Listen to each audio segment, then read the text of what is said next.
ọmọ Yorùbá lápapọ̀ tilé tó kó ẹ̀mí àbọ̀ ẹ̀bá nǹkan mọ Adéyẹmọ Chief Sunday Adénílùú Ìgbòho orúkọ ńlá tí ń jámọ̀ láyà bí àrá orúkọ tó ń dẹ́rù bó lórúkọ gan ọmọ Yorùbá ẹ má sùn o torí pé wòrà a kò lè fojú kégbodò láyé títa ríro lè dá nkọlà wúrà tó máa dán alànà kọjá dandan o ọ̀wọ́n irin ní má bẹ̀rẹ̀ wọ̀nà ẹ̀dá kan lè ṣì wá lọ́nà mọ́ ẹjẹ́ àfìmọ̀ṣọ kan ká lè débi re ẹjẹ́ àjọ gbárùkù ti Sunday Ìgbòho ṣá ọmọ Ìgbòho mọ̀rẹ́ nílùú Alágbàdo Òde ọmọ atapẹ̀tẹ̀ wọnú omi ọmọ gègèlè wodò sànyà ìsànyà òrẹ́ràn bàbá yín láàrin ìbí omi kò sí náà ń kán sí yín lẹ́nu ọmọ òkúta mẹ́ta òkè Ìgbòho ìkan ń ṣe yín ní dágbàdàbọ̀ ìkan ní mọ́ rọra ìkan tó kù nígbà tí wọ́n mọ̀ Ìgbòho mọ̀rẹ́ kí ló dé Ìgbòho mọ̀rẹ́ sí ọmọ òpópó sanran ìgbàgede Ìgbòho sùn wọn láláìsí bẹ̀rẹ̀ wọn ní kó ní bẹ̀rẹ̀ ó máa kó bẹ̀rẹ̀ lọ ẹ̀sìn òní bímọ méjì ní Ìgbòho mọ̀rẹ́ bẹ́sìn bá bímọ méjì ní Ìgbòho á fi kan pọpọ sí amúkan yòókù bọ sànyà àtúnúyà rẹ̀ tí ò lọ́rọ̀ gbọ́ á fi ṣẹrú wálé wàràmùdé ọmọ onílé ọ̀la àwọn àjòjì tó ń ṣe ṣègéṣègé tán láwọn oníbomi kó sí mú wọn láwọn oníbomi sànyà wẹsẹ̀ ìgbà tójú kò gbórí ń kọ́ gbogbo wọn náà sáré bomi kó sí mú wọn sì bomi sànyà wẹsẹ̀ ọmọ abẹ́rẹ́ mẹ́ta òde ayé ọ̀kan ṣẹ́ ọ̀kan tẹ̀ ọ̀kan tó kù ní gbogbo ayé tí ń ránṣọ kiri gbogbo ọmọ Yorùbá Sunday Ìgbòho onírẹ̀lẹ̀ láéláé torí àbá lásán nìkan ń dá òkúta ò ṣe gbé fún wọn o ìmọ̀ràn lásán ní ti balùwẹ̀ kò pọ́sibú kó dòdò láyé ń bí ó kún díẹ̀ kí tọ́ domi láéláé ìtọ́ nílé domi Sunday Ìgbòho arógun má ti bí tó ń jà fẹ́tọ̀ Yorùbá ní tilé tó kó. Well, and a very good morning and welcome once again to the conversation, as we say all the time. Mo kí wa lẹ́ẹ̀kan sí pé akára kó bójú ọjọ́ ṣe rí ní àdúgbò tọ̀dọ̀ tiwa. A tún wọnú agbami ètò tí a tún bẹ̀rẹ̀ pẹ̀lú Elédùmarè, as we have about an hour before we join Star Radio UK. I say a very good morning, good afternoon, and welcome to Koikimedia Live. If you're watching me for the very first time, maybe you have just, because Facebook has about, 1 billion or whatever numbers of people. So there's probability where you'll be watching me for the first time. Please respect the platform. This is not a Nigerian political platform. This is a Yoruba nation that have discussion around Yoruba nation. So maybe you don't know, I'm just telling you in advance so that you don't end up asking questions, because as far as we are concerned, Nigeria is dead. Dead, long time ago. Nigeria was never designed by the British to work. It was a purpose to bring people that do not speak the same language. And I hope you can hear me loud and clear. Very good morning to Koikimedia team, all the way in Yewa, in Ekiti. We have Koikimedia team around the world. And you can also be part of our team by just helping us to tell somebody about Yoruba Nation. I'm sure a lot of us are always looking forward to when I'm live. Maybe, I don't know. But let's start with this. Only loud there, Lord, Emma, reduce a little bit.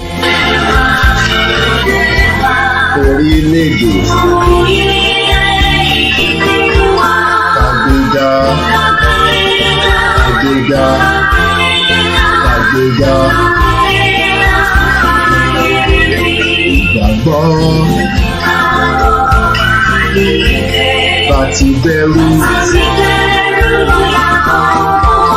Kashishe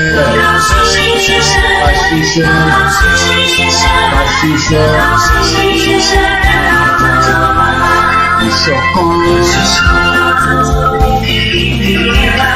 Ìkẹjẹ Tẹ̀síwájú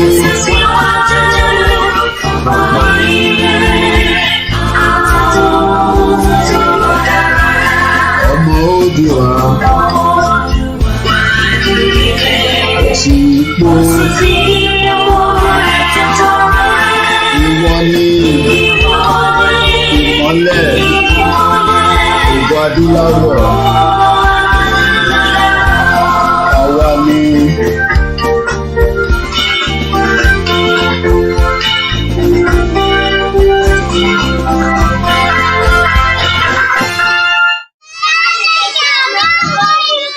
ọmọ lálùbáríkà.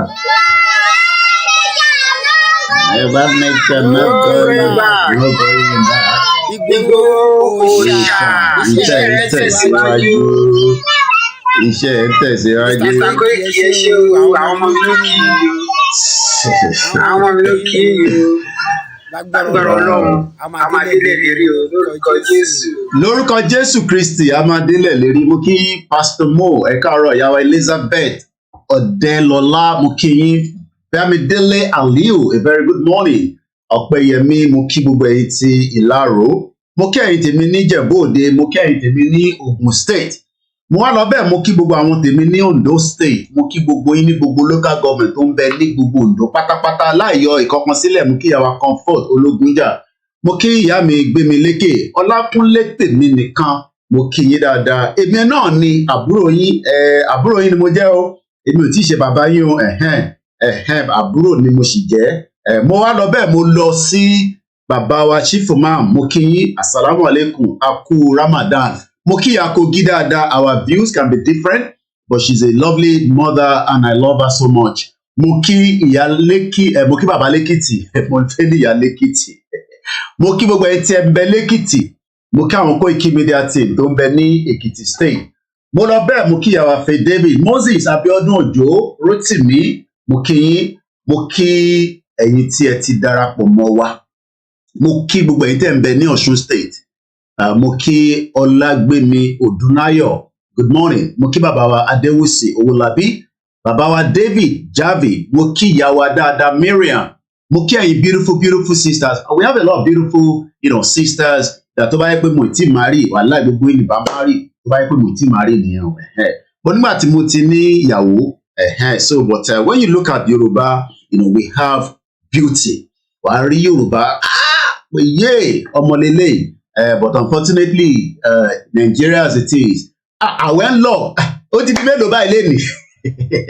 Ẹ̀rí pé àwọn táàbà ti gbàwé, ní mo nọ́mbà mélòó láwẹ̀ dì. Mo kí gbogbo ìyálóde, mo kí dáadáa bàbá wa Káyọ̀dé. Mo wá lọ bẹ́ẹ̀, mo kẹ́yìn tèmi lórí Instagram. Very good morning. Ẹ̀rí pé máa ń rọrùn báyìí, but máa change ẹ̀, máa gbé wá sí ibà sódà máa lè máa rí dáadáa, sódà mo ní máa gáhùn. Ẹ̀yin tẹ́kọ̀ jẹ́ tó wà lórí Ọláyọmí ni mo lè má rí, but ẹ̀yin tẹ́ wà lórí Koikimedia, I can see you. Mo kí bẹ ṣe wọlé. Ìyá mi ìyálóde Ìjánọ̀tà. Mo kí Azeez kò tí wọlé. Mo kí ẹ̀gbọ́n mi Kúnlé Bakers. Mo kí gbogbo ẹ̀yin grandma bí ṣe ń travel. Ẹ rí pé mo ń káàkiri. Mo wá lọ bẹ́ẹ̀, mo fẹ́ dé Ọ̀yọ́ State. 33 local government kò sí tó ń ṣiṣẹ́ níbẹ̀. Àwẹ̀ ń lọ bó ṣe jẹ́ kó máa lọ. Ẹni bá jọ̀sán lójú máa tì. Ẹni bá ti jọ̀sán ojú máa tì ẹni, torí pé báwo yẹn bá ti tán nísìn wàá máa pe Ọlọ́run gbàdúrà mi ìrọ̀lùpá. Mo kí bàbá wa Imam Ọ̀fà. Mo kí bàbá wa Chief Imam ilẹ̀ Yorùbá. Mo kí bàbá wa Gẹ́gẹ́ Ojú. Mo kí bàbá mi dáadáa Professor Adébánjí Akíntóyè, bàbá lálùbáríkà. Bàbá tó wò pé láàárín gbogbo àwọn bàbá ta ní Nàìjíríà, ó ní ìran Yorùbá gbọdọ̀ dá dúró. Ó ní ìyà tó ń jẹ wá, ó ti pọ̀ jù, kí ló dé? Ṣàṣẹ Lédùmarè ni. But at the end of the day, àwọn kan ní bàbá yẹn kò mọ̀ ṣe, bọ̀wọ̀ gbé bàbá tí wọ́n jáde. Bàbá tí wọ́n bó kú ni bórùn ni àmọ́. Mo kí gbogbo ẹ̀yin tí ẹ darapọ̀ mọ́ wa. I just thought we start early before the Star Radio and prepare ourselves as usual. Once again, a very good morning. There's nothing, a topic, so I might just flow in between. Aziz Shakiru, a very good morning to you. And good morning to all our listeners and viewers. Biafra, good morning. All a Biafra. Queen Bola 2020, a very good morning. Moki Bugwale Nkonsi. And welcome to Koikimedia Live. This is a platform that, discuss reason why we should break up. So if you are not in the view where Nigeria could break, you are probably in the wrong platform. Mo kí ìyá mi dáadáa Ọládàpọ̀ Tóyìn Ṣọlá tọ̀wọ̀tọ̀ mo fi ń dárúkọ yín. mo kí àbúrò mi ẹ̀gbọ́n mi Ọládìméjì Àjíbọ́lá mo lọ bẹ́ẹ̀ mo kí Olúṣẹ́gun Elisha state wo mo ti dárúkọ gbogbo state ló ti pé mo kí ní Kwara state ó tọ́jọ́ mẹ́ta tí mo gbóhùn Alhaji mo rò pé àlàáfíà ni wọ́n wà mo kẹ́yìn tí ẹ wà ní Baghdad ìyàwó Àbíbá mo kí sister mi ìwà pẹ̀lú ẹwà bẹ́ẹ̀ she's been busy with the grandchildren I've not seen her on the platform for some days mo kí ẹ̀yin tí ẹ ti sá lọ náà tí for one reason or the other views wa ti yàtọ̀ síra wa kò sí kankan tó wrong níbẹ̀ mo lọ bẹ́ẹ̀ mo kí gbogbo ẹni tẹ́ wà ní Ìdíròkò Yakona Bright where Igboho during the election season orí bàbá ẹ̀ ò pé go and ask your uncle and your father for asking where is Igboho ọmọ àlè lára àwọn ọmọ Igbo tó máa ń sọ pé Lagos is no man's land when you get this kind of comment when this olórí burúkú Igbo this is not the main Biafra these are the olórí burúkú from the doors when they come and ask you where is Igboho as if Igboho owns them anything ọmọ àlè and that's the reason why Lagos will never go to Igbo okay we own Lagos State these are the individuals tẹ́ bá ti rán àwọn comment bẹ́ẹ̀ ẹ ti mọ̀ pé àwọn olórí burúkú láàrin wọn nìyẹn mad people all over the place we have them in Yoruba as well but there's so many Igbo people they are not true Biafra so what they do is they go around and ask stupid questions that they cannot ask their father have you brought your own father out to come and be asking where is Igboho you think Igboho is your father's mate olórí burúkú ọmọ àlè and that's why Yoruba people get angry with the Igbo but I don't get angry with a lot of you because I know Simon Ekpa and the rest of you are good guys but somebody like you are olórí burúkú and I am sure you understand what olórí onyara onyoshi onyeberibe isi ewu olórí burúkú mo kí dada ìyàwó Àbíbá ọlọ́bàndúrótì ní ìlú tẹwà mo kí gbogbo ọmọ Yorùbá káàkiri everything is going fine baba wa John everything is going fine there's nothing wrong kò tí gba country wa ni but we are aponu ọmọ olóṣì ni wọ́pọ̀ bẹ́ẹ̀ o tábà tí wọ́n tábà tí wá sórí platform where is Igboho ṣé bàbá ẹ̀ ní Igboho tó ń béèrè Igboho. So let's say good morning once again to everyone that have joined us so far and a very good afternoon good evening depending on which part of the world tó bá wà because there are some people that are already very late evening tó bá lọ sí Japan àwọn tí wà lọ́wọ́ alẹ́ tó bá lọ sí Australia àwọn òun ti kúrò lọ́dọ̀ tí wọn ó ti ń dà wá sí kábíyèsí Elédùmarè Ọlọ́run tóbi lọ́ba ṣá tíyàn bá wo the power of the sun I watch a lot of things as I saw the time especially at my leisure time sometimes I wake up like I did earlier hours this morning I woke up around 1 o'clock and I went back to bed at 4 and fẹ́yìn tẹ́ bá jí láàárọ̀ ẹ̀ kọ́ máa ibo ni Koiki tún já sí láàárọ̀ ẹ̀ mo lè lọ sí any country from my house I could be there virtually ṣé mo pronounce virtually virtual is something that technology is getting there mo rí kankan lórí very soon you can pretend that you are in Dublin but you are not there but the technology is there now that can actually put you inside Dublin and people will think wow so I can travel to Nigeria anytime virtually and I'm always in Nigeria anyway so most of you don't probably know I mean I could be in Ekiti State in the next few hours tó bá wù mí mo lè travel lọ sí farm mi níjẹ̀bú òde but màá fi àwọn fídíò kan wọ̀nyí ìwọ ló máa fi làákàyè pé ṣé Koiki bíbá ló wà ṣá lóòótọ́ because bó ṣe jẹ́ kó rí nìyẹn ẹ káàárọ̀ ìyá wa Esther Aziz Shakiru very good morning to you and welcome to the live transmission ẹ̀gbọ́n wa bàbá wa Adéníyì mo kí gbogbo ẹ̀yin tí Nàìjíríà ti ní lára Nigeria is an evil country ó ti bà ayé àwọn èèyàn jẹ́ tó pọ̀ so some people cannot think omi tó gun mo kí bàbá wa mo wá lọ bẹ́ẹ̀ mo kí gbogbo àwọn àlùfáà ẹ kú Ramadan mo kẹ́yìn Kristẹni bẹ́ẹ̀ mo kẹ́yìn babaláwo mo kí àwọn oníṣègùn Nigeria has damaged the faculty brain ó ti oh you love the road tunnel èyí tó ń gbé mi lọ sọ́nà Oǹdó nìyẹn but driver yẹn ti ṣe mistake kò jẹ́ ká gbanú tunnel tí mo wọ̀ yẹn I don't know kí ló dé tí driver yẹn gbanú tunnel because ibi tí mo ní kó gbà mo ní kó lọ bá mi gba ọ̀nà Ìkòròdú mo fẹ́ gbà wọnú Ìjẹ̀bú but torí pé à ń bọ̀ látòǹdó wọ́n náà gbọ́dọ̀ wọnú tunnel. Mo kí bàbá wa Rotimi Williams Akérékòrò àwọn orúkọ ńlá nìyẹn èèyàn àwọn náà Akérékòrò àmọ́ pé àwọn tí ìjìnlẹ̀ Yorùbá nìyẹn Akérékòrò. I travel around, mo ti lọ wo farm mi ní weekend, mo ti lọ sí Ìjẹ̀bú Òde ní weekend. Ìwọ ló kàn ń béèrè pé ìgbà wo mo dé, but at least mo ṣáà show evidence tí ò rí evidence lórí social media. Ẹ̀yin ò tí mọ̀ àwọn a ṣe upload àwọn fídíò kan lọ́wọ́. Mo sáré lọ sí Ìjẹ̀bú Òde ní weekend. DSS ò kọ̀ rí mi ni. Mo lọ Ìjẹ̀bú Òde, mo lọ wo farm mi ní Ìjẹ̀bú Òde. So in case you don't know, I've been to Ìjẹ̀bú Òde to check my farm. Once again, a very good morning and welcome. I'm just going to prepare myself for Star Radio UK. My line is open if you want to probably, say shout out. The number is there, +44.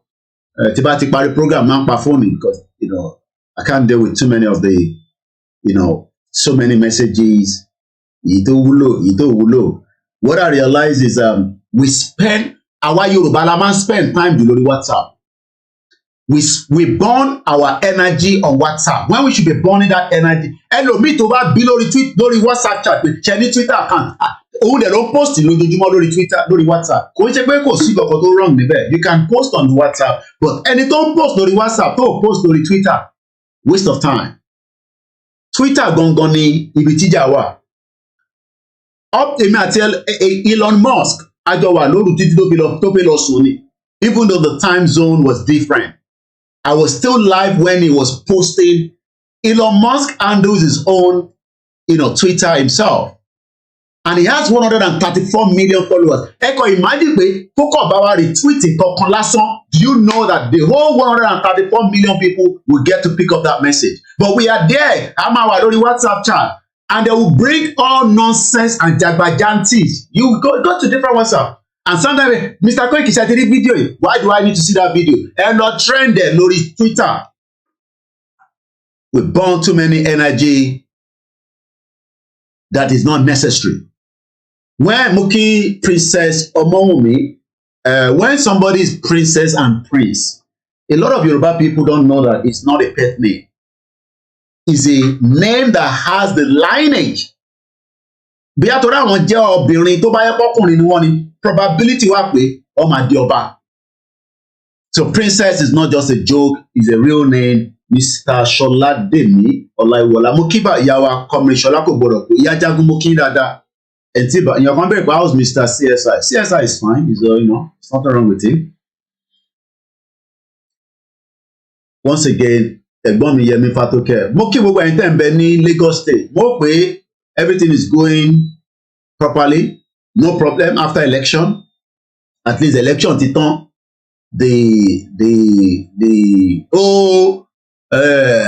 Igbo máa gbalẹ̀ ìyẹn ti everything ti wà settled àbí. So businesses is going very fine. Everybody's working. And I hope you have it. Ìrọ̀rùn ló bá dé, kò ní bàjẹ́ fún ìyá mi alálùbáríkà. Mo ń bọ̀ Manchester láìpẹ́ bá ń sọ fún àwọn àǹtí yẹn. Pepper soup tí mo mu níjọ́ yẹn. Pepper soup yẹn wọ́n ṣe ni fresh ni. Ó dùn bàjẹ́. Pẹ̀lú origin zero. Ẹ bá ń kí wọn dáadáa. Ẹ wá bá ń kí gbogbo àwọn ìyálájé àti bàbálájé.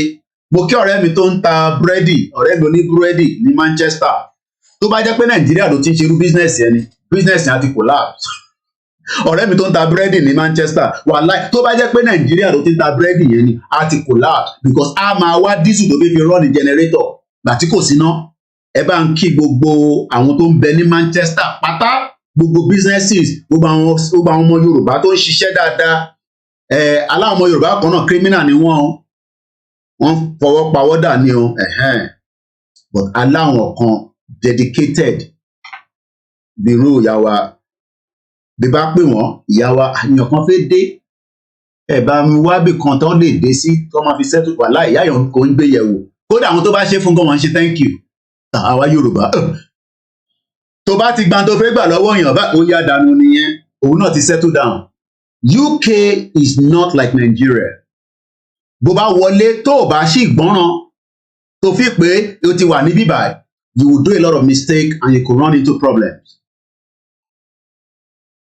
Mo try láti ka You can send message. There must be citizen force their government to stop. You go message and think, Wale. Mokidada. Thank you, sir, for calling my name. Orúkọ gbogbo yín ló wúlò fẹ́mi. Tẹ́mi tí bá wà bíbá tí ń bẹ̀rẹ̀ pariwo síra mi lọ́rùn. Ẹ bá mi dá sí. Yíyan ní ti di wèrè nìyẹn. So mo kí lẹ́ǹkan sí. Mr. Ṣé obìnrin ni mo mọ̀? But orúkọ yẹn ló tún fẹ́ convince mi Ọládàpọ̀. Ọládàpọ̀. Ṣé obìnrin náà máa ń jẹ́ Ọládàpọ̀? Yeah, no. Ó dàbẹ̀ yẹ. Mo kí, thank you so much. Ẹ tí bá dárúkọ ẹ má fi ṣèbínú. Murki Mr. Shegun 3917 on Instagram. Some people don't agree with my views, my utterances. I won't like it. If you not like me, Ijangbara Lanja. I don't trust anybody. I only trust myself and my wives and my children and my mom. I don't trust anybody. I don't trust anybody.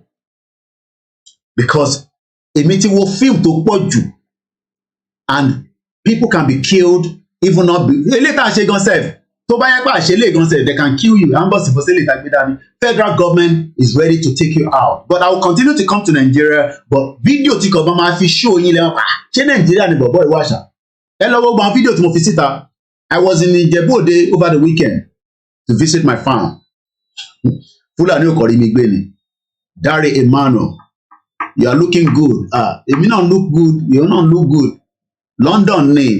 Wàhálà orí mo fi para orun bàjẹ́ orí mo fi pa orí mi mo lè fi pa ojú mo like orí gan but ẹni tó wà Nàìjíríà ní sì kò fẹ́ lo orí ó fẹ́ lo kòkó ó fẹ́ lo shea butter ó fẹ́ máa dán láwọ̀ sórí tó ń jẹ́ ká máa dán láwọ̀ òun ni weather UK adé ń jẹ oúnjẹ dáadáa àwọn kan náà wà ní UK o ìjẹkújẹ tó ń jẹ ikùn wọn máa tóbi kòkò dàbí ti Nàìjíríà ó bá rọkùnrin Nàìjíríà wà rògbò fẹ́ bímọ ni wà rògbò ti lóyún oṣù 9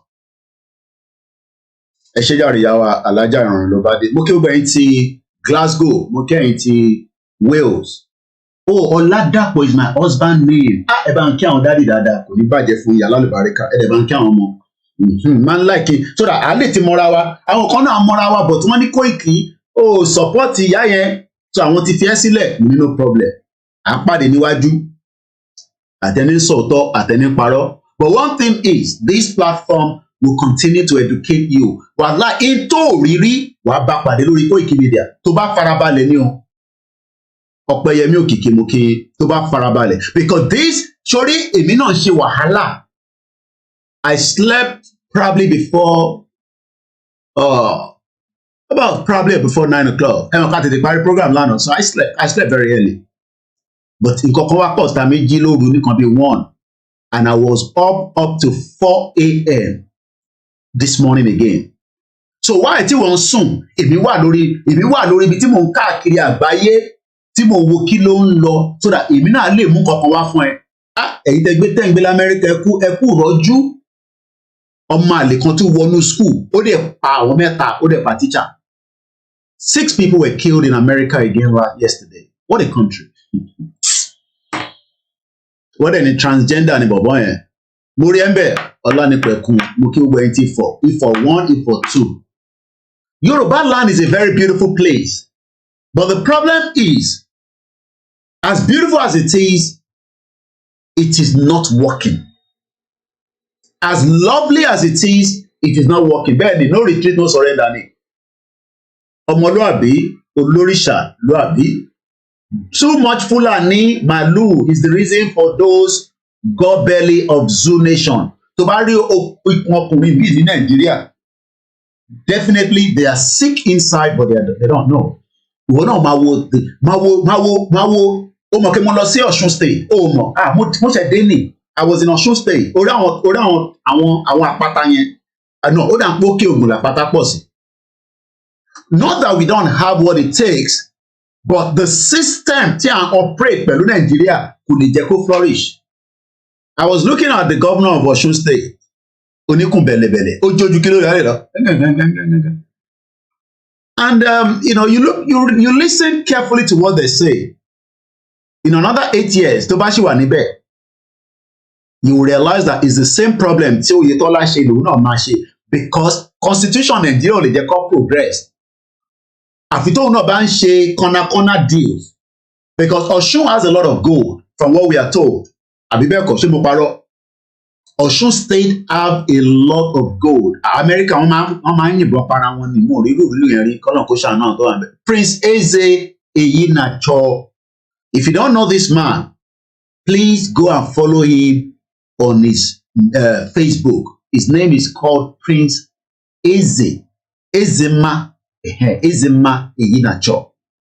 Before a lot of you know me, people like that we've been. That's why sometimes I understand we have issues with the Igbos, or let's use the term Igbo. We have issues with them because some of you don't trust them. Some of you you've had issues with them, either through Awolowo time, Ojukwu time. But we are not living in that era anymore.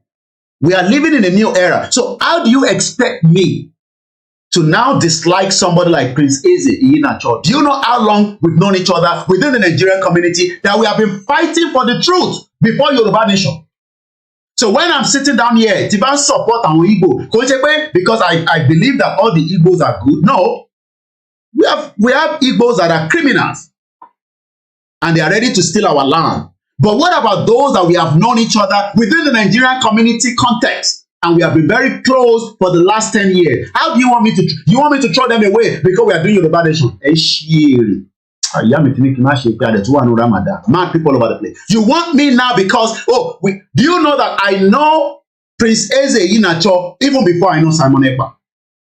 So do you want me now to say, oh, Prince Eze, now that we start Yoruba nation, please, there will be some things I will say that you might not like. Mad people all over the place. Because some of you don't know the truth. And when you don't know the truth, you will have problems. Am I okay? Briefly, me. Eba ṣe kíákíá. Egbo sókè. Ẹ̀ṣẹ̀ má dá wọn lóhùn. Ṣé pẹ̀lú kékeré tí wọ́n ń ṣe yìí lẹ́bẹ̀ẹ́ fi jàjàgbara? Ṣáwọn nǹkan lè dájà ẹ̀jà? Pẹ̀lú gbogbo tí wọ́n ṣe yìí, ṣé wọ́n lè dájà ẹ̀jà tó máa ń mú fẹ́ bá wọn kìíní ṣe, wọn ò fẹ́ bá wọn kan ṣe? Ẹni tó fẹ́ jàjà yẹn fún yín, ṣé ẹ tẹ̀lé fún ara ẹ̀? Ẹni tó tún jẹ́ èèyàn tì yín, ṣé ẹ tẹ̀lé?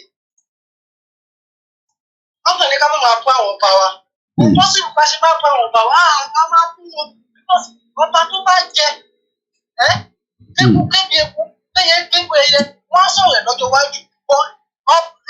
Ayé ọ̀gá àwọn tó wà bẹ̀ nísì, eku ò kébi eku, ẹyẹ ò kébi ẹyẹ, fún òun ò lè sọ̀rọ̀, wọ́n dẹ̀ dákẹ́ síbẹ̀. Wọ́n ní ká máa fún wọn, wọ́n máa sọ̀rọ̀ sí wọn.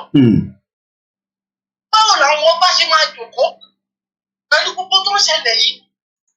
Kò sábà nǹkan tó ti jáde náà, ṣe wọ́n ti parí ìbò báyìí, ló ṣàti dìbò tán fẹ́ ṣe. Ṣé gbogbo àwọn tí wọ́n ń pè tí wọ́n ń sọ̀pọ̀ ti Tinubu báyìí, wọn ò lè pè báyìí kí wọ́n sọ pé tó ṣẹlẹ̀ ní Nàìjíríà lọ́wọ́lọ́wọ́? Ọ̀ ní sọ, wọ́n dúró de kí Tinubu gba ipò kọ́ wá máa sọ pé Tinubu máa ṣiṣẹ́. Wọn ò lè pè báyìí pẹ̀lú ohun tó bá ti máa fàjà náà máa ń sọ, eléyìí tó bá ti jó kọ́ ọ̀rọ̀ wọn ò ní rí sọ, kí wọ́n pè kí wọ́n rí sọ. Àwọn ènìyàn wa á nídìí láti wo àròjinlẹ̀ ẹ̀jọ́. A nídìí láti wo àròjinlẹ̀. Ṣé ọ̀rọ̀ yìí, everybody ló máa padà jẹ breakfast yẹn? What a tatting jẹ by yourself. Breakfast is being served already. Okay. Ẹ ṣé gan ni. Inshallah, ẹ ṣé gan ni. Pẹ̀lú ògo Ọlọ́run. Mo kí bàbá wa Adégbóyèga Rafiu. Mo fi tọ̀wọ̀tọ̀wọ̀ mo fi kí and I say good morning sir. Mo kí gbogbo ẹ̀yin tẹ́ bẹ ní Kétu Aláké. You can also call in before we go into Star Radio UK. But let's listen to some of, you see this man, we have known each other, like I said, for the last 10 years. Even before I know Simon Ekpa, we've known each other within the Nigerian community. And if you go back and read whatever he has been saying that the British establishment is a big dangerous, is the danger. And likewise, do you know, Prince Eze, do you know I was watching something that you normally talk about? All these lies. You see, they keep telling us lies. Don't like the Igbo people, but the foundation of Nigeria, nobody wants to talk about it. Let me tell you what, Elon Musk. I didn't pronounce it very well until my wife said, no, it's called Elon Musk. Elon Musk. Let me give you, I was listening to him yesterday and I wrote it down. You know when they keep telling you, oh, we are too many in this world. It's all lies. we are not too many. Let me take it back to where Elon Musk was actually saying something regarding that. Is at 1.11. I want us to listen to what Elon Musk was saying here. You realize that we have been told lies for too long. What Elon Musk is about to say here is exactly what Prince Eze Eyinacho has been saying ever since I know him. That how can you say that the world is too we are too many in this world? No, we are not too many, because do you know that so many people have not given birth? Do you know that so many people have not given birth? I think we have another caller. Let's take it quickly before we're going to play that. But I want you to look at this man. Go and follow him. Hello, caller. Hello, Ekaro. Ẹ̀gbọ́n sókè bàbá wa. Ẹjọ́ ìbéèrè kan ni mo fẹ́ béèrè. Ẹjọ́ ṣe nígbà tí wọ́n fẹ́ gbé ìjọba sílẹ̀ ní Yorùbá àti Haúsá pẹ̀lú Ìgbò lọ sí ìjọba fún. Ẹ parọ́ bàbá wa. Kí ló dé tó ẹ bá àwọn Fúlàní yẹn wọ́n wá fẹ́ wá ga jù wá lọ. Ọ̀dà ìdí ni pé because ara agenda náà ok ọ̀dà àti bàbá ìtúngba kọ́ọ̀lù kan bẹ́ẹ̀ ara agenda tí Britain dá sílẹ̀ òun náà nìyẹn, because there was nothing like Fulani are people that move around, but ìtọ́ṣe ni pé wọ́n tẹ́ka wọ́n pa gbogbo ìtọ́npè ní Haúsá. Okay, I'm gonna let you go so that you can listen, because there's another call coming through. I don't know what is going on, but Tebashi Ngomi. There's never been Fulani among us, but Fulani came because of part of the lies everywhere. Just like we were told Mongo Park was found by River Niger was found by Mongo Park. Lies, and we're gonna come back to a bit of a snip of this Prince Eze Eyinacho that I'm talking about. Like I said, 10 years we've known each other within the Nigerian community, and we've never been bad to each other. Even among other Yoruba people, we have always been like that until now. We now say, look. Now, this country is not working. That does not mean that we are fighting people that are still believe in Nigeria. It's just that maybe they are thinking that Nigeria will work is a different. But I want us to listen to the billionaire Elon Musk saying that it is all lies. We are too many people in this world, in this planet. It is lies upon lies. I want us to listen to this while I just, we will listen to it up to 1.14. And if you're looking for this video on YouTube, it's called Twitter YouTube account is called Who Sent Podcast. It's a podcast that is not an interview, so they throw a lot of questions, to him, interaction. But I move farabale and hear that if this guy is saying that we have been told lies, we need to have as many children as we want.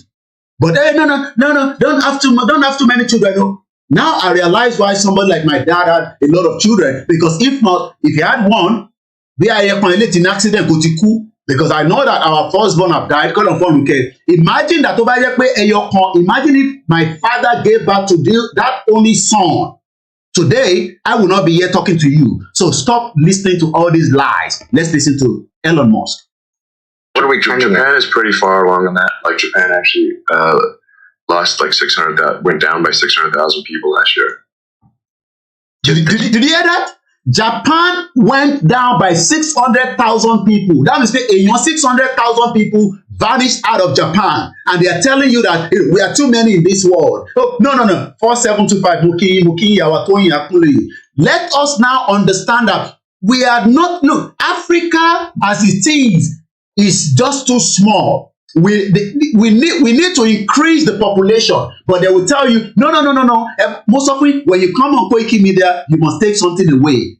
Because if Elon Musk is now saying that, no, stop listening to that lies. It's just lies. It's lies by the government, lies by the, that's what they call, they went out and put out, IPOP as a terrorist organization. And they now came back and say, no, we are sorry. Who actually put the lies to that international organization to say that IPOP is a terrorist organization? If not part of the lies and propaganda. That was the program we did yesterday. Let's go back and listen more to a billionaire that is now saying that there's more people that has not. So anyway, let's listen. Japanese are not in the bedroom at all then. Did you hear this one is not saying, so a lot of Japanese are not sleeping together and making more babies because we have been told lies. I don't want to go into all these, the transgender or everything, but I hope you understand what I'm saying. So don't reproduce more. Why are we not going to reproduce? Oh, if you tell somebody that you have 3 wives, as long as it's okay for you and your wife to understand that, oh, no, you can't marry 3 wives, but you can have four baby mothers. Do you know that Elon Musk has 9 children and 3 baby mothers? Mad people all over the place. Only ọmọ mẹ́sàn-án, ṣé mẹ́sàn-án ni 9? Okay. 9 is Mesoabi. He had 9 children with 3 different women. And you are there, a Yoruba man, 40 years old man, Yoruba man, Biafra man, you never marry, you never born pikin. Because it is because you are inside Nigeria. Why Oyibo people is still telling you, no, don't give birth to too many children. No. It's not good for us. Mad people all over the place. It would seem not. What about the U.S.? We got an increase, right? Yeah, what I'm saying is the U.S. has been below replacement rate. Did you hear that? The United States has been because sometimes people don't understand the English that this guy is saying. Not because of anything. When I got to this country as well in 1998, everything they were telling me, I just say yes. Even the one I should have said no, because you don't understand the way they are talking. So if we got to break it down in our own language, then they understand. Okay? That's why I have to talk over Elon Musk. For 50 years. The only reason the population has increased like yearly since the 70s. Yeah, since the early 70s. Since like 71, 72. So why are we spewed with all this BS? Did you hear that? Why are we spewed? Because it is lies. The international community must tell you lies. Nigeria is going to work, but they know that Nigeria is not working. It's part of the lies. And Yoruba people believe in this lies. Igbo people believe in this lie. Hausa people, every Nigerian today, you ask them, why don't we let us break away from Nigeria? No, it's leadership problem because you would have said so. It's part of the lies. It's all lies. There's nothing called leadership. We must go back to the root of who we are as indigenous people. This is a billionaire talking now, Obugo. Come and learn something on this platform. Don't go to all these, nonsense platform that doesn't explain things to you. He had 9 children. Muki Mr. Shegu Yovo. Let's go back. We're overpopulating, but the population... We are overpopulating. It's all lies. And this is what Prince Eze just said. Those who say the world is overpopulated are mad. That's what Prince Eze normally say. They are still in this world. Those who feel overpopulated should silently take their exit. Otherwise, psychiatric isn't doing much for humanity. You must follow this man. I'm recommending it. It's like a medicine. Listen to him here. We go back to Elon Musk. No, let's complete Elon Musk because I don't want to mix it up. Then we come back to Prince Eze. I still have about 15 minutes. Let's listen more. This is a billionaire saying that there's nothing called overpopulated. He had 9 children with 3 different women. Mad people all over the place. Growing, right? No, it's not. So I mean, I should say the like lifespan is increasing.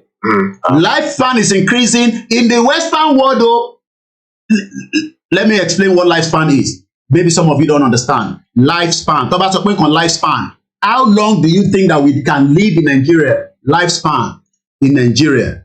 Okay? A lifespan in Nigeria is 52 years old. That's even if you survive 52, because we know that Colonial was killed by the federal government of Nigeria by saying that they had an accident in the military cantonment or navy cantonment in Kaduna. Somebody thought, hey, they want to greet Olulokwe, and the only way they can greet her is by reversing the car into her. They killed Bamishe in Lagos State. Bamishe is not even up to 52 years old. They killed Jumoke Oyeleke and so many Biafra, so many even that are Hausa, so many Christian, so many Muslims. So in UK, what is the lifespan of somebody in UK? UK is doing very well, but Nigeria is not doing very well. 80 years old woman. Kaba Bieda, you want to share any care home. No, you're 80 years old. Go and pinch a woman in 80 years old in your care home. That will be the end of your career. That's even if you don't go to prison. But in Nigeria, we are not even getting to that lifespan of 52 years old. But this is what Elon Musk just said here. Let's go back again. Low replacement rate. So it's like 71 or 72. In the US, like 50 years. How about other countries? Low replacement rate. I know US, but how about other countries? Well, like China's got a huge population collapse problem. China is got a huge population, about 1.3 billion. But Yoruba people cannot reproduce more. Oh, only China can reproduce. Mad people all over the place. It's all lies. Those who say the world is overpopulated are mad, according to Prince Ezima Eyinacho. If they are still in this world, those who feel overpopulated should silently die so that our Toku we can live. Already these ones are preparing to take us to Mars. We are still there talking about no food in the Nigerian context. Really? Yeah.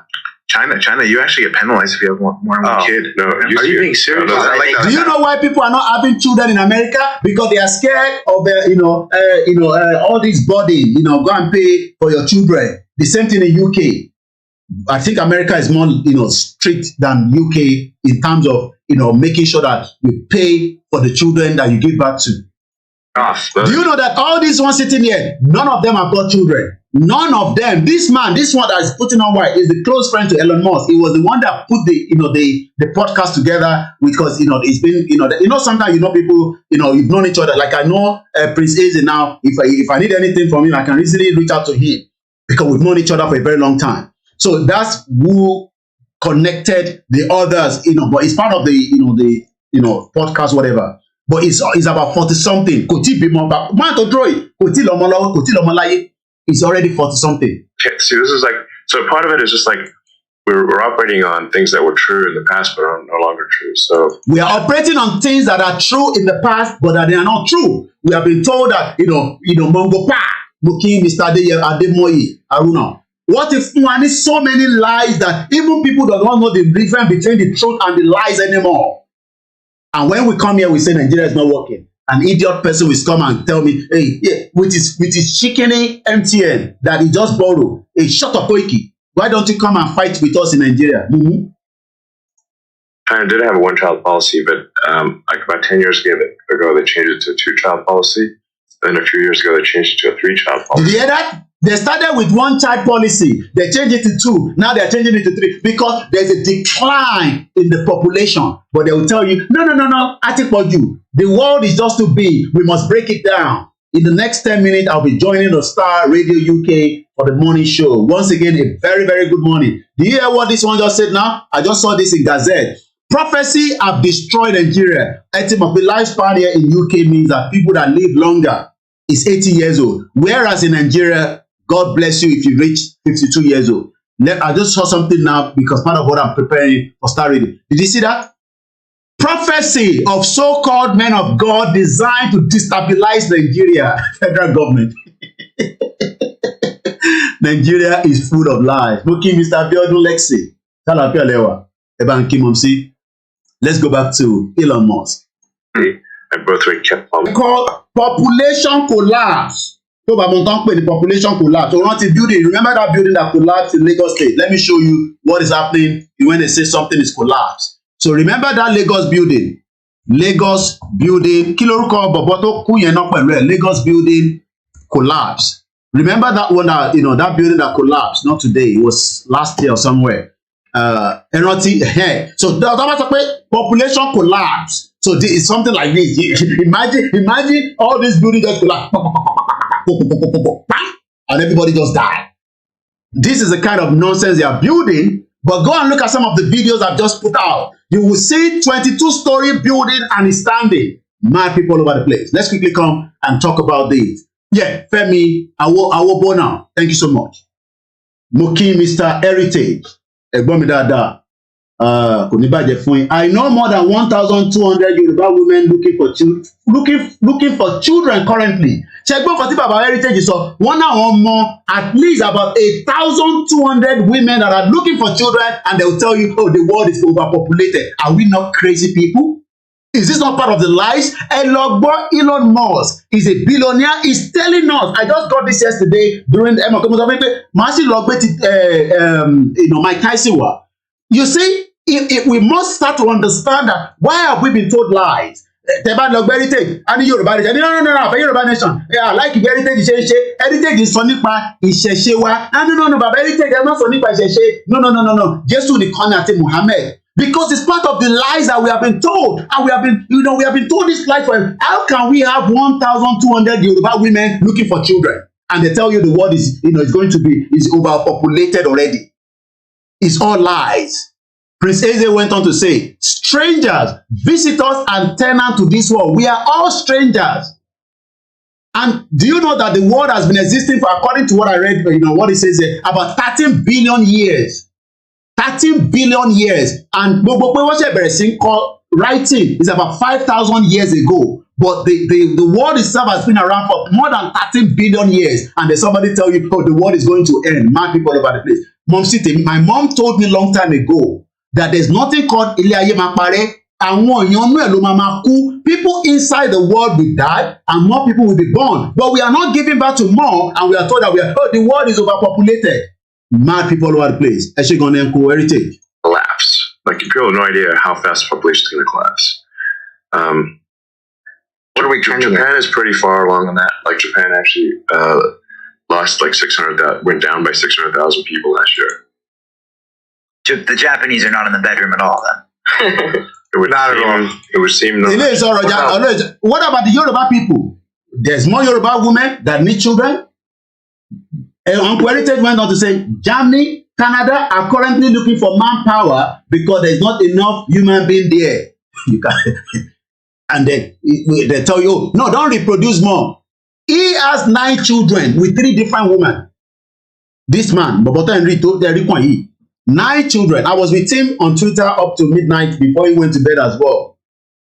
And in between that, 6 people were killed in America yesterday. 3 children, not even up to the age of the lifespan. And 3 adults were all killed in America by a crazy gunman that, and when they say, oh, control the gun, they say, no, don't control the gun. No, we need the gun to protect ourselves. Once again, in the next 5 minutes, I'll be switching to Star Radio UK for the morning program. What about the U.S.? We got an increase, right? Yeah, what I'm saying is the U.S. has been below replacement rate. Did you hear that? U.S. has been below. The only reason the population increased like yearly, since the 70s.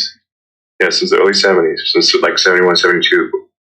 So why are we skewed with all this BS that, we're overpopulating, but the population's growing, right?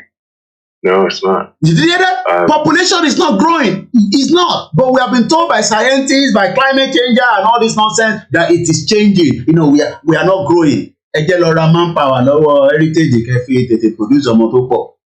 So, I mean, I should say, the Did you hear that? Do you think people should be having more children? He said, yes. Let's go back again and hear what he said there. So, I mean, I should say, the pastor is like, it's a rude word. Yeah, what the fuck? What the fuck? Hey, Bimo. What the fuck?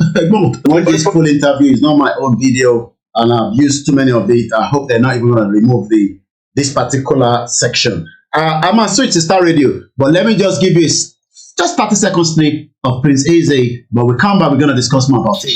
You did not hear about the evil election. But when they wear those robes, you think angels are watching and are signing off evil. No. These are the people wearing masks and sanctioning evil through science. So I'm going to mute my mic and we're going to be moving straight to Star Radio UK in just about 30 seconds. That is subscriber to lies. We have to open it up so we know.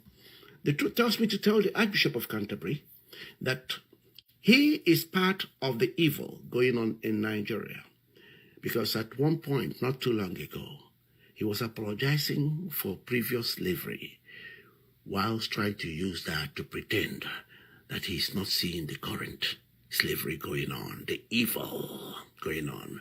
Up until now, the Archbishop of Canterbury has not condemned Katrina Lang and British government for ignoring the evil being meted out to Mazi Nnamdi Kanu. Or is he trying to pretend that he does not know that a British man is languishing in the SS John Donne? And we're talking about an innocent British man who had been freed. Is the Archbishop of Canterbury, isn't he embarrassed wearing this robe and sneaking around?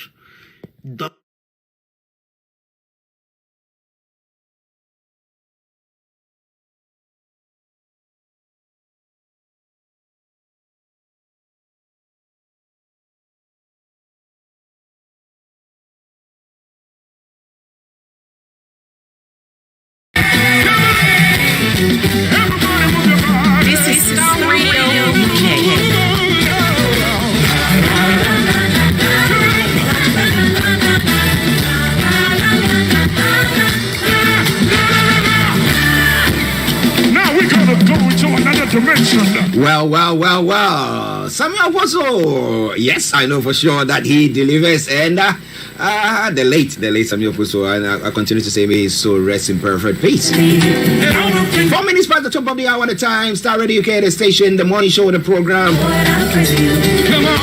And as I would say, you know what I would say.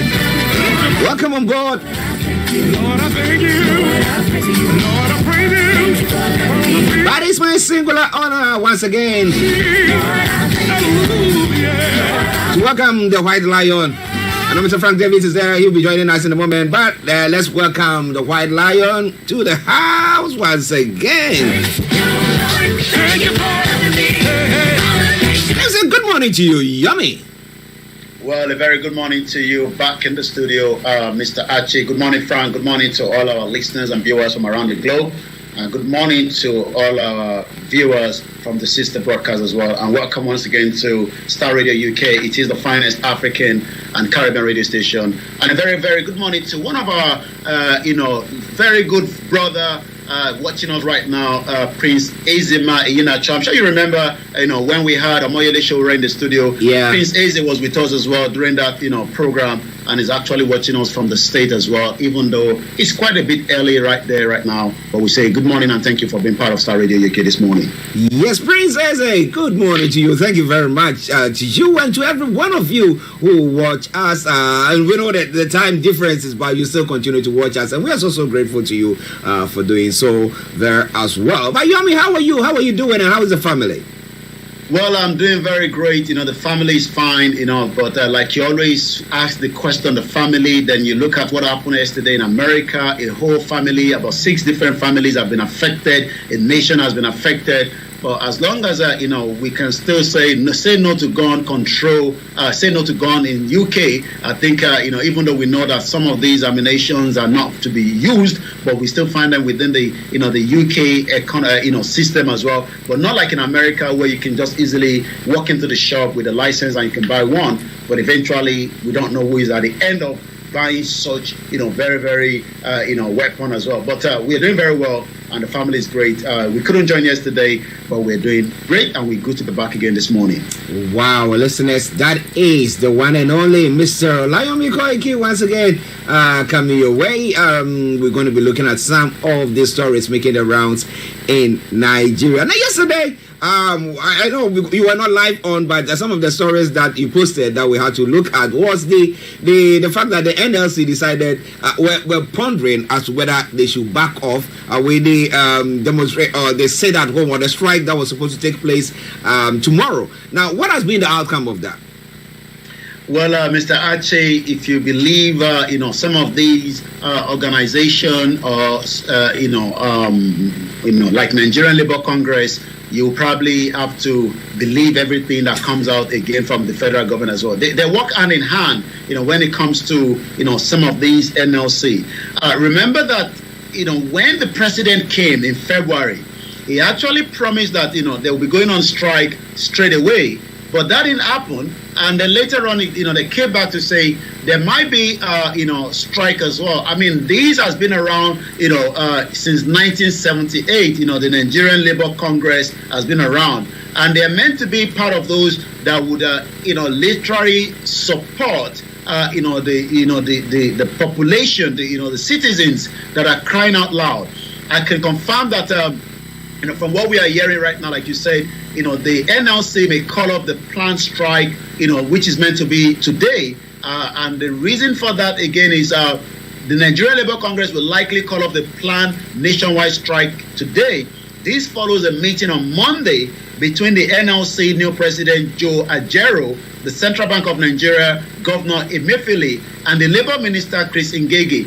Chris Ngege has been a very, very controversial man in the first place, because remember that there was a time he was told that doctors are leaving Nigeria. He said, well, but at least they're bringing forex back into the country, but I'm not sure whether bringing the forex back is more important than bringing the life of Nigerians. Like I was reading this morning rather. The lifespan of a Nigerian is about 58 years old. whereas compared to UK is about 80 years old. Even though we are told the world is overpopulated, Elon Musk says the world is not overpopulated because more people are not giving birth. And like somebody was saying on one of the the comment, that we have about 1,200 Yoruba women that are not giving birth. The question then goes back to why has this all happened?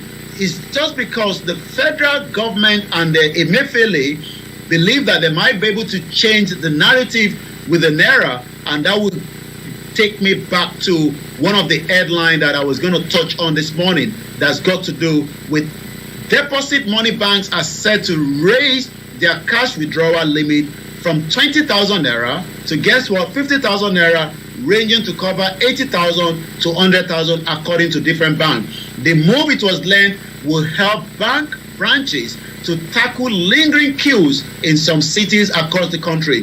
The Central Bank of Nigeria had on Friday also directed that operation should also available on Saturday and Sunday as part of a coordinated effort to ease the circulation of the old and the new Naira note. But as I speak to you right now, there's still issues when it comes to getting money out of the bank as at this morning in Nigeria. Wow. Listeners, Star Radio UK, Mr. Olayemi Koiki, bringing you updates from Nigeria. Now, let's move on. If you're having any problems when it comes to you getting your hands on your Naira, let us know. And do you think that the decision that the NLC took as well, that, he said that if you believe anything that they are saying, then you believe that if somebody told you that they just came from God early this morning, and you say, yes, they did. Well, prophecies of so-called men of God designed to destabilize Nigeria. We have some men of God, my Bishop Adeshina, we have Pastor Momo, Pastor Chidi, a few big men of God who are on this platform. But for the federal government now to turn their attention to the men of God, saying that they are rather going to be, destabilizing the country and doing all sorts. Meanwhile, you can see blatantly that we have people going, kidnapping people. You have people queuing at various banks, not getting money. A journalist dying, though he's been paid, yet because he couldn't access money, he had to walk from his home to wherever he was going to. And you say that, well, because somebody is prophesying and saying that is what is going to happen, Yomi.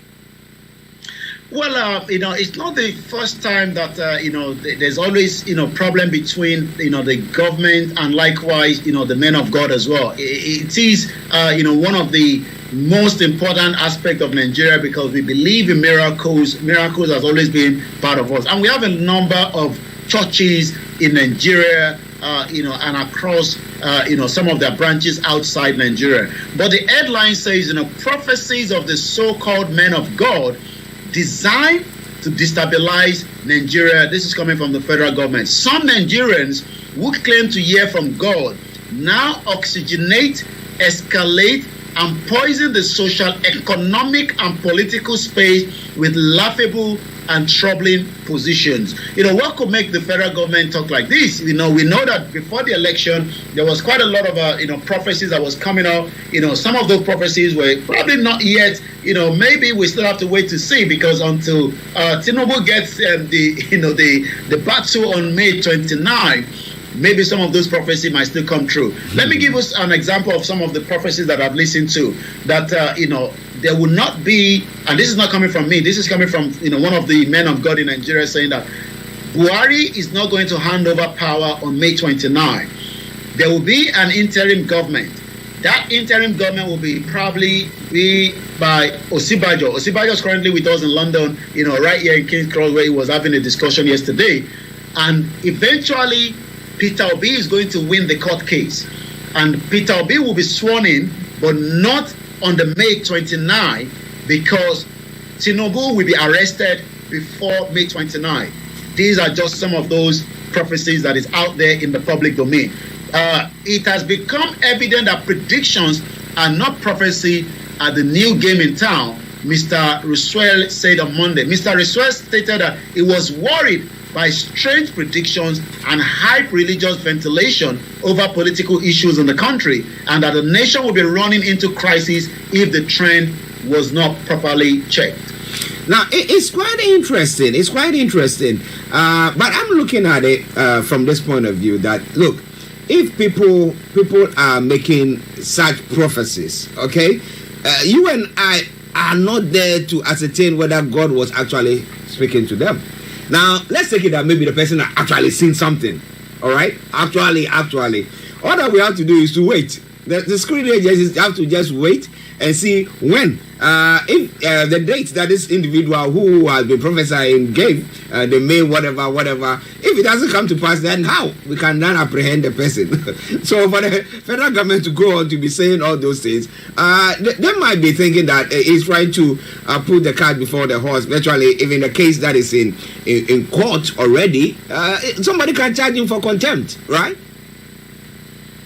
Well, you're quite right, and likewise, we've seen also that some, even as much as some of the utterances have not warrant any kind of arrest. I mean, these faces you're looking right there, they're very popular faces within the Nigeria context, for those that are following, Nigeria Christendom in the country. But Mr. Ruswan, the World Craft Council Africa Regional President, has now appealed to Nigerians to hold on to the best cultural and religious teachings that bind Nigerians together. Some might say, what is Nigerians? Because, those are the indigenous people that probably will ask such a question. He said the council had worked with religious leaders to restore peace in areas where crises are born, mostly Jos, Kaduna, and Abuja. Mr. Rosuwa said the council also networked with some of our traditional rulers during the annual National Festival of Art and Culture to ensure a socialite peace. Okay. Well, we will wait and see. I mean, when those of you who belong to the faith, when prophecies are made like that, we wait to see. Because the good book, Paul did say that, well, there shouldn't be lots of prophecies, but when somebody prophesies, you judge somebody prophesies, you sit and then judge what the person is saying. So we will all be judging, we'll be saying what they are saying. I don't know, Frank is busy there, but I'll still give him time. He will have time to comment on that. I know that he loves the prophecies that go. You say, Olawumi, good morning to you. Very good morning. Okay, and good morning to our listeners. Olawumi, let's talk after the program. They say, Archie, there's one thing about prophecy. As far as I'm concerned, there are prophets in this world. Mm-hmm. In fact, each of us is a prophet, one way or the other. We might not be officially called prophets, and probably we might not be given the mantle like the horns that were given to Akufo-Addo and be called prophets. Oh, okay. But I do believe in one way or the other, God speaks to individuals. Yeah, of course. If not, then I think our relationship with God is useless. At the end of the day, each father and mother sometimes tells the children about what is expected and what they should be expecting in future. Some might come, some might not come. I do not have a problem with prophecy. I have a problem with the commercialization of prophecy. That is number one. I also do have a problem with people who lie to prophesy. There are certain things that are too psychological. Actually, the clouds are coming. You are in church and say, I prophesy that the rains will be heavy. If you study geography, some of these things, the gathering of the clouds to the east, to the west. Oh, some of these things. As a pastor in the church, I do not doubt that yes, sometimes it's not prophecy. Sometimes they can see or they hear what is happening within their congregation. Yeah. It might not be prophecy, but it's experience that, okay, here I am. If this country goes down, the collection, I see 1,000 people a week. They come to church 3 times a day. If each of them give me 10 naira, at the end of the day, I make about 100,000 naira every day. 3 times a week, 300,000 naira. If anything goes wrong, that church will go down, and therefore I go from where I was to ground zero. So they also look at it, the fear of losing what God has given them is also playing, and therefore they also have to speak. Are you getting? Actually, some of those prophecies are to help calm the situation, also preserve what God has given them. Okay. God has given them, people, they are shepherds. At the end of the day, with the shepherds comes the responsibility of looking after the shepherds. It also comes with gifts to help the shepherds. I'm not going to judge who seems that the economy of Nigeria It seems that the economy of Nigeria is already affecting some of our churches, because I got a call from one of a church leader, on the 21st, and he actually made about 1,700 naira, because not much people are donating into the church because of the credit crunch in Nigeria. That's true. I had a personal experience with someone. I was having during the crossover night in December, someone, I'm not going to mention him, but I can talk about it behind the scenes. This is a man who claimed to spend over 60,000 on adverts. As of now, if you go to Jowolo, those of you who are listening to are probably from Ghana, once you move from Royal Fiesta Hotel, on your right, you can see a big billboard over there. The billboard is still there. Advertise about crossover night. He claims he spent about 65,000 on adverts, going from radio station to saying how God is going to get him to unleash prophecies on the nation and all that things. And he ended up taking home 35,000, and he got lost. He got angry with the church, the financial committee, which I happen to have a friend. They got made lost, and it wasn't easy. You're right.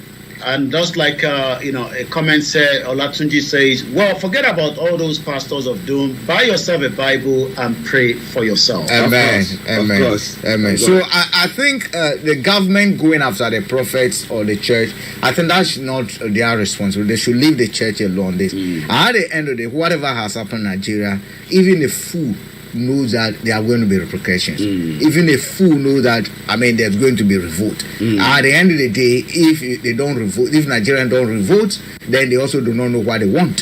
So all those demonstrations that we are seeing, you cannot lay it at the doorstep of the church. The church and the mosques are there to help control the population to a large extent. However, they cannot keep quiet when we see thuggery, thievery, criminality, murder going on right in their faces. No, it's not going to happen. Okay, it's not going to happen. Hey, Star Radio UK, what is your take on that? There are some comments that are coming through, and put your comments as and when they come through. We will read them as well. And as they say on the other platform, yes, we are on the other YouTube channel, that is Star Radio UK. Star Radio UK. Just type in Star Radio UK, not a channel, Star Radio UK, and it will pop up on the YouTube. But I promise you, in a couple of days that whatever is going on, the technical team are working on it. It should be back and running. Okay. Yeah. So now let's move on to some other stories making the rounds this morning from Nigeria. The Abacha died on eve of Dad's planned execution. That is what Dia's son said. So was Dia killed? Those of us who don't know Dia, can you give us a bit of background to it? And the death of Abacha, did it stop Dia's killing or assassination or execution? Well, Dia himself just passed away, yesterday, I believe yesterday, if not over the weekend, according to the family. Yeah, I think it was over the weekend. General Dia was the chief of staff to, the late Sani Abacha himself, and he was one of those that Nigeria, as a former military, person as well, Donaldson Oladipo Dia. Was born on April 1944. He actually died on the 26th. Was a Nigerian general. He was also a lawyer who served as the head of state, chief of head of state for Sani Abacha. I'm sure a lot of people remember, Abacha very well. But Dia's son is the one granting that interview that, as I'm trying to. Okay, I got it here, but Dia. Abacha died on the eve of that planned execution of Dia. So what actually happened then, it was a military dictator, the late Sani Abacha, that we've now remember that every time when Nigeria is broke, there's always an ATM about Abacha that we just have to knock on and he's going to give us the money back. So much of the money has been returned back to Nigeria. But, Babatunde Dia, the son of the former chief of defense staff, the late Oladipo General Dia, speaks about the life and times of his father. And some of what he was saying was that, Abacha actually wanted to execute not just Dia. Obasanjo would have been part of that execution because of the plot to overthrow Abacha that Dia was also involved in as well. So that is what the son is actually saying, that his father escaped the death because Abacha died on the eve of that execution. So interesting. I bet Dia was praying. He was one of those who were praying that something will happen, miracle, and he had his miracle. From what we were told, it seems that Dia, family and those that knows him within the Ijebu side of Ogun State, actually did a lot. I mean, this part of the it could be conspiracy theory that they actually worked a lot to make sure that their son did not get executed, and maybe that led to the death of Abacha. As we all know, Africa is full of different things, and that's exactly what we just started with the prophecies coming out from the men of God that the federal government is saying, just stop that nonsense. It's not helping the economy and the security of the country. Just pray for the peace, and that is what you're meant to be doing. So people believe that the community that close to Diaz at that time also were probably doing a lot. Maybe that killed Abacha. That's for science to detect. Well, maybe that killed Abacha, but we and I were not there. But at least Abacha's death, every time, like OLAMILEKAN say, the country is broke, they go ATM. Just make sure you put the right code. Boom, some money come from Abacha from the grave. Well, Juliet Makapela, good morning to you. It's in Nigeria. What do you think will now happen? Do we have a better Nigeria? Will it help build Africans? Well, some are saying that they want the country divided. We'll be coming to that. It says thanks for the update on to the locals as well. And Olakunle says good morning, Mr. Archie and White Lion. Much love and respect. Okay, Olakunle, well done. He joined us on the YouTube channel as well. As many of you who want to go there, you can go there. Just type in Star Radio UK. Okay, Star Radio UK, and it will pop up there. So, Archie. Yes. One thing our leaders must not forget, that whatever we do, thinking that we actually trying to hold on to power, bribe our way, kill people to power, it sends signals to the outside world, and that informs the way they deal with us. I'll give you a classic example. Look, do you think if this current administration or the administration to be sworn in Nigeria, should it hold? Should Anchor hold that Tinubu remain the president? Yeah. Do you think if I am to negotiate with him, knowing that all they understand, the language they understand, is foul and fair and foul? Yeah. Foul play is the order of the day. Do you think if I'm going to go as a business person to negotiate with them, I've already worked out all these people want is foul play. Yeah. What do I do to be able to present to them things that will not help Nigerians, things that will be foul, but to achieve the immediate goal that they want, which is money, power, and power. Money. That's all. And that is how. Yesterday I watched a video when Ghanaians were complaining about the U.S. military stripping and basically searching what they call the Ghanaian security. So you have come to my country and you are rather searching my security. My security are there, but you have to screen my security. I said, what do you expect? Here you have even parliament in Ghana where people are bribed. So if people can, your parliamentarian can even be bribed for less than even $20,000. Do you think the U.S. should take your security seriously? If your parliamentarian can accept a $10,000 as a bribe to do something that is unthinkable, and you expect them to say, okay, your security has expect less than that. Yeah, people want some thousand, and the woman will go and especially in this climate of global political hostility, do you think the U.S. should basically allow Ghanaian security to be actually those screening those who come close to their vice president? I wouldn't do it. Not even the angels from heaven will approve of that. Because you have demonstrated that you are not capable. Default position. You are a crooked person by default. You are a crooked person by default. Oh my God! Oh my God! Well, listen, it is Star Radio UK. At least you got the visit which Nigeria did not get.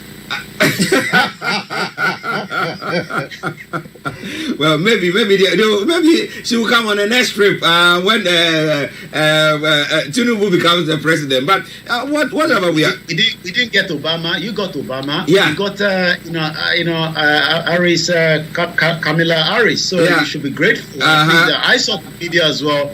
In terms of the search, but at least, like you said, they would not compromise. Their own security. Even here we saw that when Biden came, his motorcade had to drive away from the African president. They were all locked in one particular. Well, listen, it's Star Radio UK. Now, Juliet says that. What are you meeting the president? The Tinubu? No, Tinubu is not. They say he's in France. They say he's not coming to the UK, so we're not very sure. London, from what his handlers are saying, because he was sending a greeting to the family of Dia, that he's also known to very well as well, because during the Dia and Abacha was also after the late MK Abiola died, and there was a lot of issues regarding, and Tinubu was part of those that formed Nadeco. So we believe that Tinubu is presently now in London. Okay. So Juliet, that's some information for you. We'll be telling you what is happening on the African continent. We're going to Kenya and all the rest. You also want to know what is happening there. We'll be bringing it right to your doorstep, so don't you go away. But let's go quickly to a couple of stories from Nigeria. That's quite one pertains to the IPOP. We had the International Terrorism Index, Global Terrorism Index, that placed IPOP as a terrorist group. But now they have retracted that decision that they made, or that person that they made. And again, we have the Amnesty also making some statements pertaining to worsening conflict in Nigeria as well. So that too, let's look at it. Well, last week, remember that when the Global Terrorism Index released that 2022 terrorism index for around the globe, IPOB was included at number 10. That flagged a lot of concern, not just to the IPOB that believe that they shouldn't be in that list, but also to some individuals as well and different organizations that I was able to engage in some private meeting, and they were very, very concerned. But the question then is, what has made Global Terrorism Index to retract what they've actually put out from the information that came out yesterday. I know I was not on yesterday, but this is what they actually said yesterday. The Global Terrorism Index has retracted its earlier announcement of ranking the indigenous people of Biafra as the 10th deadliest terrorist group in the world. The GTI report, published annually by the Institute for Economics and Peace, IPE, had ranked Nnamdi Kanu's led IPOB as the 10th deadliest terrorist group in the world. But in a statement yesterday on their website, GT referred to IPOB as a pro-Biafra secessionist movement and not a terrorist organization. In the statement was titled Statement Regarding the Indigenous People of Biafra and the Global Terrorism Index. It read, the Indigenous People of Biafra is a pro-Biafra secessionist movement based in southeast Nigeria that aims to establish an independent Biafra nation. IPOB was proscribed as a terrorist group by the Nigerian government in 2017. In the recent years, IPOB has been linked to several attacks, which have been attributed to its paramilitary wing, the Eastern Security Network, IPOB-ESN. The group has not claimed responsibility for any of these attacks. It is important, therefore, to differentiate between the peaceful activities of the group and its alleged involvement in a violent activity. We have today updated the Global Terrorism Index 2023 to reflect this necessary clarification. Institute of Economics and Peace. Okay, quite interesting there. But pertaining to the insecurity in the country and the assessment by Amnesty International, shameless leadership failure, worsening conflict in Nigeria and other nations, Amnesty's assessment of it. What have Amnesty said so far? Well, Amnesty have really been concerned, when it comes to, the handling of, insecurity in Nigeria and torture and disappearance of individuals as well. the death of scores of protesters were reported and attributed to excessive use of force by the security force. Not just in Nigeria, they also mentioned the Chad, the DRC, the Guinea, and the Kenya as well. But what we can confirm is, the sub-Saharan Africa have scourge of conflict continue to cause suffering amid the double standard and the failure of leadership. Most Nigerians believe that the leadership is the problem, while some disagree and says the country is just going through a lot unstable. But Amnesty International report on the 2022 highlight the double standard through the word of human rights and failure of international community to unite around consistently apply. As we know, Nigerian government refused to allow Nnamdi Kanu to be released, even though the court has already said so. But part of the human right, and tomorrow maybe on Niger Voices, we might be, just as we did last week with the U.S. human rights report on Nigeria, it seems that the report on the amnesty might be part of our conversation tomorrow as well. Star Radio UK, I will come back again to you in the studio at 11:34. Okay, Juliet says indigenous communities need to be protected, etc. Everybody. I say that when their leadership are put in place, we can all not be leaders of our countries. If not, that we will not have a place.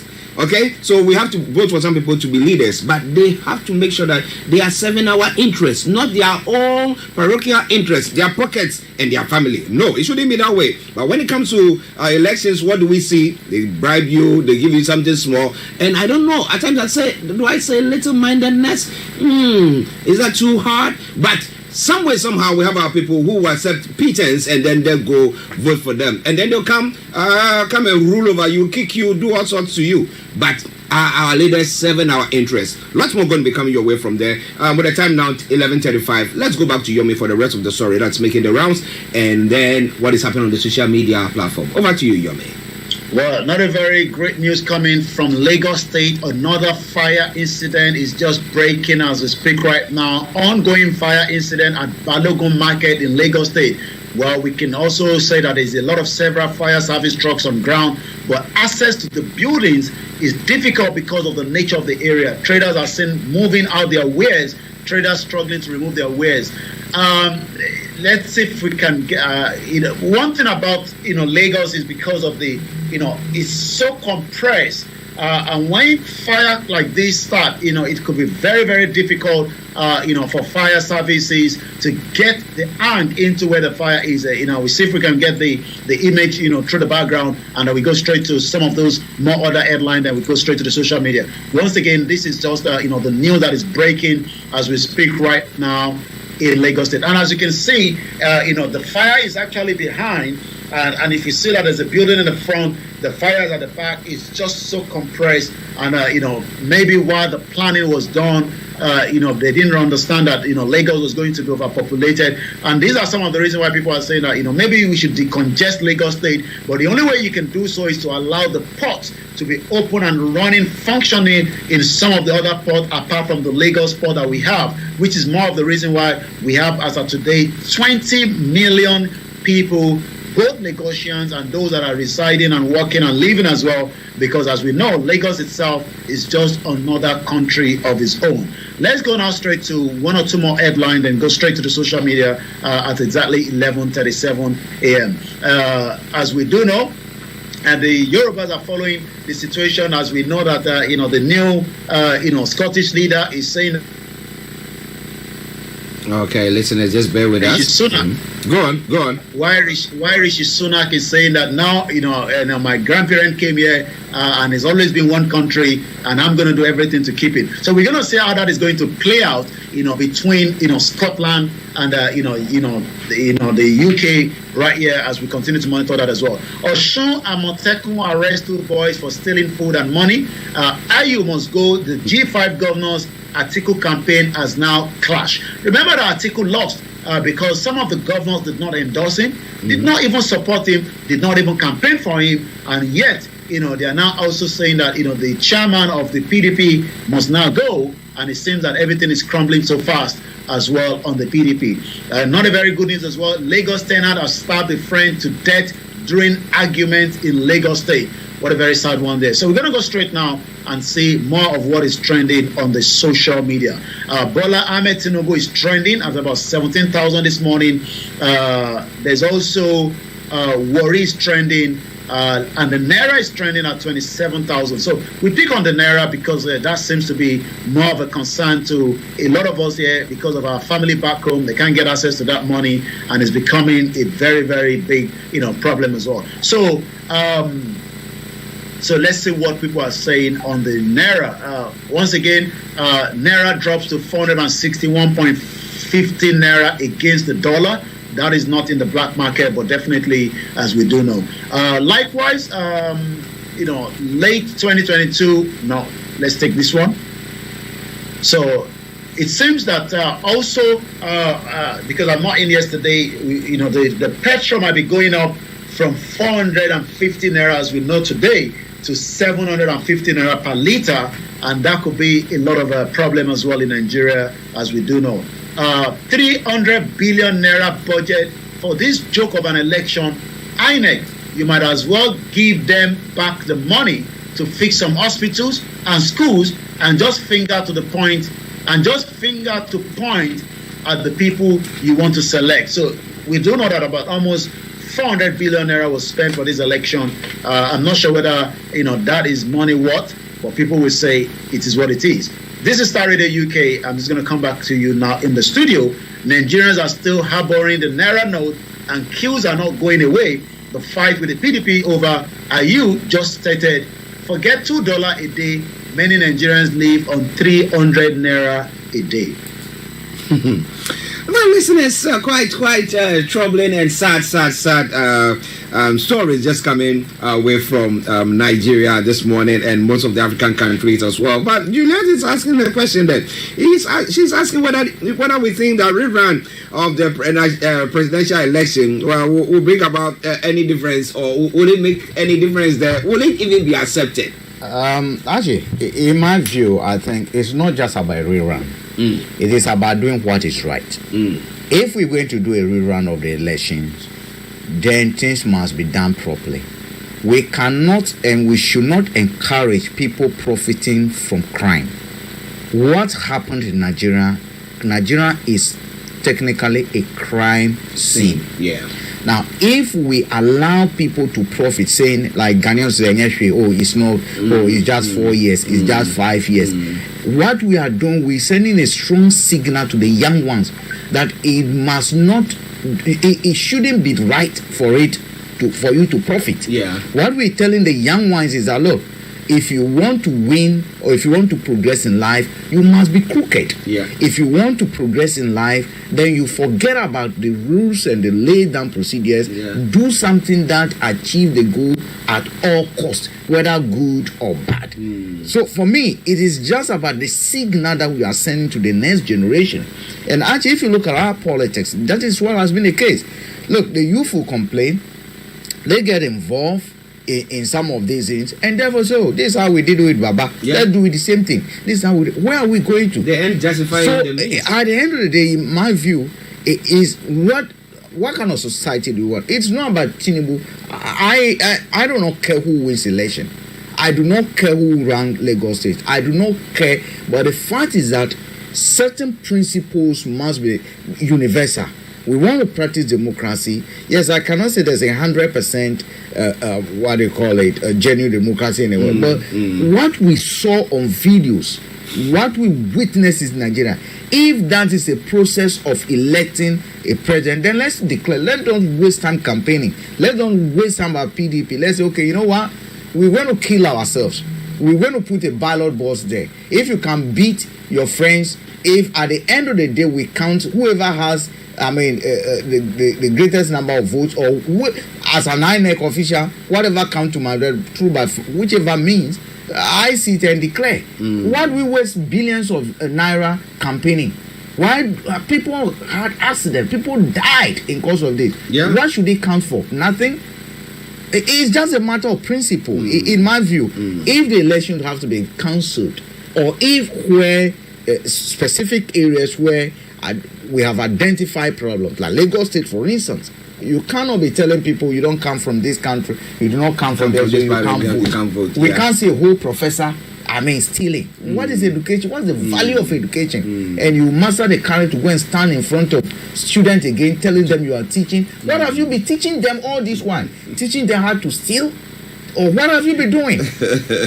Are you getting me, Archie? Yeah. So, whether the Nigerians are going to agree to cancel the election or not, what we should be looking at, what we want to give to our young ones, how we want Nigeria to be looked at. And I look at, I listen to someone who narrated the experience of Jimmy Carter, who vowed never to visit Nigeria again to observe any election because of what he saw. It was in 1999. The kind of election that took place. Jimmy Carter vowed never to step foot in Nigeria again to witness it, to observe any election. Wow. And the commentator who was also in Nigeria said, look, if what Jimmy Carter saw and narrated is anything bad, this is evil. Wow. Are you getting me? Wow. Well, Julian says, would we ever see any fair election across Africa?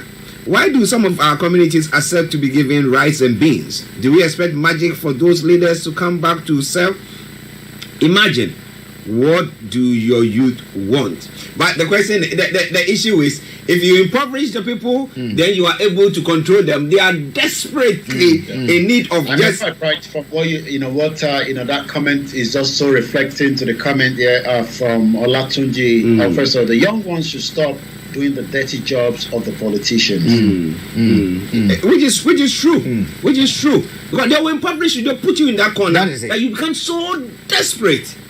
You say you're right. With all this and that happening in the Nigerian election, actually, I am praying for a day where we have people who have bribed their way, and the people will take their bribe and say no to those bribes and vote someone who has not given so much bribe away. I cry for that day that it will say, okay, this community, this person is able to deliver. I mean, I had an experience. I told you before, Legon, when we had Polado Motri contesting to be the SRC president, coming, doing everything. Accra, who was the poorest person, couldn't even print a poster. We stood up as a student population, took the campaign. Accra never knew us. We went door to door campaigning, championing. At the end of the day, the person with the money lost miserably. Lost miserably. That's the kind of thing we need to start doing in our communities if we really, really, really want change. But you see, most of us say, because, like it's rightly said, we have been impoverished. This money on the table. If you look at this NDC MPs who voted, they look at the election coming on. They want to go and splash. They need money. So money has become, and that's why Jerry Rawlings once now, may his soul rest in peace, that anytime we make money, the determinant, the main influencer of our decisions will risk everything that we have ever stood for. And that's exactly what we're witnessing. Loremi Kilanko, good morning to you. It's a morning to Frank, Archie, Olayomi, and the fans there. We salute each and every one of you. And Julia says, Koiki, think of how some of our youth lose life. How can policy be introduced across Africa to ensure that no one can be receiving this kind of handout? Well, they know that if they will introduce any policy of that sort, it's going to affect them. So they won't. When in their opposition, they'll be talking against it. They come into power. They say no, that is a way to hold our place, and therefore actually, that's what we do. Juliet, we have the laws. Because bribery is a crime. Influencing people during elections with gifts, handouts is a crime. What the INEC, the electoral commissions in these various countries, what are they doing? They spend 400 billion, for that. There are laws that regulate even political funding in our part of the world. What are we doing those laws? Nothing. Okay, Yummy, before you go. Well, stay tuned with Frank and Archie for the rest of the program. We'll be back again same time tomorrow for more updates from Nigeria. Have a very good morning, good afternoon. We are now running the same time with Nigeria since our time zone changed on Sunday. So we are no longer 1 hour ahead. So it is now exactly 12 minutes before noon. And I leave you in the good hands of Frank and Archie. Bye for now. Bye-bye. Well, listeners, it is Star Radio UK. It is your favorite African and Caribbean radio station in London. We're going to take a quick break. doesn't he have conscience? Even if the politicians are known to be evil and manipulative, you who is carrying the Bible and pretending to be holy and entering into the cathedral pretending to be holy, are you saying that you don't know? Are you saying that you haven't heard? Anyway, all those aside, I want to remind humanity that Biafra is coming and Biafra is here. Nothing will be in its way. God has destined Biafra to come because with the amount of truth at our disposal, the truth will always dismantle lies. Lies will never hold forever. Lies must fizzle away irrespective of how long they existed. Let me tell all those walking towards Biafra right now, it doesn't matter what you are doing. It doesn't matter whether you are bad or you are good or you are ugly. You are designed to play your part. But in the end, Biafra must come. Let me say to the genuine people who are going to get Biafra, you must be pure in heart. That is one criteria. You must worship only God, because it's only God that is going to bring Biafra. And God is looking for people with pure heart, people who only worship him, not people who are idolatrous to the extent of worshiping ordinary man-made money, worshiping people in long robes, fellow limited mortal transient beings, worshipping them, ignoring the God who is the owner and custodian of the air that we breathe, ignoring God who owns the tree, the cotton, the linen, the products through which man recreate money. Okay? God, the owner of all things, ignoring God and worshipping mortal beings, worshipping things man recreated out of the creation of God. God alone must be worshipped. God alone we must dedicate ourselves to, because it is God that will help us obtain Biafra. But we must all go into work too, because God wants us to do the physical part and then he will do the spiritual part. Okay? Just like David stood up to Goliath and did the physical part, and God did the rest. Just like Moses stood up to Pharaoh, and God did the rest. We have seen it all. We've seen the walls of Jericho come down. We are yet again at a pivotal stage where the miracle that will show God's glory once again on this earth will come as Biafra emerges. Now, I said this to every Biafran marching to Biafra, and I remind you of what Nnamdi Kanu told each of us. It doesn't matter what you want to set it up. It doesn't matter what you want to say it. It doesn't matter what you want to do, go and do it. As far as you believe in your heart that will contribute to getting Biafra, you must be honest. You must be honest. You must be truthful. Lies will not get Biafra. If you are there and all you're doing is lying, scamming people, being fraudulent, gambling, promising this today and tomorrow. And you've been listening to my brother, and uncle. We've known each other, like I said, for the last almost 15 years within the Nigerian community context. And we are still very, very good friends, even though he has moved far away to the state. Once again, a very good morning and welcome back again. Almost good afternoon, as we now back into the conversation after the Star Radio UK. Orúkọ mi ni Ọláyọmí Kóìkì. Like I said, we discuss issues around Nigeria. Lies have been,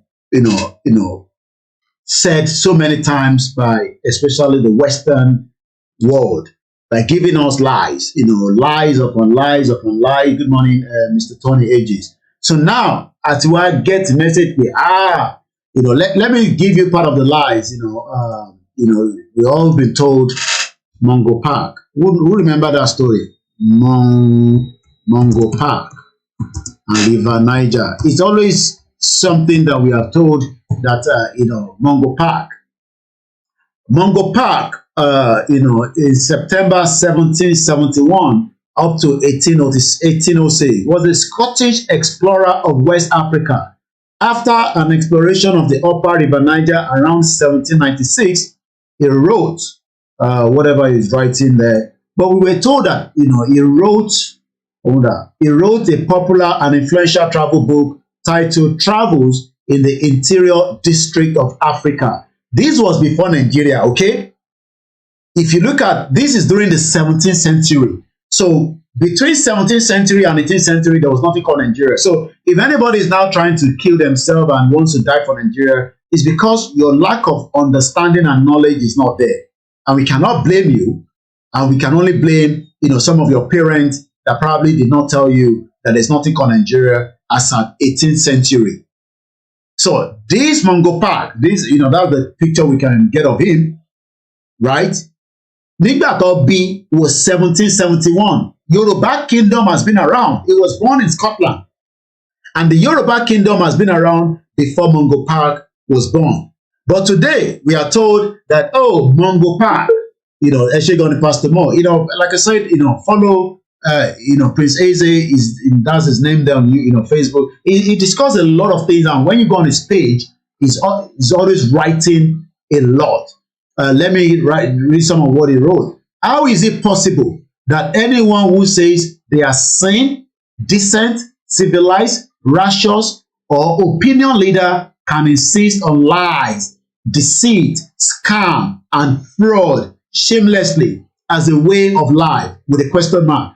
Just consider those who are insisting on Nigeria as a country, defending or minimizing all the inhumane atrocities against humanity going on there, and claiming that such an evil contraction as the territorial integrity. I feel the shame on the behalf. Advocate for humanity. Let's read this one as well. Lesson on leadership. Leadership is listening and serving. So everyone who can listen and serve is a leader. Everyone in this world has a unique gift, but is limited, imperfect, and transient mortal. Therefore, a leader must be one who has insight into their obvious limitations and capable of identifying talent in other people with a view to deploying those talents in their rightful position to ensure service to humanity. Gbogbo ọmọ Yorùbá ló ní talent. Every Nigerian has a talent, but as indigenous people, our talent cannot flourish should we remain in Nigeria, because that is not who we are. But some people always disagree with us because they think that it is not that Nigeria is not going to work, it's just that because we don't have the right leadership. So we have been told lies that it's about the leadership, but when actually it is because we are not one. Once again, a very good afternoon, as we are just about 5 minutes before noon. This is Koikimedia Live. We've just come out from the Star Radio UK. So let's go further. A leader, listen and serve all the sundry, including those who don't agree with them. They serve the good, the bad, the ugly without the fear of favor. A good cleaner is a good example of a true leader, because a good cleaner will give service by cleaning everywhere within their jurisdiction of operation, including areas where those who disagree with them occupy. If one cannot see, understand, and relate with this, then such isn't a leader and must not go anywhere near leadership position in humanity. Such individual can only be likened to a goat occupying a position reserved for a dog if they fail to heed the warning. So when you go to his page, you will read a lot and lot. This again is another one. Fact of life. Let's blow it out a little bit. Fact of life. Irrespective of how our roles alter or change for whatever reasons, a child can never become a parent to their parent, nor parent become child to their children, or any of the children. In fact, irrespective of our elderly, any elder whose parents are alive or any of their parents is alive remains a child, whether they like it or not. And I guess I just heard and couldn't agree more that rumors are carried by lying haters. Oh, IGBOHO, hey, Baba Akintoye, hey, rumors monger. Just as I said yesterday in my broadcast, propaganda and blackmailing. And it is something that people that wants to create lies, they put out there. Oh, eloma gbé rumors síta. Hey, ṣé ti gbọ́, ṣé ti rí, àṣírí part 3, àṣírí part 30, àṣírí part 4. These are rumors that does not have any basic concrete. But the whole idea is to destroy and bring the narrative and change the narrative rather. They always want to change the narrative. And the moment you change the narrative, what else? People that wants to believe rumors. You know, and we love rumors.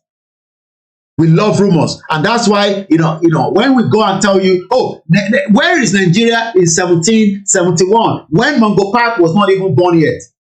Where is Nigeria in 1770? Katasope Mungo Park was born, in 1771. Níbo ni Nigeria wà ní 1771? Ẹ̀yin tẹ́ ẹ sọ pé ẹ fẹ́ Nigeria, ẹ wá ṣàlàyé fún mi. Níbo ni apá bo ni Nigeria wà? Ẹ wá sọ bí tí Nigeria wà fún Koikimedia.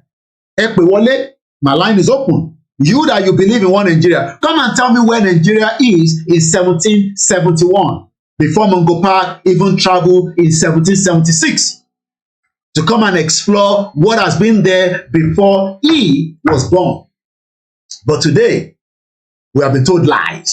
Lies upon lies upon lies upon lies. So even the truth is no longer valid in that shit-hole country called Nigeria.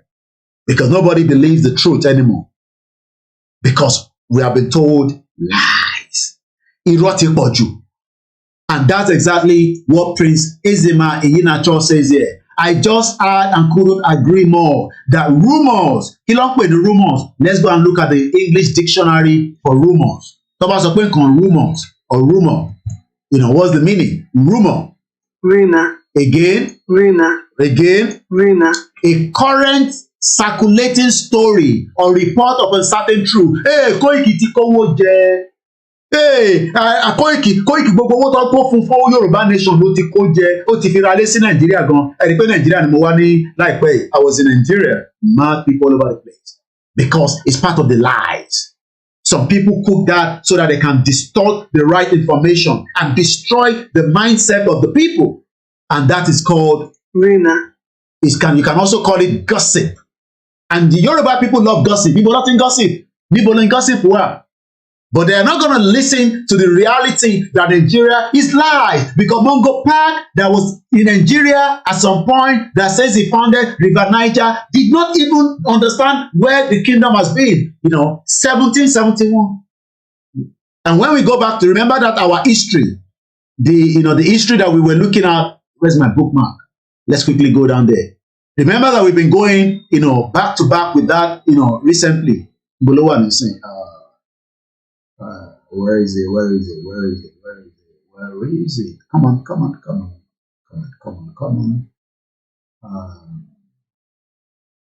I have too many stuff open all the time.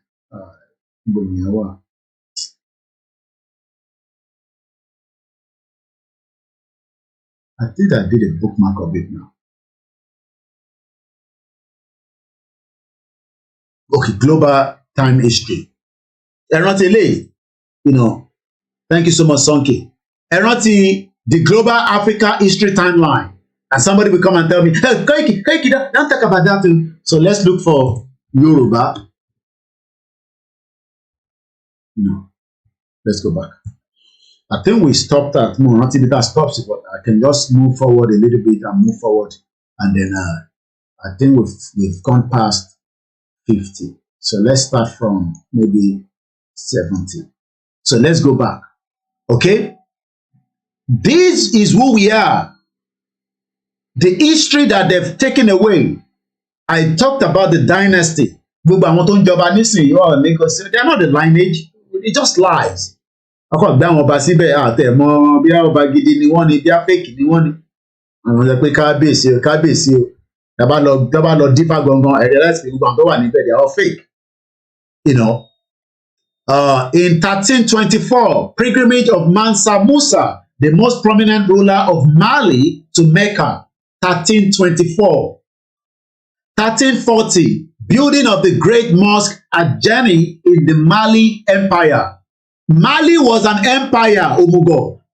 And today, go and look at Mali. It's all destroyed because they don't want those empires to survive. Destroy everything, destroy the language, destroy the people inside if possible. And if they're not going to listen to you, kill them. And today, some people will come out and say, hey, Nigeria, look at Mali now. Mali, officially the Republic of Mali, is a landlocked country in West Africa. Mali is the 8th largest country in Africa. And today, Mali is not working. But look at the history that tells us that building of a great mosque, let's see if we can find that, great mosque in that during that empire era. Maybe we can find anything. Look at the great mosque, okay?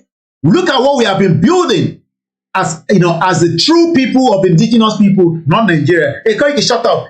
I'm gonna make sure that Nigeria works all day. Omugo. Try to fix Nigeria then. I'm sure some of you are trying to fix it now. Or you are all angry that Nigeria is not working. You come and tell us Nigeria is going to work. These are buildings that even àwọn Òyìnbó could not build as at the time. But we have already started building these kind of structures. But today, go and look at Yoruba land. Go to Mali and see, and you realize that they destroy all the empires. Because one more with the moment that the empire overshadow their own is a problem. I'm just getting the news that Burkina Faso have suspended France 24 radio broadcast. Burkina Faso. And we embark France for they are getting tired. So this is the latest story that is just coming right now. France 24. France 24 strongly deployed the suspension of its broadcast in Burkina Faso. Why are you deployed? Or deplorers? All this big English. That's what they used to destroy the world. In the meaning deplore. Feel or express strong disapproval. So French 24 is not happy that Burkina Faso have suspended their broadcast from Burkina Faso. When it's all lies. Destroy an empire. But one thing is, talk about empire, so our people will say, no. Muki Evangelist Taiwo, Ekabo. Muki Bawa Oluyemi Adams. Bob Jesu Muki, stop calling me. I'm live right now. I saw your missed call. You can drop a message. I'll pick it up. Muki Grandma Lee Ajayi. Muki Koikimedia team that are also Ajagbe Muki. Muki Wente Wani Nigeria. Burkina Faso Lele missing. I want Burkina Faso to suspend the one. Don't come and tell us lies here. May good morning or good afternoon rather. It's 5 minutes past. And I've updated all my time because of the British time check. Will change. So now we are running parallel to Nigeria. And let me tell you, Nigeria is still a sovereign nation, but we must do everything. Bẹ́ẹ̀ni, àwọn ọba tí wọ́n rí ìran pé ọmọ àlè wà ní àfihàn. So let's come back again. These Moses Moki black race are the first people to build a powerful build called pyramid. So also to invest in these things on the planet. This is Jane in Mali. It was an empire. Not long. Let's see if we can get a video. Great mosque. Let's see if we. World Great Mosque. Okay, I check our video. I don't own the copyright, but let's just watch it. This is the New York Times. It will be empire. This is meant to be an empire. It will be after how many decades? This was an empire as at 1340. Ebami sorry calculated 1340 to today. How many years ago is that? 1340. Can somebody quickly work it out? 1340. This was built in 1340. And look at what it still looks like today. 1340. I don't know the copyright in case they remove it. This is Neil McFarquhar in Jenne, Mali. This ancient city is famous for its mud mosque. Ancient city, but look at the city as it is. 683 years old ago. So when we are talking 683, thank you so much, Mr. Babatunde Eshigoni, to my back end team here as well. 683 years ago, and they come and tell you, oh, we are working towards making Africa a better place.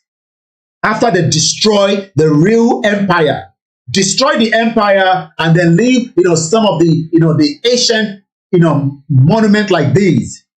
And when I say Nigeria is not working, an idiot, a Yoruba man will come and tell me to shut up because it's fool, it's buffoon. Who understand anything? Muki Mr. Amos Shegun Oluwashola Rotimi, good morning or good afternoon rather. Good afternoon. Let's go back to this video. The largest mud brick building in the world is Did you hear that? The largest mud brick in the world. We have look at what they've been building. You're right, Kingsley. Nigeria is a crime. It's even more than a crime scene. Mr. Tony Ages. 683 years ago, Mali was an empire. Empire. And today, these buildings still stand as the world. You hear what I say there? Let's move it back again. And let's just watch it together.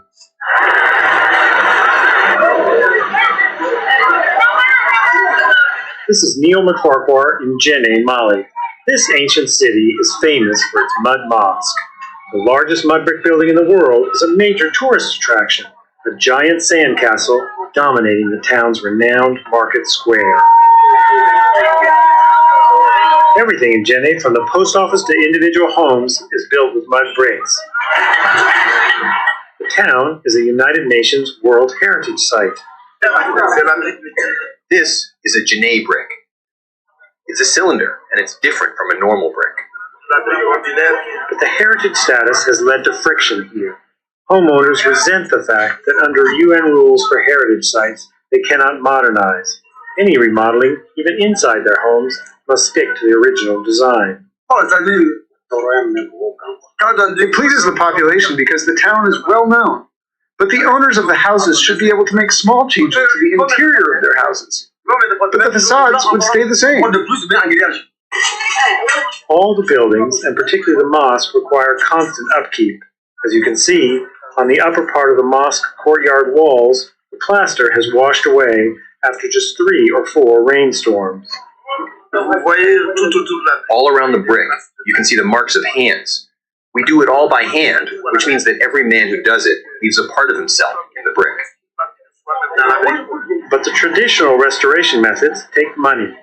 The restoration of the Great Mosque alone is a $900,000 project funded by the Aga Khan Foundation. There is no such bounty for homeowners, and while they take pride in the tradition of these homes, they feel like they are just pieces in a museum designed to entertain tourists. There's a sort of tension, difficulty that has to be resolved by not locking in people with this. Do you think this will be in UK? And do you know the amount of money that they'll be making out of it? And when we say that, some people are, no, Koiki, let's not worry about that now. Somebody will just wake up one morning and they don't understand why we say this country is not working for everybody. Let everybody go their separate way, and so that we can develop. We can develop to the pace of the same thing like the international community. We can live a better life, not the one that we are living right now. I came at the other side. So-called traditional and authentic architecture. I don't want to use too much of the video because it doesn't belong to me. You can go and watch it more yourself. It's called the Great Mosque of Dangina. And you can see Mali, Empire, 1340. And we are told by these lies, that Mongo Park, although find the, River Niger that has been there for a very long time. Mr. Badamosi Smiler. And you can see, this man was born in 1771. People in Nigeria were in 1771. Where is Nigeria in 1771? Can somebody tell me where Nigeria is in 1771? And when somebody like this is now talking, we now say you should come shut up. Let's bring this one. Then I'll come back in just about a few minutes. It is not in their hands because you know what? Power belongs to the people. Anything we want is what we're going to get. Once again, I want to ask this. Do you think this dream is realizable without a war? And are you prepared to fight another war? This dream can be realized without a war. And let me put it this way, as soon as the people, the various ethnic groups in Nigeria realize what Nigeria means to each and every ethnic group, they will subscribe to our position. So it is realizable without a war. Before the white man came, let me ask you this, because it's an interview, which means you can ask me questions and I can ask you. Before the white man came, was there any Nigeria? Before the white man came, did Nigeria exist? It's a simple question that I'm asking you. Dele, did Nigeria exist before? It didn't, no. It didn't exist. Then why are African people, black people dying over something that they did not create? Did any Yoruba man create Nigeria? The answer is no. No Igbo man created Nigeria. No Hausa man did. No Fulani man did. No Kanuri man did. No Jukun man did. When you come to Nigeria, it's always a debate about it is our turn. It is our turn. It is our turn to rule. Now there are over 250 main ethnic groups in Nigeria. If you keep rotating the presidency every 8 years to each and every ethnic group, times 8 by 250. How many years are you going to get? So some people will die many times over. They will reincarnate many times over. The presidency hasn't come to them. Nigeria is a joke and an absolute mess. It was not created by black people. Therefore, it cannot be sustained by black people. I want to see an Africa where a Yoruba nation, a Yoruba mega nation extends from Togo all the way to Edo State. That's what I want. Because that is authentic Africa. I don't know why Africans are so beholden to something that is alien to them. Are you a white man? The Lugard that created Nigeria is a white man. What are you doing as an African defending something that a white man created out of, should I say, a racist intent? Nigeria was an ordinary company, Royal Niger Company, an ordinary business venture that the British converted into a nation. And Africans are killing themselves, trying to maintain something that a white man created. Sometimes I wonder what type of God made African people. I don't understand it. And that is why you have this neo-colonialism. That is why the British High Commissioner had to go to Tinubu to ask him, how do you end this protest? Because if this protest continues, you're jeopardizing our oil. Nnamdi Kanu can use it as an advantage to go and get Biafra. They asked the army to go in and kill people. You people are being ruled by your colonial masters. Your fate is not in your hand. You're in a country that is 60 years old, so to speak. There is no electricity. If I am a Nigerian, I can't come out and say I'm a Nigerian. I'll be ashamed of myself. For 60 years, you have no electricity. For 60 years, no good roads. For 60 years, no good schools. For 60 years, your politicians are traveling abroad for medical treatment. I ask you, what is there to be proud of about Nigeria? Name one thing you can be proud of. Name one thing. Is a question I'm asking you, Dele. Tell me one thing you can be proud of in Nigeria. Nigerians are amongst the brightest people in the world, including the Igbo people, of which you are one. You're a very brilliant man. That is Nigeria in your DNA. I was born a Biafran, not a Nigerian. Nigeria is a historical mistake. Was there a birth certificate at that time that wrote Biafra on it? Of course, yes. You want me to show you? I will show it to you. I can email it to you. It's not here with me right now. I can email it to you. My person is Biafra. I don't mind. I will email it to you. So you see, what I'm asking is, if Nigeria never existed until the white man came, why are you as a black African man defending it? What's a white man created? Why? When you have Yorubas in Benin Republic, Yoruba is in Togo, they speak your language, they eat your food, they dress the same way you do, you have the same culture, the same value system, the same orientation, and I'm asking you, and the white man came from Europe and said, oh, you are Yoruba from Togo, you speak French. You're Yoruba from Benin Republic, you're going to speak French. But you're Yoruba from Nigeria, you speak English. Are people not perturbed by that? That level of dehumanization, that level of subjugation. You see, the one thing that shocks me about Africa and their class of intellectuals is the fact that they are willing to swallow hook, line, and sinker anything the colonial master gives to them. And I've asked you this very question. Can you go to Europe and create a country as a black man? The answer is no. Then why must you accept what a white man is doing in Africa? Do you see why we are poor and very backwards? Do you see why Nigeria can never have 24 hours of electricity? Never, ever, ever, ever. Because the foundation is faulty.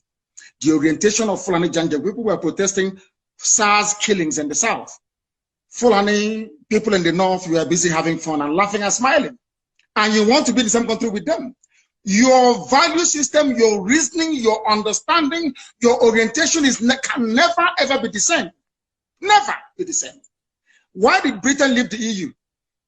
Then I'm asking you, are they not Christians? Are they not Democrats? Are they not, don't they believe in free trade and voting people in and voting them out?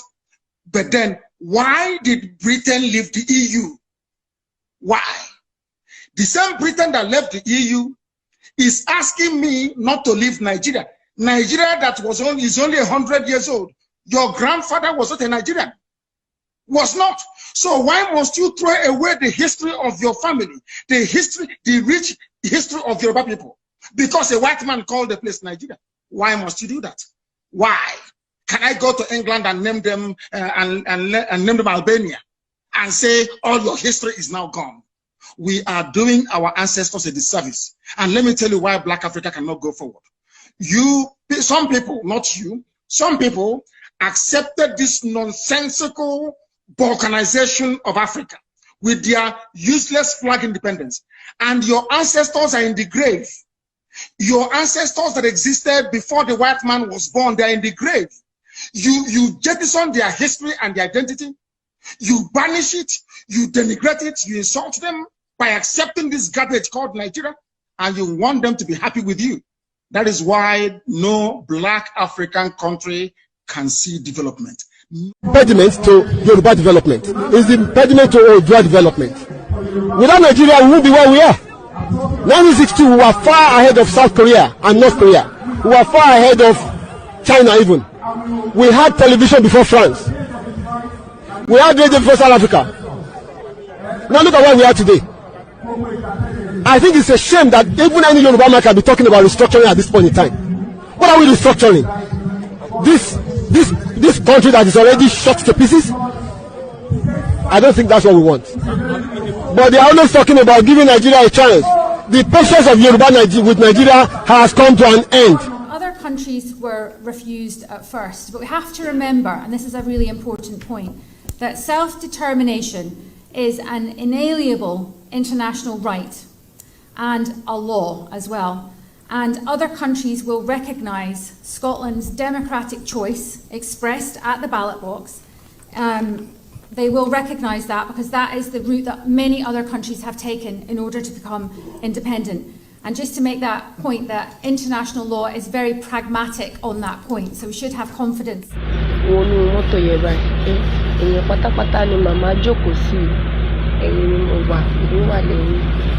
Orí driver yẹn ló ń wò lọ́kọ́ títí rí orúkọ bóyá nọ́mbà bíyà ọtí yẹn ní lẹ́yìn ẹ̀gbọ́n ṣáà fàdúrà ẹ̀sìn wà lọ́kọ̀ mi ò balẹ̀ mọ́ má sọ fẹ́ níbodì tó ní mo mọ̀ sí ìlú masáré lọ fún yọba àti lórí wọn máa wà fi ṣe mí ṣe yẹyẹ tí kòkó bá ṣẹlẹ̀ ṣáà rẹ̀ ó.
historic memory includes the notion that your greatest days were under Ivan, Peter the Great, and Catherine the Great.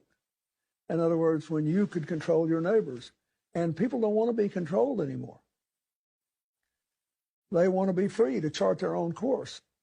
I'll never forget the first time a man with impeccable military credentials, the warden of Rhodes House, who was Admiral Viscount Montgomery's aide de camp in World War II, said, you know, you're going to have to leave Vietnam.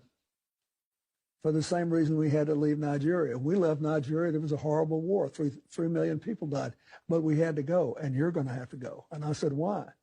He said, because they don't want you. You know, people want to chart their own. Koikimedia, bringing the world closer to your doorsteps. As the man saw, sorry. Onígbà tó máa ń busy, onígbà tí kò kí ń busy. Ó ti lọ nìyẹn. The next one, ìyẹn máa dé ní. The next one máa dé ní 1 minute. So, bàbá ń sọ fún yín pé Yorùbá nation ló lè ṣe àmọ̀tán sọ ni. Torí lè náà lè sìn. Koikimedia, bringing the world closer to your doorstep. In the 23rd of August 2022, sórí lè náà ó ti ready láti depart. Sórí kọ̀mpútà ni ó máa tilẹ̀kùn. Ó dà pé sensor péyàn kan tó fẹ́ wọlé ilẹ̀kùn yẹn máa tì nísìn. Ìyẹn la ṣe ń sọ fún yín. Sórí the next one tó máa dé ó máa dé ní 1 minute. Èyí náà ti kiri òun náà ti lọ. So má jẹ́ kí àwọn kan parọ́ fún ẹ pé Yorùbá nation is possible. Bá ti bá Yorùbá nation. Báwa náà ṣe máa ní network wa nìyẹn. Ṣé máa gbéyàn from point A to B. Tó tún rí pé lè náà tún ti dé every minute. Bó ṣe ń kóyàn dé tó ń lọ tó ń bọ̀ ní. Má yẹ kí àwọn kan parọ́ fún ẹ. Yorùbá nation now, Yorùbá nation now. Koikimedia, bringing the world closer to your doorsteps. As the man saw, sorry. Onígbà tó máa ń busy, onígbà tí kò kí ń busy. Ó ti lọ nìyẹn. The next one, ìyẹn máa dé ní. The next one máa dé ní 1 minute. So every one of us must rise up. The armed forces are not neutral. They collude. They collude. They collude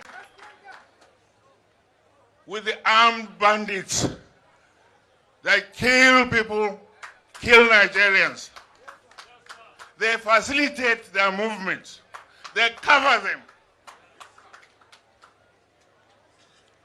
If you are depending on the armed forces to stop the killings, you will all die one by one. Well, I pray none of us die. Welcome back. It's just 12:29 p.m. Local time in London, England precisely.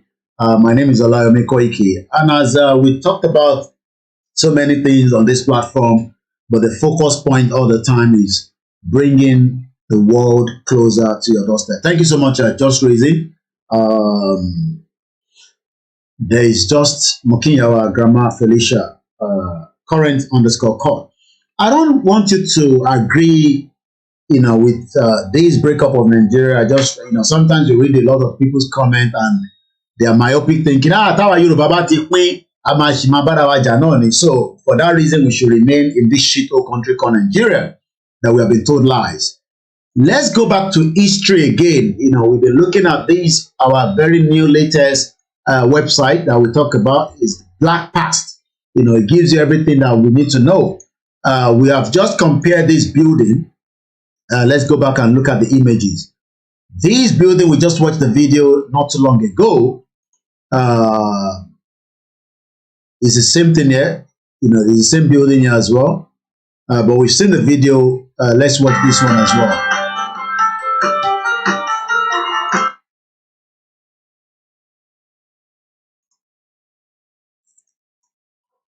The gathering, it looks like a djinn, but it's not.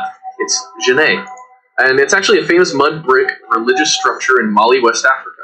Mm-hmm. This mud mosque, it's got all the features of a regular mosque, but it's made of mud. Mm-hmm. The one we see today, actually, this one here, is not the original, though. Yes. The first one was built in the 13th century. Did you hear that? It was built in 13th century. Àti wà ní 21st century. Tó bá understand, tá bá sọ pé kan 13th century. We are now 21st century, okay? So there's 13th century, there's 14th century, 15th century, 17th century, 18th century, 19th century ní olórí burúkú wọn dé lọ́dà gbogbo ẹ̀rú. Mr. Akin Ayodele, good morning. Mo ṣe ń sọ pé good morning látẹ̀ nǹkan báyìí. It is good afternoon. It's 12:30. Oh, gbọ́ mi dáadáa. Imagine that this building, you know, town sọ látẹ̀ nǹkan ẹ̀. O mọ̀ pàwọ́ àti rí lébí by already. That this building called the Great Mosque, mod lọ fi kọ́ tó bá mọ tán pè ní mod. And this is the fire in Lagos State. You know, I pray for those businesses there. This is Lagos State.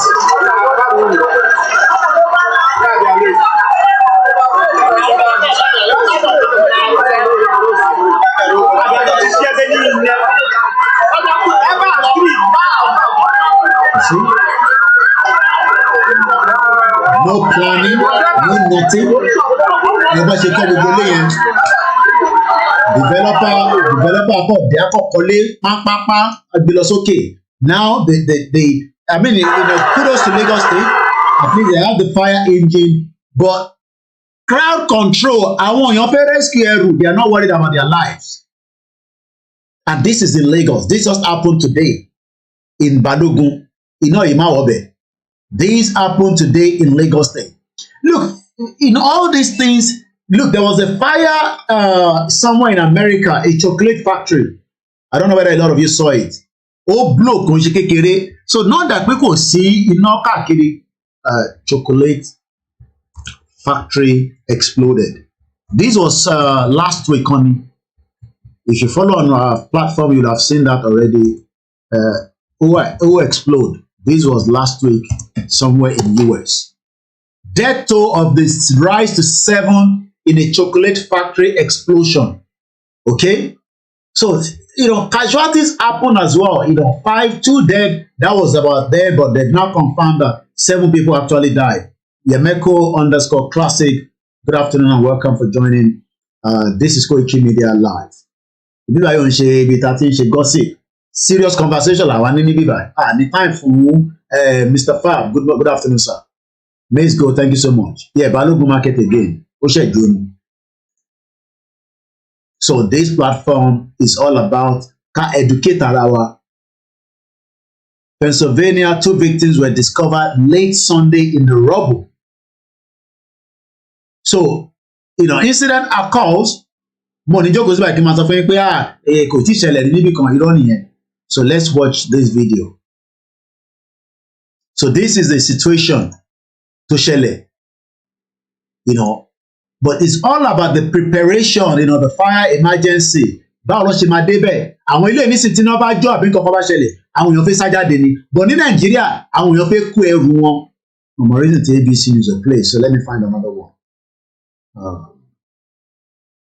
You know, yes, we know that there's fire engine there in Lagos, but they are finding it difficult because erotic pọ̀jù.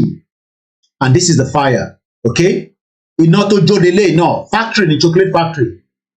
So àwọn náà train àwọn èèyàn to become the fire engine. Lẹ́sẹ̀kẹsẹ̀ helicopter ti débẹ̀, ó show news yẹn. Ti Nàìjíríà nísìn, nothing, nírí kankan.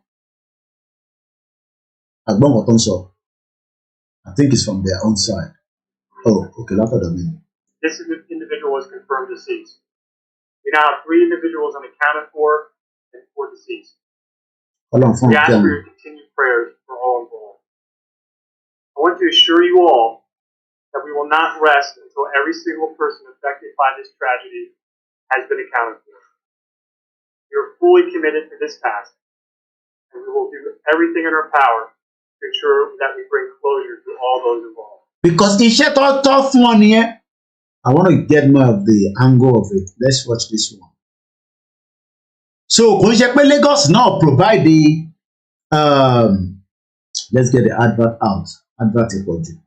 Everything. Advert.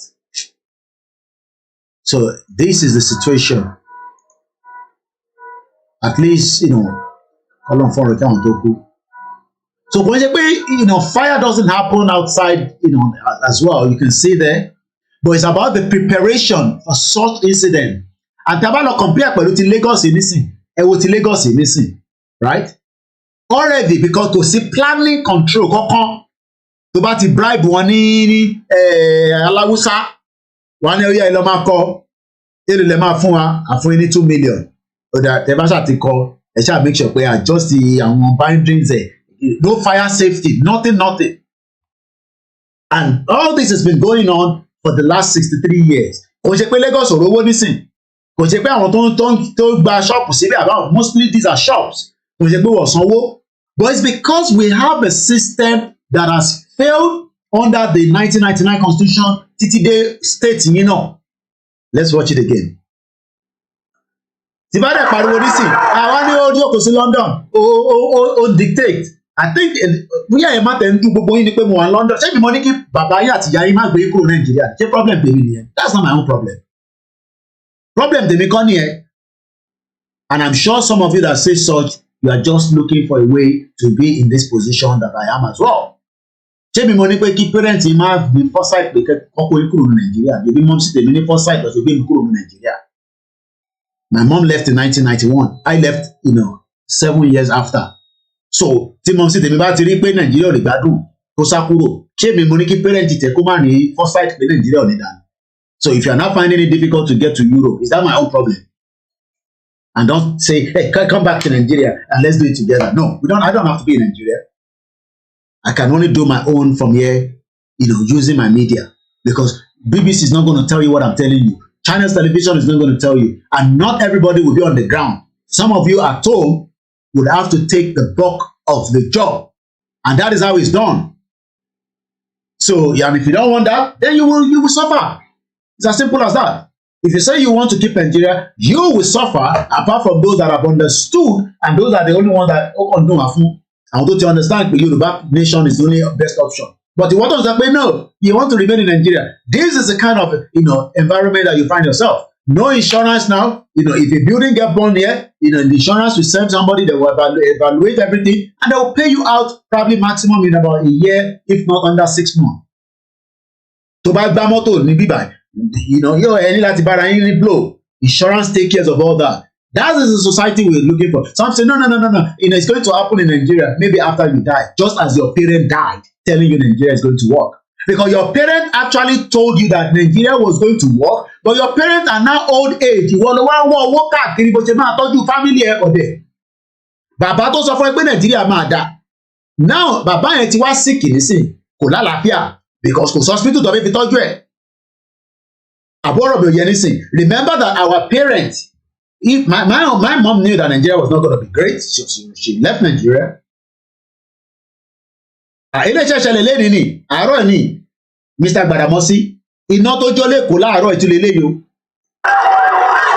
Ṣẹ̀rímọ̀ tó bá dẹ̀ ti ń rí black smoke iná ẹ̀ ti kọjá rẹ́gẹ́rẹ́gẹ́. I hope I'm right, but mo mọ̀ pé wọ́n ní tí black smoke yẹn bá ti ń yọ gan, tí iná bá ń jó, tí black smoke bá ti pọ̀ ẹ forget it, you've lost the property. Eléyìí tún ṣẹ̀ṣẹ̀lẹ̀ ni àwa máa ń nà pray ṣọ́rọ̀ prayer lélẹ́yìí tó bá jẹ́ pé Lagos fẹ́ ṣiṣẹ́ dáadáa àwọn building kan wà ẹ̀kọ́ ti dáwó, but because everything is bribery, corruption ti pọ̀ ẹ bá lọ sáláwúsá nísìn, everybody just want to use their own influence. Àìmá ẹ̀kọ́ wo building yẹn á lọ adjust ẹ̀ àbọ̀tẹ́ ẹ̀ bá má kọ síbẹ̀ yẹn ẹ wo bó ṣe choke gbogbo wọn together because everybody wants to sell in this very very small area. And kò ju pé torí pé port yẹn wà nínú Lagos ẹ ṣí port àwọn ti other areas ẹ jẹ́ kó wà open, ẹ ṣí port Ondo State, ẹ ṣí Warri port so that businesses can flourish. Ẹ káàbọ̀ ìyàwó Fọláṣadé Òjò ẹ káàsán mọ́ mo kẹ́yìn ti America. Eléyìí ṣẹ̀ṣẹ̀lẹ̀ léèní lẹ́sìn ní Lagos. Family wa kan gbogbo business yẹn parun ni níbi àbí 2 years ago kan ni gbogbo businesses gbogbo just like bí iná ṣe mú báyìí náà ni nǹkan mélòó ló fẹ́ gbé jáde níbẹ̀ èèyàn mélòó ló fẹ́ nǹkan mélòó ló fẹ́ jáde níbẹ̀. Mr. Koiki. Hello sir. Ẹ máa kọjọ́ mẹ́ta. ọjọ́ kan pẹ̀lú ṣe fẹ́ dá sórí ètò ni. Ẹ bá ti mọ̀ kò necessary a ní láti go further. So I knew that.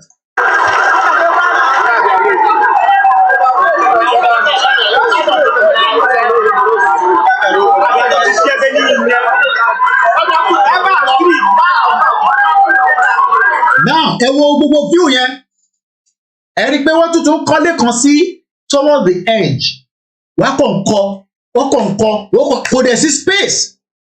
So everybody is just suffering and smiling. Gbogbo wọn náà wọ́n owó. Everybody is looking for money in Lagos State, but they are dying slowly and slowly. Yes, some are making the money because the population is there. Ẹni tó bá ń ta omi ní Lagos State, amata because olùgbẹ́ gbọ́dọ̀ gbẹ́, ó gbọ́dọ̀ mú mi. But kí ni lifespan ayé ẹ? How long ló fi kó máa lò láyé nínú conducive environment yìí? Ṣé kò bẹ́tà tó bá jẹ́ pé Ondo State ti ṣiṣẹ́ kí ọ̀pọ̀lọpọ̀ àwọn tó ń gbé ní Lagos kọ́ move lọ sóńdó? Irú àwọn tẹ́lẹ̀ sọ pé òkè tàbá náà ọmọ Ìgbò àfẹ́ wọn lẹ́kọ̀ọ́ kí ló dé tí gọ́ọ̀mẹ̀ntì ò ṣí pọ́ọ̀tì tọ̀hún kó máa ṣiṣẹ́ fún wọn?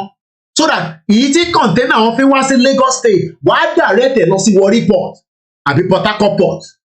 So that Lagos á lè free díẹ̀ atẹ́gùn á lè fẹ́ atẹ́gùn àlàáfíà fẹ́. So èyí tí gbogbo àfi ń pariwo Lagos ẹ jẹ́ kí wọ́n ṣí another port kọ́dẹ̀ so that tí bá fẹ́ send ẹrù màmá pé òkè mo ní láti lọ Lagos mo lè send ẹ lọ sí Ìkòròdú ó dà pé Ìkòròdú náà ní port àbí mo kàn mọ̀ bí wọ́n function if I'm right I'm not sure. Ẹ tó bá fi dá sí program is ní topic so mo kàn flow in between ni tí bá fi ṣe topic yẹn ni màá máa sọ̀rọ̀ lé lórí so mo kàn move different places ni so in case tẹ́ bá wọ́n dàgbà o bá lọ báyìí o tún lọ báyìí tí a bá ti ní topic you go different Sunday Adébánjọ mo kí ẹ.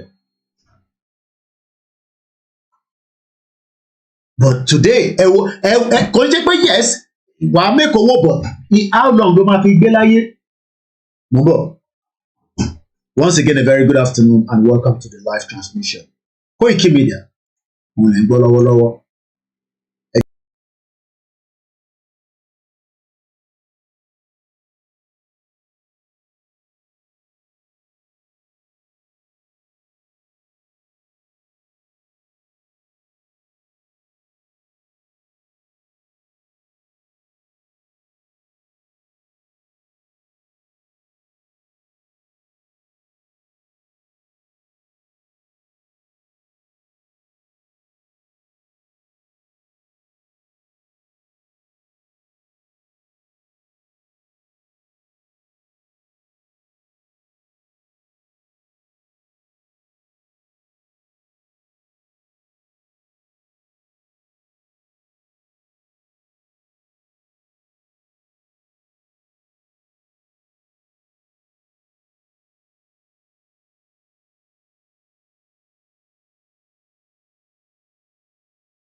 Ẹ má bínú èmi mo kàn dìde ni mo release the desktop audio ni anyway I'm back on the set now ẹ ṣe gan ìyá mi ẹ ṣe ẹ̀yin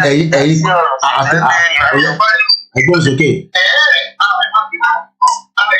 ẹ mute background ọ̀dọ̀ tí mo ti gbọ́ pé tí wà live ní sí padà audio yìí ti jáde ẹ̀gbọ́n ayẹ.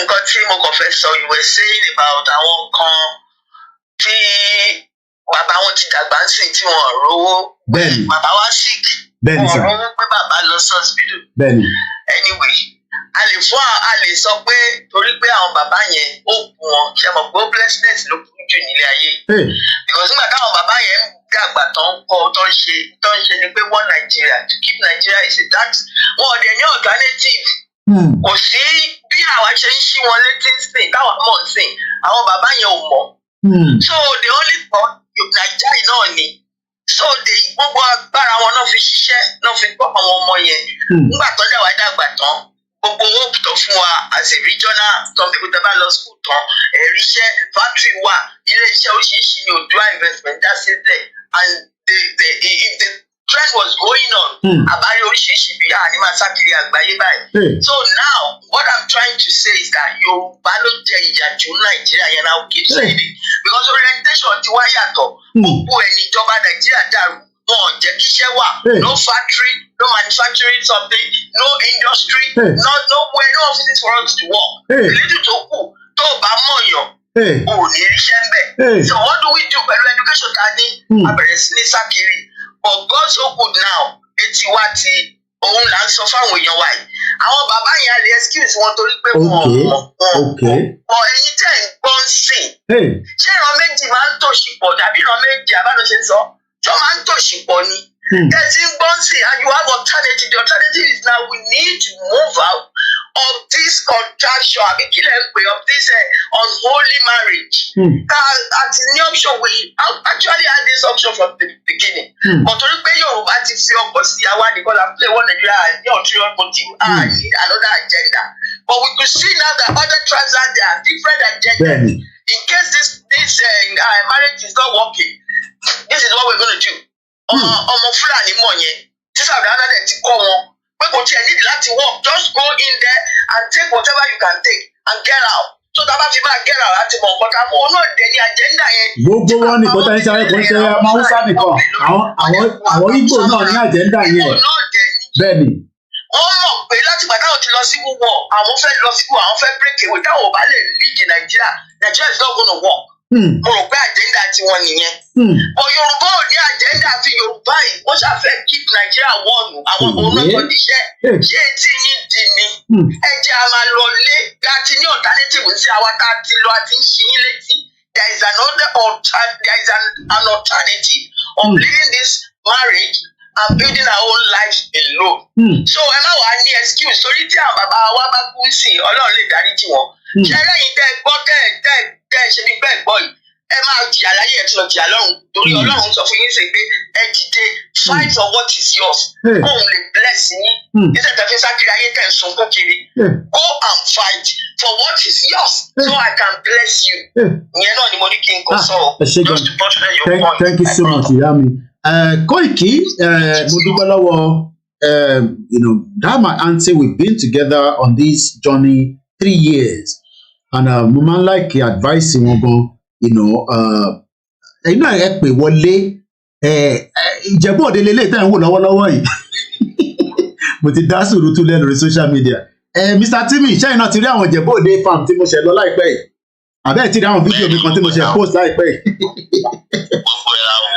mo ṣẹ̀ dé láti Ìjẹ̀bú Òde ni mo lọ wo farm mi ní ṣáìdì bí Ọbásanjọ́ nọ́tà yẹn. bó ṣe máa rí lọ́jọ́ iwájú. kábíyèsí Elédùmarè ìlú ń bẹ lágbàáyé mo bá mi. gbogbo tọ́lẹ̀ ẹ̀jẹ̀ ti drive látòǹdó owó ìdìbò bọ́ sílẹ̀. mo tẹ àwọn ọmọ ẹni sọ́dọ̀ wọ́n fẹ́ dá mi dúró mo á sọ fún ọ pé tẹ bá kọjá màá gbá yín o ẹ mọ̀ pé títì smooth dáadáa. jẹ́rí ó sáàdì gan ó sáàdì ní sẹ́ńtà pé gbọ̀ngbàdá àwa yìí táwa ṣe kékeré dàgbà àwọn òbí wa wọ́n á lọ raṣọ ní CFAO factory wọ́n á lọ raṣọ ní SOE wọ́n á lọ raṣọ lọ́dọ̀ àwọn òyìnbó ọ̀rá yẹn. school uniform tá à ń lò jẹ́ àtàwọn Kaduna Kano náà ti máa lọ rà wọ́n ibi tí mò ń lọ ni wípé àwọn pẹ́rẹ́ǹtì wa yẹn wọ́n ò lówó tó pọ̀ ṣùgbọ́n wọ́n dẹ̀ ń ralẹ̀ wọ́n ń kọ́lé. wọ́n ò ní owó tó pọ̀ bọ̀ wọ́n ń ralẹ̀ wọ́n ń kọ́lé. so kí ló fà nígbà yẹn tí wọ́n rí owó tó fi ń ralẹ̀ tó ń kọ́lé. kò lè ágùn wọn sìn kò lè ṣẹlẹ̀ mọ́. àìwọ̀ àwọn tíṣọ́ọ̀bù wọn ń jó yẹn ń sìn. bẹ́ẹ̀ni. wọ́n survivor of the fittest ní owó tó kàn máa rí daily tó máa fi jẹun ní wọ́n torí ẹ̀ wá sí yọ̀. daily money. kì í ṣe kó lè ralẹ̀ lọ kọ́lé mọ́. ẹ̀ lè ṣòwò pé máa ṣe normal òwò táwọn bàbá tí wàá ṣe láyé ìjọ yẹn wọ́n tán fi ń ralẹ̀ tán kọ́lé. tó máa kọ́ 16 room lókè 16 8 room lókè 8 room nísàlẹ̀ tán kọ́ 4 flat kò lè bọ́ sípò mọ́. owó tó káwọn èèyàn kan máa fi jẹun survival of the fittest tẹ̀ ní sìn. Wow. Ibi tó ẹ wo bí wọ́n ti bà ilẹ̀ Yorùbá jẹ́. Destroyer pátápátá. Àwọn màmá àwọn ìyá kan wà náà tó jẹ́ pé èlùbọ́ náà ń tà wọ́n dẹ̀ ń kọ́lé. Àná ọ̀kan ta safety pin tó ń kọ́lé gbogbo táwọn ìyá tí wọ́n lọ sí Switzerland tó lọ́ra lace àwọn kan safety pin àwọn kan kólóbo kéékèèké bá lọ́ńtà wọ́n dẹ̀ ń rí ṣe wọ́n rán àwọn èèyàn lọ sí school. Ìyẹn tó wá ń ṣẹlẹ̀ sí làwọn ń pè ní pé ìlú ń dá ìlú ò dá. Wọ́n bọ̀ lójú tí wọ́n rí bí gbàgbé pé development ni pé àwọn kan ralẹ̀ ní 50 million. Pé ó boost the economy in Lagos State.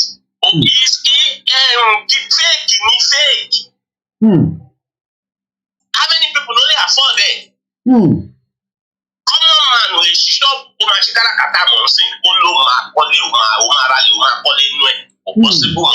Àwọn òbí wa ń rán ọmọ náà lóyìnbó nígbà yẹn nínú owó tó ń ṣe yẹn. Wọ́n ti ń rán àwọn ẹ̀gbọ́n ti àwa yìí, àwọn ẹ̀gbọ́n ti wa yìí, wọ́n ti ń rán wọn wá sí ìlú òyìnbó láti 70s, 80s. Wọ́n kò lè ṣẹlẹ̀ mọ́. Bọ̀ lójú wọn, wọ́n rò bá wọn ń ṣèlú ni, wọ́n rò pé development ni, bọ̀ lórí òfegè ni. Ṣé o ẹ ká máa pariwo náà ọ̀nà ajẹ́ káwọn èèyàn wa gbọ́. Torí àwọn èèyàn wa tó ló máa ń dùn mí fún ní jújù. Ó dá kí ni nǹkan tí ìjọba yìí ń ṣe nísìn fẹ́ẹ́ tó ṣe bí jáde fún wọn. Ọ̀nà bá ní kẹ́kẹ́ ká jáde fún ilẹ̀ wa kágbálẹ̀ wa ẹ máa ṣèbí mọ́lẹ̀ ní ẹ̀yìn jáde ẹ̀ ní tọ́nà. Ẹ jẹ́ káwọn olóṣèlú yìí kan polówó ara wọn ẹ máa rí òkú tí máa yà síta. Ní ìmọ̀ ọ̀pọ̀ tó ń ṣe fún wọn. Àwọn kan sọ pé wọ́n ní oògùn wọn lò fún wọn náà. Wọ́n ní oògùn ní kúrò ẹ̀yìn. Àní dákẹ́ láti máa pariwo náà ni gbogbo ẹnájì tá a bá ní a máa sọ fún wọn díẹ̀díẹ̀ a máa já sí wọn létí tó bá tẹ̀lé wo 4-3 hours program díẹ̀díẹ̀ tó bá ń rí náà ìyẹn la ṣe ń ṣàwọn fídíò kéékèèké táwa máa ń ṣe ní gbogbo gbà ẹ ṣé gan ni ẹ̀gbọ́n mi thank you so much ẹ ṣé gan ni.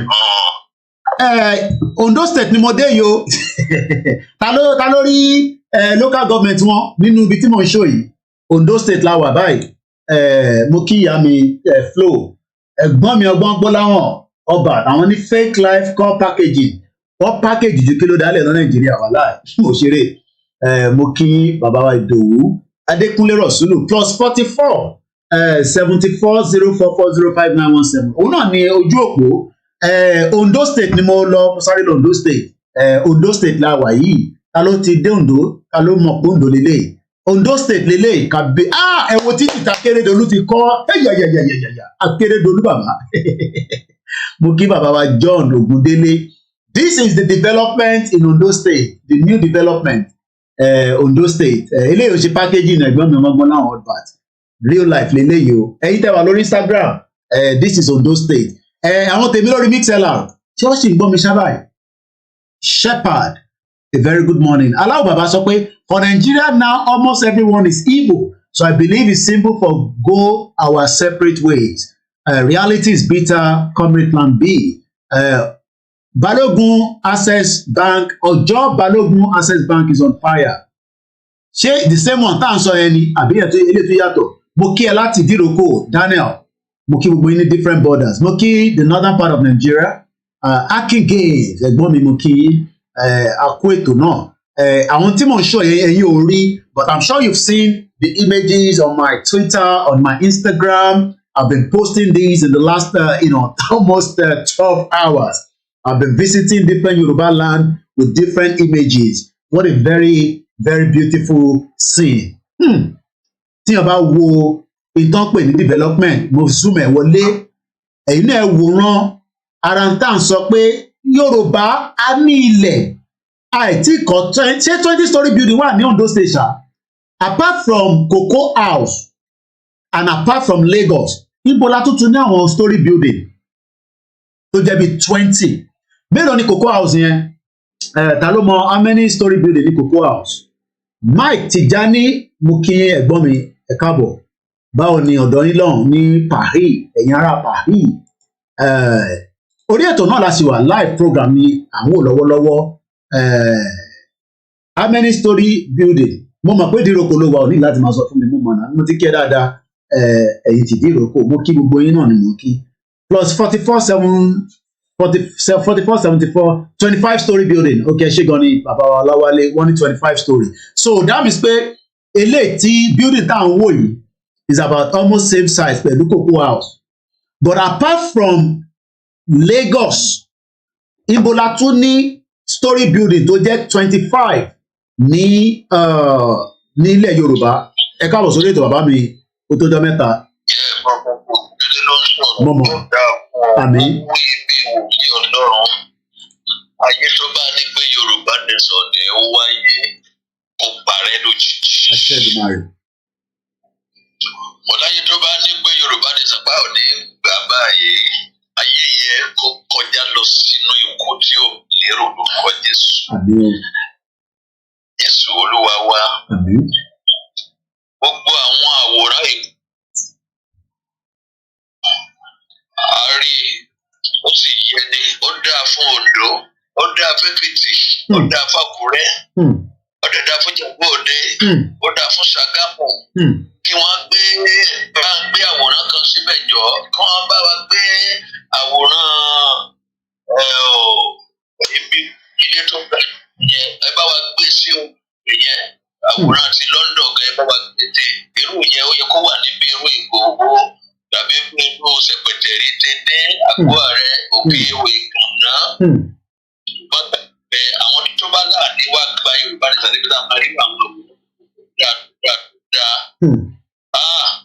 àwọn èèyàn bẹ́ẹ̀ wọ́n á máa gbénú yàrá wípé kí ni wọ́n ń ṣe ní gbangba àtàkójú wọn fọ́ọ̀dì wọn kó tó di pé wọ́n ráyè láti jẹun pátá bá fi tú wọn lẹ́nu. Yorùbá nation máa wáyé kò kú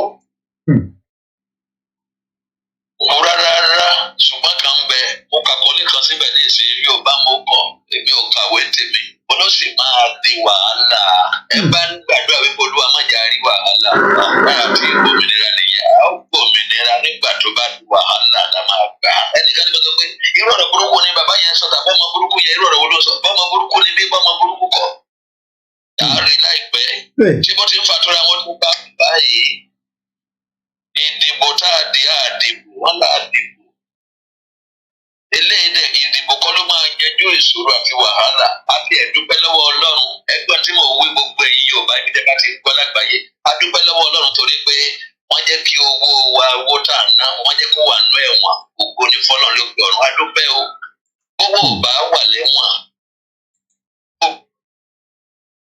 lẹ́wọ̀n etí wa ò ní sí ó dá inú mi dùn dáadáa torí pé Ọlọ́run fọwọ́ sí kówó wà lẹ́wọ̀n Buhari gbówó yẹn jẹ ẹ̀wọ̀n èyí tí ò lọ́nú ẹ̀wọ̀n wọ́n gé wẹ́lẹ́wẹ́lẹ́ èyí tí wọ́n dẹ̀ gé wẹ́lẹ́wẹ́lẹ́ àwọn tó kó dání ní pé kò sí tẹ́lẹ̀ sí àwọn ìkó dẹ̀ fún yín ẹnu ẹ̀ nìyẹn báyìí gbogbo àwọn àwòrán yìí dákunjọ kó ìkí ẹjọ́ ẹ bá gbé Canary Wharf náà síbẹ̀ wọ́n máa ṣiṣẹ́ bẹ́ẹ̀ ní tó ga jù yẹn nọ́mbà 45 building ẹ bá gbé sí irú yẹn kí tiẹ̀ kúrò yẹn wà ní irú ilé ńláńlá lábẹ́ yẹn kó tiẹ̀ wà ní bóyá bíi Àkókò ọmọ máa dáa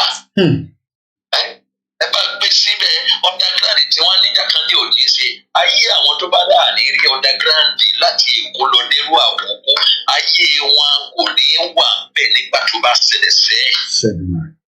Nílé ìtajà wà lẹ́nu ẹ̀ yìí. Àwọn kan wà lọ́wọ́ tá ń gbàgbọ́ lọ́wọ́lọ́wọ́ báyìí. Tá ń gbàgbọ́ lọ́wọ́lọ́wọ́. Àwọn kan wà gbàgbọ́ tá ń gbà. Àwa ti lọ nínú pẹ̀lú Ọlọ́run àtàánú rẹ̀ ní kìí nínú ìgbéraga nínú àánú Ọlọ́run nínú bíríbírí àìjẹ́ rárá fún ogójì ọ̀sán àti ogójì òru tí nítorí Yorùbá nìkan ni. Gbogbo ìbọn tó wà ní Nàìjíríà ò ní kápá ẹ̀. Gbogbo ìbọn tó wà lórílẹ̀-èdè yìí ò ní kápá ẹ̀. Gbogbo kàdésì tá a ní pálátà kò ní yanjú ọ̀rọ̀ tó wà lẹ́yìn. Èmi ò kí ń ṣe wípé bóyá ẹ̀jẹ̀ wa ni ló wà ń bẹ̀ àbí ẹ̀jẹ̀ wa kọ́ ló wà ń bẹ̀. Ẹ̀jẹ̀ wa bá wà ń bẹ̀ ọdún mélòó lẹ̀jẹ̀ wa bá wà ń bẹ̀ ọdún mẹ́jọ. Mẹ́jọ péré. Ọdún mẹ́jọ. Ẹ̀jẹ̀ wa ti wà ń bẹ̀ rí bọ̀dá wákàtí wà ń bẹ̀ rí. Ọdún mẹ́jọ bàtà ṣe ta kí ló tẹ̀lé. Obìnrin wa dùn pé Buhari dé ó bá jowó sẹ́wọ̀n bá bá tiẹ̀ ní gbogbo ìpínlẹ̀ yìí kan lè kan kó owó ti wà lẹ́wọ̀n báyìí. Ẹ̀wọ̀n dẹ̀ sọ wípé mi ò ní tú owó lé. Ẹ̀wọ̀n ò ní tú owó yẹn sílẹ̀ kò sí fẹ́ dà. Kò síbi tẹ́ ti fẹ́ rí tú kò síbi tó ti fẹ́ wáyé. Wípé àwọn ní gbogbo àwọn ilé yẹn nílẹ̀ Yorùbá ilé ńláńlá gbogbo yẹn wípé àwọn nínú ọ̀dà gírádì wípé tábàdé train station àwọn tó bá dé ti tó Starry Cross gbogbo káàkiri ẹ̀fọ́ tí wọ́n bá dé pé tábàdé bẹ̀rẹ̀ airport náà máa gbé ẹ bá láàrin fojú rí nílùú yìí ẹ bá láàrin fojú rí nílẹ̀ Yorùbá ẹni orílẹ̀-èdè mi yóò lọ mọ̀ gbé. ẹ ṣe gan bàbá. yóò lọ máa gbé níbo mi rí. kò sì ní rẹ̀ àwọn kó jẹ́ wípé àwọn fojú sọ́nà àti gbogbo àwọn tó kéde ní tòótọ́ tí wọ́n kéde lọ́nà ẹ̀yìn kò ní rẹ̀ ẹnikẹ́ni. Àmín. Kò ní rẹ̀ ẹnikẹ́ni. Bí àṣàwọ̀ mi bá tó kù lára àwọn tó ní pípa tó ń fojú jọ ènìyàn gidi kẹ́mi mímọ́ àtọ́lọ́run bàbá tó dọ̀rùn àtàyè kó bá wà tí wọ́n lásìkò kó gbà pé ẹ̀yẹ kó gbà kó lára wọn níṣẹ́. Ẹ bá láàrin lọ ìrìn ò ní ṣe rere láàrin wa. Kí ló dé? Àwọn lè dá gan. Gbogbo àkókò tani òwò kó dé bẹ́ẹ̀. Tani òwò kó jẹ́ pé ẹ̀dá ló máa dé oko ní oko mi. Ọmọ Yorùbá wo ni kò ní wù kó gbé ní nọ́mbà 22 floor kó máa wo ayé bó ṣe ń lọ pẹ́m tí náà ń lọ níbẹ̀ tó mi ń lọ lókè tó ṣe pé.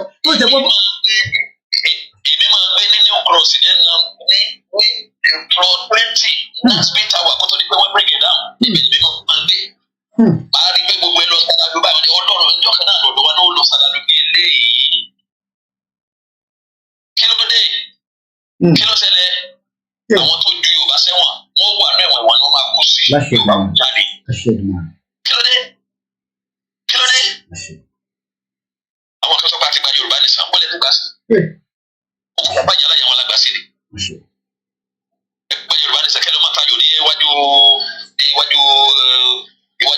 sẹkítẹ́rìàtì. Ṣáájú Yorùbá ní gbàgbé pé wọ́n fi wèrè wẹ́wí ẹ̀ nìyẹn. Kò ní dá fún wàhálà. Ẹ ṣe gan bàbá. Thank you so much. Kò ní dá fún wàhálà nígbà kankan. Ẹ ṣe gan ni. Ibi gbogbo tó máa ń gbọ́ wọ́n ti dẹ́ pé wọ́n jẹ̀yà lọ́wọ́lọ́wọ́. Mo wí lórúkọ Jésù. Ẹ ó kúrò nínú ìyà. Ẹ ó padà wá sórí ilé ìdẹ́sẹ̀ sọ fún wàrà tí fún yín. Orílẹ̀-èdè sọ fún wàrà tí fún yín. Ilẹ̀ Yorùbá sọ fún wàrà tí fún yín. Ṣùgbọ́n kí ni kọ́? Àwọn tó ní pẹ́pẹ́ fún yẹ ayé wọn ló máa bàjẹ́ wọ́n ní wọ́n ní lójú wa nínú orúkọ Jésù. Ẹ ṣe gan ni. Thank you so much. Ẹ bá ń kí mọ́ mi. Má pè yín. Ẹ ṣe gan ni sir. Prophet Ogun láti bí ọdún mẹ́ta ni a ti ń sọ̀rọ̀ but àwọn tí ń sọ̀rọ̀ Yorùbá tipẹ́tipẹ́ but ẹ máa kó wọn believe wọn gbàtọ́ kì í ṣe àwọn big pastor tí wọ́n dẹ̀ ní chọ́ọ̀chì tí ó jẹ́ gbòógì ẹ̀yin ọmọ Yorùbá engineer ẹ̀ súnmọ́ bíbá mo sáré lọ Ondo State ẹ jẹ́ kọ́kọ́ padà kí n lọ play àbọ̀ lórí eléyìí náà ẹ jẹ́ padà sínú tunnel yẹn tunnel yẹn ló gbé mi wọnú bí ṣe gbéra láti ọ̀dọ̀ àwọn Ọmọlúkà mo sáré lọ kí Ọmọlúkà súnmọ́ bí ọ̀dọ̀ mo ti ń bọ̀ mo wá fẹ́ gbàbẹ̀ lọ sí mo fẹ́ dé Ìjẹ̀bú Òde bọ̀ mo fẹ́ jẹ́ kí tunnel yẹn kó connect mi wọnú Èkìtì kọ́ mo fẹ́ lọ rí àwọn Koikimedia team kò ní da fún àwọn politician yín Allah tunnel yẹn ẹ wo distance ẹ láti ìgbà tí fídíò yẹn ti bẹ̀rẹ̀ mo lè tètè bẹ̀rẹ̀ fídíò yẹn a ní Nàìjíríà ò ń ṣe ìlú ẹ súnmọ́ bí kẹ wá wò nǹkan engineering work lélẹ́yìí ìwọ tó ṣe tán ní engineer tó bá ń ṣe POS ẹ má ṣe àwọn olólọ ìyá mi àwọn olólọ́ọ̀kì ran Yorùbá báyìí lórí Ọlọ́run àwọn olólọ́ọ̀kì wa. mo wà excited ó fẹ́ mo bá a ṣiṣẹ́ lórí Marina Broad Street bá ṣe fẹ́ sọ di Canary Wharf. Gbogbo lẹ́bẹ̀ la máa tún kọ́ Marina Ìdúwọ̀tà Martins ní gbogbo ìyẹn New Lagos we gonna round it up and turn it to Canary Wharf. Máa wo Marina máa wo òkú níwájú wa tó ń wait kò ní ragbá fún Nàìjíríà ẹ jọ̀ọ́ bá ti ṣẹlẹ̀ lórí gómìnà Canary Wharf Marina Lagos Marina Tinubu àgbogbo ẹ̀ gbogbo ilé wọn ilé ìwé ìtọ́kọ́ títà láwọn ọmọ ìdáwó lọ wọ́n fẹ́ ti gbàdúrà síbẹ̀. Nígbà tó kọ́ ẹ̀rọ ìsíbẹ̀ táwọn ọmọ wa anybody lè wá ara lé bẹ̀ but when tourists come they will come there to come and see wonders. It happened in Dubai. So it can happen there. Ẹ ṣé gan ni ìyá mi David mo kí ẹ̀gbọ́n mi dáadáa Azeez dúpẹ́ lọ́wọ́ yín ìyá mi David mo kẹ́yìn ti GR1 ẹjá tó win wine ẹ má bínú bó ṣe wọnú ẹ̀ ni mo lọ kí Ọmọlúkà over the weekend Ọmọlúkà mo máa fẹ́ kúrò lọ́dọ̀ ẹ̀ mo fẹ́ wọnú Èkìtì Ìjẹ̀bú Òde ni mo ṣe ń lọ because wọ́n ní property tí Azeez rà sí Ìjẹ̀bú mo fẹ́ lọ bá wò ó kò ní da fún àwọn politician yín Ọlọ́run Charity Abama think like this anywhere ojú kan la máa wà. Ẹ wo ilẹ̀ tá lè gbẹ́ tó máa connect different places. Mo kí ìyàwó mi Florence. Ìyá mi Abọ́sẹ̀dé kí ló ń pa yín lẹ́rù. Ìwọ engineering student ó ṣe tán ó wá ń ṣiṣẹ́ POS. Ó bá wa ṣe títì, ó bá wa ṣe tunnel. Àwa máa sọ pé àmọ́ orí ìyá mi comfort ó ti lọ́bi iṣẹ́ wọ́n dẹ̀ gbọ́dọ̀ lọ́bi iṣẹ́ nìkan wọ́n tọ́jú mi dáadáa ló bá wọn fún mi lówó wọ́n ti wà lórí floor nísìnyí. Àwa máa ní Ondo state ló ní the largest second bitumen in the world. Ààrí fi ṣe kankan. Azeez mo bẹ́ẹ̀ déjẹ̀bú òde sẹ́ẹ̀ wàá rí wọn máa fi jẹ̀bú òde nù ẹ́. Mo déjẹ̀bú òde ní weekend mo sáré lọ jẹ̀bú òde. Mo lọ Nàìjíríà ní weekend yìí. Kábíyèsí Elédùmarè. Ẹ wo bí gbogbo mọ́tò dẹ̀ rọra ń lọ kò sẹ́ni tó kọlu ra wọn. Olúkálukú ń lọ nílọ tiẹ̀. Gẹ̀rẹ́ ń jẹ́gẹ́ ni. Mo kí Ọmọlúkà dáadáa wà láì. Mo ní kí Ọmọlúkà tẹ̀lé mi kájọ gba tọ́nẹ̀. Ọmọlúkà dẹ́rù ń bà wọ́n lòun ò gbanú tọ́nẹ̀ rè. Ọmọlúkà ní òun wọnú tọ́nẹ̀ pé wọn mọ bí ó lè lọ dà wò ó. Mo ní ókè mo bá mú ta ló tẹ̀lé mi lọ. Ọlákúnlé yẹn tẹ̀lé mi dání. Ọlákúnlé tẹ̀lé mi. Babátúndé apàdé traffic lọ́nà. Torí nígbà tí máa fẹ́ dé bí Òṣòdì mo rí traffic. Bọ̀ lọ́wọ́lọ́wọ́ báyìí. Nígbà tí mo wá jáde lọ Ọmọlúkà lọ gbé wa lọ́wọ́ Èkìtì ọ̀nà tó jì làwọn lọ gbà náà. Mo ní ẹ má jẹ́ kí Fúlàní jí yín gbé ẹ já gbọ́ títí gangan. Kábíyèsí Elédùmarè. Ẹni tó bá travel lè mọ bó ṣe ń lọ. Ẹja tún wọlé. Tọ́ílẹ̀tì ṣe wá dájú Nàìjíríà lọ báyìí. Kóìkì pẹ̀lú wàhálà. Abẹ́rẹ́ tọ́ílẹ̀tì bó ṣe clean. Ẹ wo tọ́ílẹ̀tì bó ṣe clean. Ẹ wo tọ́ílẹ̀tì. Public toilet eléyìí ẹ wo bó ṣe clean. So now ẹja wá lọ sí torí ìwọ tó máa ń sọ pé Yorùbá nation ṣe anything pé kò síbi kankan tá à ń lọ kò yí ẹni tó bá yí ẹni wà láì ìwọ ló máa support Yorùbá nation ẹ jájọ wo fídíò yìí. Wọ́n sì nípa àwọn building tá a ṣẹ̀fẹ̀ kọ́ sí Ìjẹ̀bú tí Azeez ní kí n lọ bá àwọn wo àwọn ilẹ̀ yẹn níjẹ̀bú Òde but nígbà tí mo débẹ̀ àwọn agbèrò yàn jẹ́ ń gbádùn gbogbo agbèrò ẹ̀yin agbèrò yìí wàhálà yín ti pọ̀ jù ẹ kàn ń gbọ́n kadà kiri ẹ̀ ń disturb wa hello prophet kìlẹ̀ àwọn prophet ló ń pè láàárọ̀ ìlàríkè mo wà lórí program ṣẹ́ mọ̀ sá hello sir ọjọ́ kan pẹ̀lú dáàdì mo wà lórí ètò. Ẹ̀jọ́ èwo lẹ̀ ẹ̀jọ́ ẹ̀ níbẹ̀ ẹ bá mi dá sí. Mo ń gbọ́ yín sà.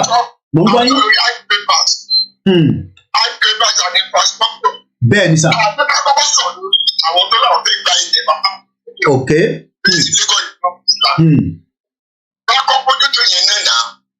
Ok.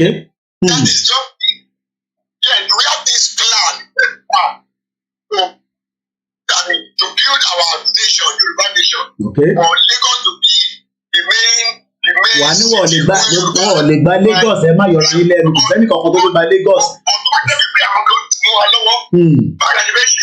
Wọ́n lè gba Lagos ebi Sanwó-Olú ti wà ní ẹni sùúrù bàbá ebi Sanwó-Olú ti wà níbẹ̀ ẹ má ẹ̀ka tó padà sẹ́yìn Sanwó-Olú ti wà níbẹ̀ bẹ́ẹ̀ ṣe máa bá Sanwó-Olú sọ̀rọ̀ nísìnyí sọ̀rọ̀ Yorùbá nation máa tẹ̀síwájú òun náà fẹ́ gbọ́ ọ̀rọ̀ fẹ́ gba Lagos ọ̀gbà Lagos mọ̀ Sanwó-Olú ti di gọ́vnọ̀ padà so gbọ́ pé gba Lagos ẹja mẹ́nu kúrò nínú yẹn for now Sanwó-Olú nísìn ní ká bá sọ̀rọ̀ nítorí pé tẹ́yìn sọ pé gba Lagos bí ẹ wo program tí mo ṣe pẹ̀lú àwọn Gilbert Chagori ẹ máa tán pè bẹ́ẹ̀ Gilbert Chagori ló ń control Èkó Atlantic picture ni mò ń fi wọ̀nyí nísìn ẹ lọ wo fídíò tí mo ṣe 3 hours mo fi ṣe documentary lórí wọn bàbá ìgangan ó return $65 million lára owó Abacha tó kó sí lọ́wọ́ àwọn ló ń control Èkó Atlantic bàbá yẹn ti dàgbà bàbá yẹn 77 but àwọn ọmọ ẹ̀ ló ń control Lagos Lebanese ni immigrant ni ẹ sọ̀rọ̀ nípa yẹn mo fẹ́ gbọ́ Sanwó-Olú ti padà sékòó kò sẹ́ni tó fẹ́ gba Lagos kí ni a máa ṣe sọ̀rọ̀ àwọn eléyìí ni mo fẹ́ gbọ́ nísìn àwọn ọmọ Lebanese tó ń control yín ní Lagos State.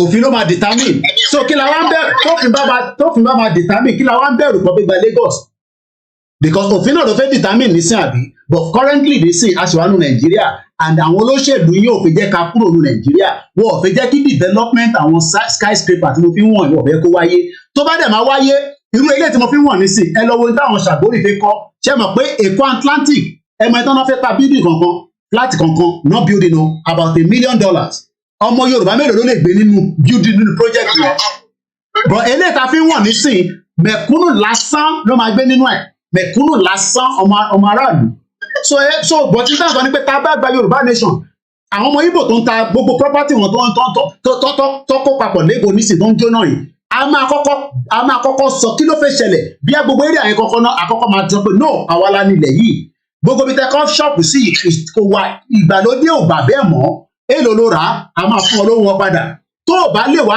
accept the constitution tá a bá kọ nígbà yẹn pé lè ṣe kọ́kọ́ because constitution Nàìjíríà là ń operate nísìnyí so ìta tó sọ fáwọn ẹni pé ẹ jẹ́ ká kọ́kọ́ ẹ̀yin àgbàlagbà náà máa ní ẹ jẹ́ ká kọ́kọ́ lé kinní kan lọ ẹ mọ̀ pé mi ò mọ̀wé padà dáadáa ẹ bá so ìyẹn làwọn tó láti sọ kàn jẹ́ pé but èmi ò lè wá jókòó ní sìnkì wọn máa ní mọ̀ ẹ̀dọ́sì Sanwó-Olú fún but Sanwó-Olú is there now let's now ask Sanwó-Olú what is the vision for Yoruba nation or the Yoruba land tó ń control lọ́wọ́lọ́wọ́ ní Lagos on our behalf because Sanwó-Olú is back. Máìlì tí àwọn ọmọ ológun lórí gbogbo àwọn pòlíṣà Yorùbá èmi ò bí wọn bí anything. Okay. I don't see them as well. Because of our podcast, we speak them out of the land. Okay. Ẹ ṣé gan ni, thank you so much. Ẹ ṣé gan ni bàbá mi, àwọn bàbá wa ní Olúwa nìyẹn. Like I said, our views almost decide, especially gbé election yẹn. But now what's the election tó ní sìn? Everybody máa padà sí ojú ọpọ́n gangan ní sìn pé yes, Yorùbá land la fẹ́. But àwọn politicians yóò fẹ́ Yorùbá land. Ṣé gbogbo ọmọ Yorùbá ló lè kọ́ building ní Èkó Atlantic fún? How many people can afford anybody tó bá fẹ́ pè wá lórí studio number nìkan ni o? Ẹ jẹ́ ká padà sórí fídíò mo kí bàbá mi tó pè tán Prophet Colonial. Let's watch this video. Kò sí ọ̀kan tó lé bẹ́ẹ̀ o. Ó yẹ nísìnyí, máa jẹ́ kí ẹ̀mí bẹ́ẹ̀ pé Koikimedia ilé ìṣe wa ga gbogbo báyìí. Ilé tó ń wò yìí is about 22-story building. Tó ń kọ́ lọ́wọ́lọ́wọ́ ní Ondo State. Ondo ló ń kọ́ ilé ìṣe báyìí. It involves ẹni tó kọ́kọ́ máa ra land tí wọ́n kọ sí orílẹ̀ tó kọ sí. Orílẹ̀ yẹn. Wà á tẹ̀sítẹ̀. Ẹ ṣé gan ni bàbá wa John Ogundele Mukinsa. Àwọn tó máa tẹ̀sítì soil ilẹ̀ yẹn pé wọ́n lè pè é heavy load báyìí lórí. Ẹ ṣé gan ni bàbá mi John. Ìdàgbàsókè tí wọ́n kọ́ ní ètò tí gbogbo ẹ̀. Ẹ rántí Lagos tí Osborn àbí kíní yẹn pé rẹ̀ tó kọ̀ pa àwọn èèyàn dànù. Ṣèbélé ló ń kọ́ lọ́wọ́ nísìn kí ló dé tẹ́lẹ̀ ò dà wó. Ẹ rántí àwọn Osborn àbí kíní ìgbọ̀bọ̀ yẹn jẹ́ Lagos building collapse. Ẹ rántí kíní kan Osborn àbí kíní kan ọ̀gbọ́n náà jẹ́ ẹ rántí. Because wọ́n ti compromise ilẹ̀ yẹn wọ́n ti fọ́ọ̀kì agree ó ralẹ̀ wọ́n sọ pé 10-story building ló lè kọ́ ó tún wá fẹ́ gbé mi lè lórí kí ló dé wọ́n dẹ̀ ní eléyìí gbé ní London rí kọ́lọ̀ fọ́ọ̀rùn kẹ wọ́n ló gbé ní London rí kódà CNN gbé sórí yẹn níjọ́ náà lọ́hùn òun ní CNN fi sọ níbà. What we know about the building collapse? Where's the video? Oh yeah. Kí ló ṣẹlẹ̀? Don't CNN kìíní ìgbọ̀n aláwọ̀ tí kò dá wo. It's not giving us the video. All right, let's wait for another video. Okay? Ẹ jẹ́ ká wo eléyìí. The Guardian. The same, the fall of the Ikoyi Tower is because the whole system in Nigeria. Another day, another incident of building collapse in Lagos State, Nigeria's commercial capital. This building behind me used to be a 21-story building under construction. 21-story building under construction. And this is the same, this is 22-story building. If you want it. This that I'm showing you right now, this is still an ongoing project. 22-story building. Nigeria one is 21-story building according to this reporter. But kí ló dé tẹ́lẹ̀ it collapse is because it has been compromised. Just as wọ́n ṣe compromise Nigeria, wọ́n ṣe compromise àwa Yorùbá. Because already these kind of people that are building these, and building this kind of project is not a cheap project. We're talking about, you got to have a lot of money. But ó ti compromise, kò lo standard tó yẹ kó lò kò lò, ó ti lo standard ti Nigeria, kò lo standard ti lóyìnbó. And that is why, we are saying that we cannot continue like this. We cannot. Let's watch this more. 7 minutes ní fídíò yìí, eléyìí tèmi náà show yìí 7 minutes 58 seconds ni. And then let's ask, okay, I can do something, màá lọ gbé wá ní background, so that we can then be able to see that Sherry, Nigeria, we just let it go. There's no point. It's a waste of time. Trying to save Nigeria now is just a bloody waste of time. Don't try to save it. Could necessary. Let's watch this again. Building collapse. Montpellier Miami. I'm not sure why it's not connecting. And a collapse, and over 50 people are still trapped inside.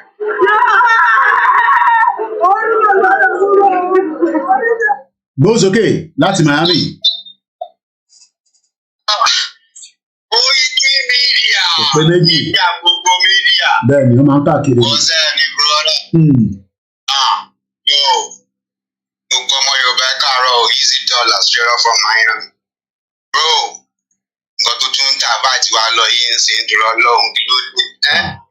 Ẹ̀yin engineer, ẹ̀yin Yorùbá nation engineer, iṣẹ́ ti wà lọ́wọ́ yín o. Kábíyèsí Elédùmarè, iṣẹ́ ti wà lọ́wọ́ wọn. Iṣẹ́ ti wà o. Kí ló dé? I wish kí Yorùbá nation kó lè ṣe gbogbo nǹkan tí Adémíṣọ́ yìí Ọlọ́run máa ń gbọ́. Sanwó-Olú àti Yorùbá gómìnà ẹjọ́ ẹ fún wa lọ́nà. Ẹ fún wa lọ́nà. Ẹ ti dìbò sí yín, ẹ ti ṣe gbogbo everything o. Now it's Yorùbá nation time. Ẹ fún wa lọ́nà. Self-determination is our right. Self-determination is our right. Right gbogbo àgbáyé ni. Ẹjọ́ ẹ fún wa lọ́nà o. Especially all the Yorùbá governors. Ẹ̀yin senator, House of Rep nǹkan ẹ fún wa lọ́nà o. Àwa jà o. Please. Ẹ̀yin ọmọ Yorùbá, freedom ò ní wá bá yín nulẹ̀ o. Bẹ́ẹ̀ni, kò ní wá o. Right now, education ẹ ti tó. For real, education iṣẹ́ ní tinú ó máa ó ẹ̀bùn ó take a long way o, but at the same time, ẹ jọ ẹ máa tú síta ni, assistant náà máa fi, a máa dà síta ni. Bẹ́ẹ̀ni, jáyà. Ẹ̀wọ̀n tí máa wá aṣọ ọwọ́ tí kò ní kí iṣẹ́ ìlànà Israel ó ń gbóná for real. Ó ń gbóná yàtọ̀, ó ń gbóná. Ìlú Ọlọ́run ni ẹ nà. Bẹ́ẹ̀ni, gbóná burúkú. Ọlọ́run gbogbo bẹ̀rẹ̀ náà, ó dẹ̀ jáde, ó dẹ̀ ń bá Ọlọ́run sọ pé bàbá ń God. Àbí báwo ni yára ṣe ìyàwó yẹn àkọ́dé pé ó fún wa ní ímeèlì àbí tí bàbá God kan wà àbí kó kàtẹ̀ sí ẹ̀kọ́ kàkà báwọn sọ̀rọ̀ bàbá. Fún wa ní ímeèlì nọ́mbà ibi tí ó bàbá tó pè according to the time. But at the same time, pàdé mi, I really appreciate you, your effort and everything on your platform. Thank you so much. Thank you very much. Ẹ ṣé gan ni. Much love. Bẹ́ẹ̀ni, ẹ ṣé gan ni. Wá gbọ́. Àgbọ́n mi dáadáa nìyẹn láti Miami, mo sáré bá dé Ìjẹ̀bú, mo lọ bá wo fáàmì ẹ̀, a máa dé fáàmì ẹ̀, bọ́ ẹ jẹ́ ká padà sí building ti Lagos yìí. Kí ló fà tó collapse nítorí ìjẹkújẹ? Bọ̀bọ́ yẹn ti ní good mission, ó ti gbé dé bíi 15 floor, ó tún wá add another 5 lé, òun fúnra rẹ̀ gan padà kú sínú project yẹn ni. Nàìjíríà, mo kí bàbá mi lẹ́ẹ̀kan sí, bàbá mi ní Olúwa, bàbá wa Prophet Colonial àti bàbá wa John Ogundele àti gbogbo ẹ̀yin wòlíì àti àfà. Ramadan Kareem fún gbogbo wa. Abiodun Wasiu ní even though you don't have money, but when you stay in development country, you'll be excited. Yoruba nation now. Project wà ká máa ṣe, but we can't do that because our project on kọ́ ní Nigeria is not for mekunu. The suspended general manager Lagos State Looting Control Agency, Bola Oki, said because ẹ wo bó ṣe tó Bọ́láwọn Òkì The suspended Lagos building man, tẹ́ bá lọ find out ibi tó wà nísìn, wọ́n ti rápárá, ó lè ti wà ní Dubai nísìn, ó lè ti sá lọ síbi kan nísìn, àbí kó tó wà ní Lagos state kan sẹ̀, wàá yọ kúrò, wàá tún fi sí another position. Ẹni tí ó sign ní, I'm sure pé, building contractor, àbí kí ló pé lè nísìn, I don't know, let's see. The suspended general manager Lagos State Building Control Agency. Building Control Agency lè ń ṣiṣẹ́ ẹ bó ṣe tó fẹ́ kíákíá. They are all corrupt people. Àwọn náà ni wọ́n fẹ́ àyè gba irú gbogbo àwọn building báyìí. Àwọn building báyìí kò jẹ́ kó sí mọ́ ní Lagos State. How can you contest people like this? Be Sadiq. Are you thinking about the fire safety? Wàlákà ó ti wà lẹ́nu iṣẹ́ nísìn. Tó o bá rí wálé níbi iṣẹ́ cousin mi, wàlá ibi iṣẹ́ yẹn kò ní wọ̀ ní lálàáfíà. Mo sọ fún yín, he can stay from distance and tell you that building yìí ó yẹ kẹ́ ti dáwó. Iṣẹ́ tí wà látà ń ṣe yẹn ní UK. Is an engineer, a manager. Tó bá wo building báyìí, ó máa sọ fún ẹ pé fire hazard wà níbí báyìí. Bí ṣe àwọn eléyìí ò plan fire hazard pé tí wọ́n bá tẹ̀ wá níjọ́ kan, báwo la ṣe máa wọ́n ṣe fire drill, no fire drill. Everybody just wants to make money. ń tajà. And àwọn tó yóò jẹ́ community àwọn Igbo tó bá jẹ́ pé Lagos State fẹ́ ṣe dáadáa ni, he would have done the best thing and say okay, a máa da gbogbo bí ìwó, but èyí tẹ́ nílẹ̀ yìí ẹ̀yin lẹ ṣì máa ní, ẹ̀yin lẹ máa retain ilẹ̀ yẹn, but ó máa wà lọ́wọ́ Lagos. Àwa máa wá kọ́ ìgbàlódé modern store. Ṣé bí mo máa ń sọ fún yín, Azeez tẹ́ bá wo store ẹ̀ tó ní Miami tó ti ń tajà. Ìjọ tó show video fún mi, ó tún gbé mi lọ síta. Ó ní Koiki àbúrò mi wò rán. Mo fẹ́ ṣe sí Ìjẹ̀bú lélẹ́yìí o, bọ̀ kò sí náà, kò sí security. Àkúnẹ̀ ẹ̀gbọ́n mi, mo bá yín dé Ìjẹ̀bú ní weekend. A máa dé farm yẹn láìpẹ́ yìí. Let's come back here and look at, and mo fẹ́ jẹ́ kẹ́yìn tẹ́ jẹ́ engineer. Mo fẹ́ ká bẹ̀rẹ̀ sí wo the future. Kódà a lè má kọ́ ní standard báyìí. Ó tún jẹ́ pé a tún máa wo design ní oríṣiríṣi design, but a gbọ́dọ̀ lè fẹ́ kọ́ ilé tó jẹ́ 23. Ìkan wà ìkejì tí mo show ìyẹn is 35. Eléyìí is 22. But ìkan wà ṣẹ́rí tí mo ya picture lẹ́yìn eléyìí tẹ̀ ń wò yìí. This is 36-story building. Stupid people all over the place. They come here. Koiki, shut up your mouth. Shut up your mouth. I just laugh. Ẹ̀gbọ́n mi gbọ́dọ̀ wọn ni a building of that nature, penthouse. I like the video you are showing. Ẹ ṣe gan ni. This one tí mo ya picture lẹ́yìn yìí. This one is 36-story building. Eléyìí ni 22. No, neither. No, not this one. View lele that. Eléyìí is 22. And this is the video. And now let's compare that with the Lagos one. The Lagos one is 21, according to what we have been told. Bola Okin said the owner of the collapsed 21-story building was given approval to construct only 15 floors. So how can you be told to construct 15 and nobody went there until it get to 22 or 21 to stop it? Ṣẹ́rí gbogbo àwọn tó jẹ́ contractor, engineer, ó yẹ kó wà ní prison by. But ever honestly, none of them is in the prison. But an innocent Yoruba man is in the prison because ó jí búrẹ́dì. That's even if you don't kill it. Too much corruption and criminality, you're right, Kingsley. And then when we are out here, we are talking, it's because our I know the standard. And you can, they say this guy lives in UK. And you ask yourself, okay, Ogbeni UK,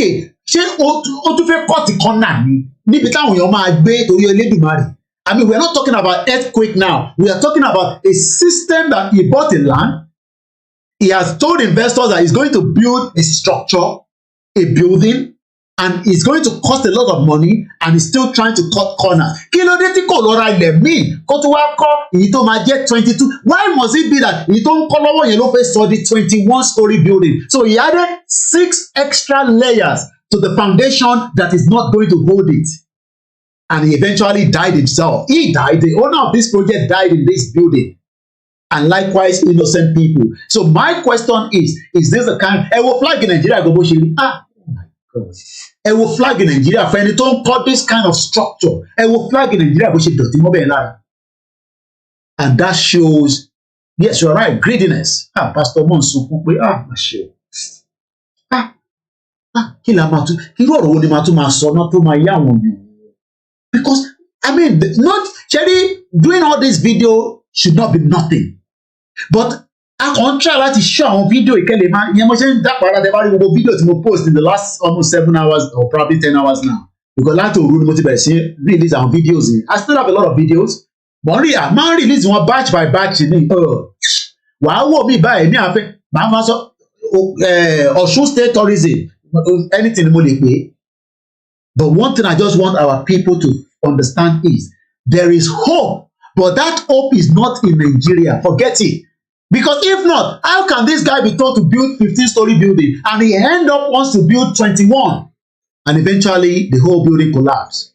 Okay, reviewed before its suspension, but the owner not this is what it look okay exceeded his limit of approval.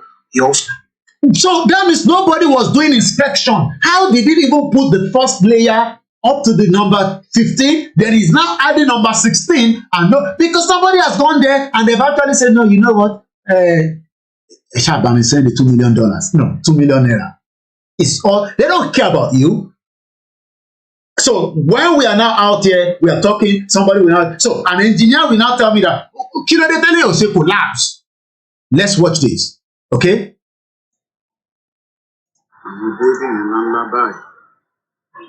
Negligence that led to the four-score guy building. Then,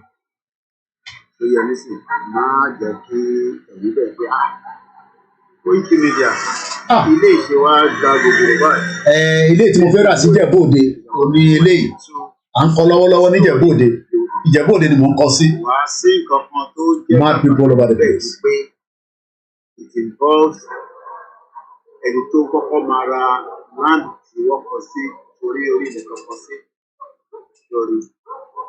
Nígbà tó ti ra ilẹ̀ yẹn, wá àwọn tó máa test soil ilẹ̀ yẹn pé wọ́n lè gbé heavy load báyìí lé lórí kò ń ṣe jágbajàgba tí wọ́n kọ́ lé kò tí gbogbo ẹ̀dá òwò yẹn because that one is a criminal act àti gbogbo àwọn tó wà involved pátá ló yẹ kí wọ́n wà ní àtìmọ́lé but I'm sure everybody knows that one that collapsed in Lagos State. Eventually nothing is going to happen because Lagos and all those criminals that are living there, nothing is going to happen. But before this building can even be given authorization for the commencement of this kind of project, the question is, how important is this project to the environment, to the people?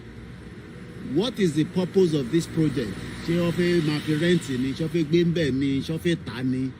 So many things. Àwọn ló fẹ́ tà fún foreigners, ṣó fẹ́ tà fún àwọn aráàlú, or ṣó fẹ́ máa sọ the hotel. It could be done for so many things. Then you will then get approval from the local government wherever it is. Just like tó bá jẹ́ pé ní Ondo State ni ẹ lè gba approval, tó bá jẹ́ Ogun State, and tó bá jẹ́ Kwara, Kogi, Ekiti, Ọ̀ṣun, Ọ̀yọ́, and Lagos as well. But then rántí pé ìtọ́kọ sí Lagos after tí wọ́n ti sọ pé eye báyìí ni ó lè lọ lórí ẹ̀. The criminal act of individuals eventually wanted to add extra layers and the whole building collapsed. I'm sure you all remember èyí tó collapse ní Leko. Now, let's start talking about this building. Kí làwọn nǹkan tó fi pé wọ́n máa need before they start this building?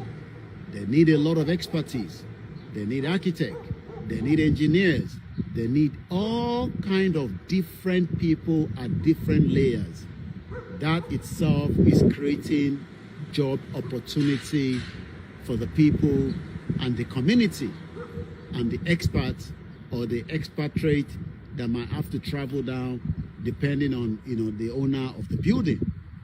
And when these buildings start commencement, then as the building gets to different stages, different set of artisans will start working as well, from the exterior to the interior. And even by the time the building ibawa pari patapata, then it now goes again to what we called building maintenance. That alone itself is another very, very important sector when it comes to building, because you can't just build and then leave it like that. Nitel in Lagos State has been built, but only God knows, you know, the maintenance of it has never happened since then. So to Bawa wo building, you will then realize that for the next 99 years, as long as they are maintaining this building, it would also be generating income, work, and also tax to the government as well. When you look at this one right now, this particular one, as you can see, this is another, you know, very, very magnificent building. They have them. So, right? This one is already ready. People are living in there. As you can see right there, you know, people are living in there. They are now going to start a lot. This one is 36-story building, as you can see there, right? So these are the kind of, you know, development that we are saying to Yoruba people that, look, we can't live in denial. Nigeria has failed everybody. Ijo will have this stage that we can build from here, as you can see, that these kind of buildings that you're looking right now is just the same as you can see with this one that I'm just showing you as well. But since our people have been told lies for a very, very long time, and we are saying to them that, look, let us get the hell out of Nigeria. Some are saying that, no, let us remain in Nigeria. We are looking for good leader. We are looking for good president. And at the end of the day, every 4 years, that is what they tell them. And eventually, it becomes merry-go-round.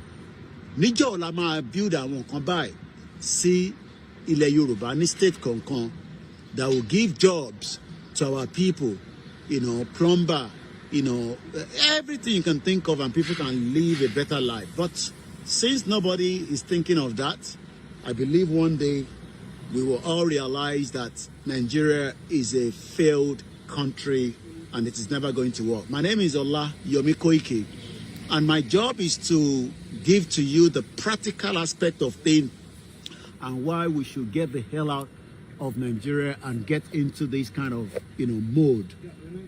Mode that one currently is a shit-hole country mode that has failed everybody for 63 years. But today, so many Nigerians are outside building such of these magnificent structure. They are engineers, they are doctors, they are nurses, they are teachers, they are scientists, and we are doing very well outside our own domain.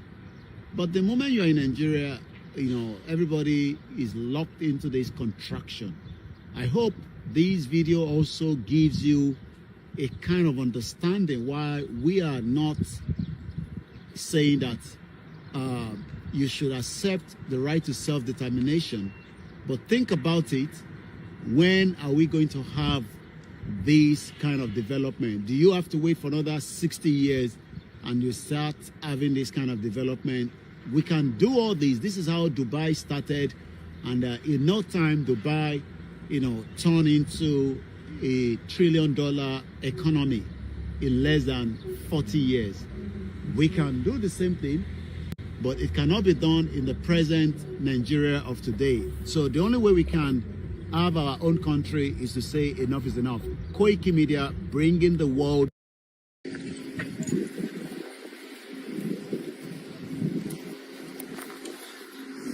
Koikimedia, bringing the world closer to your doorsteps.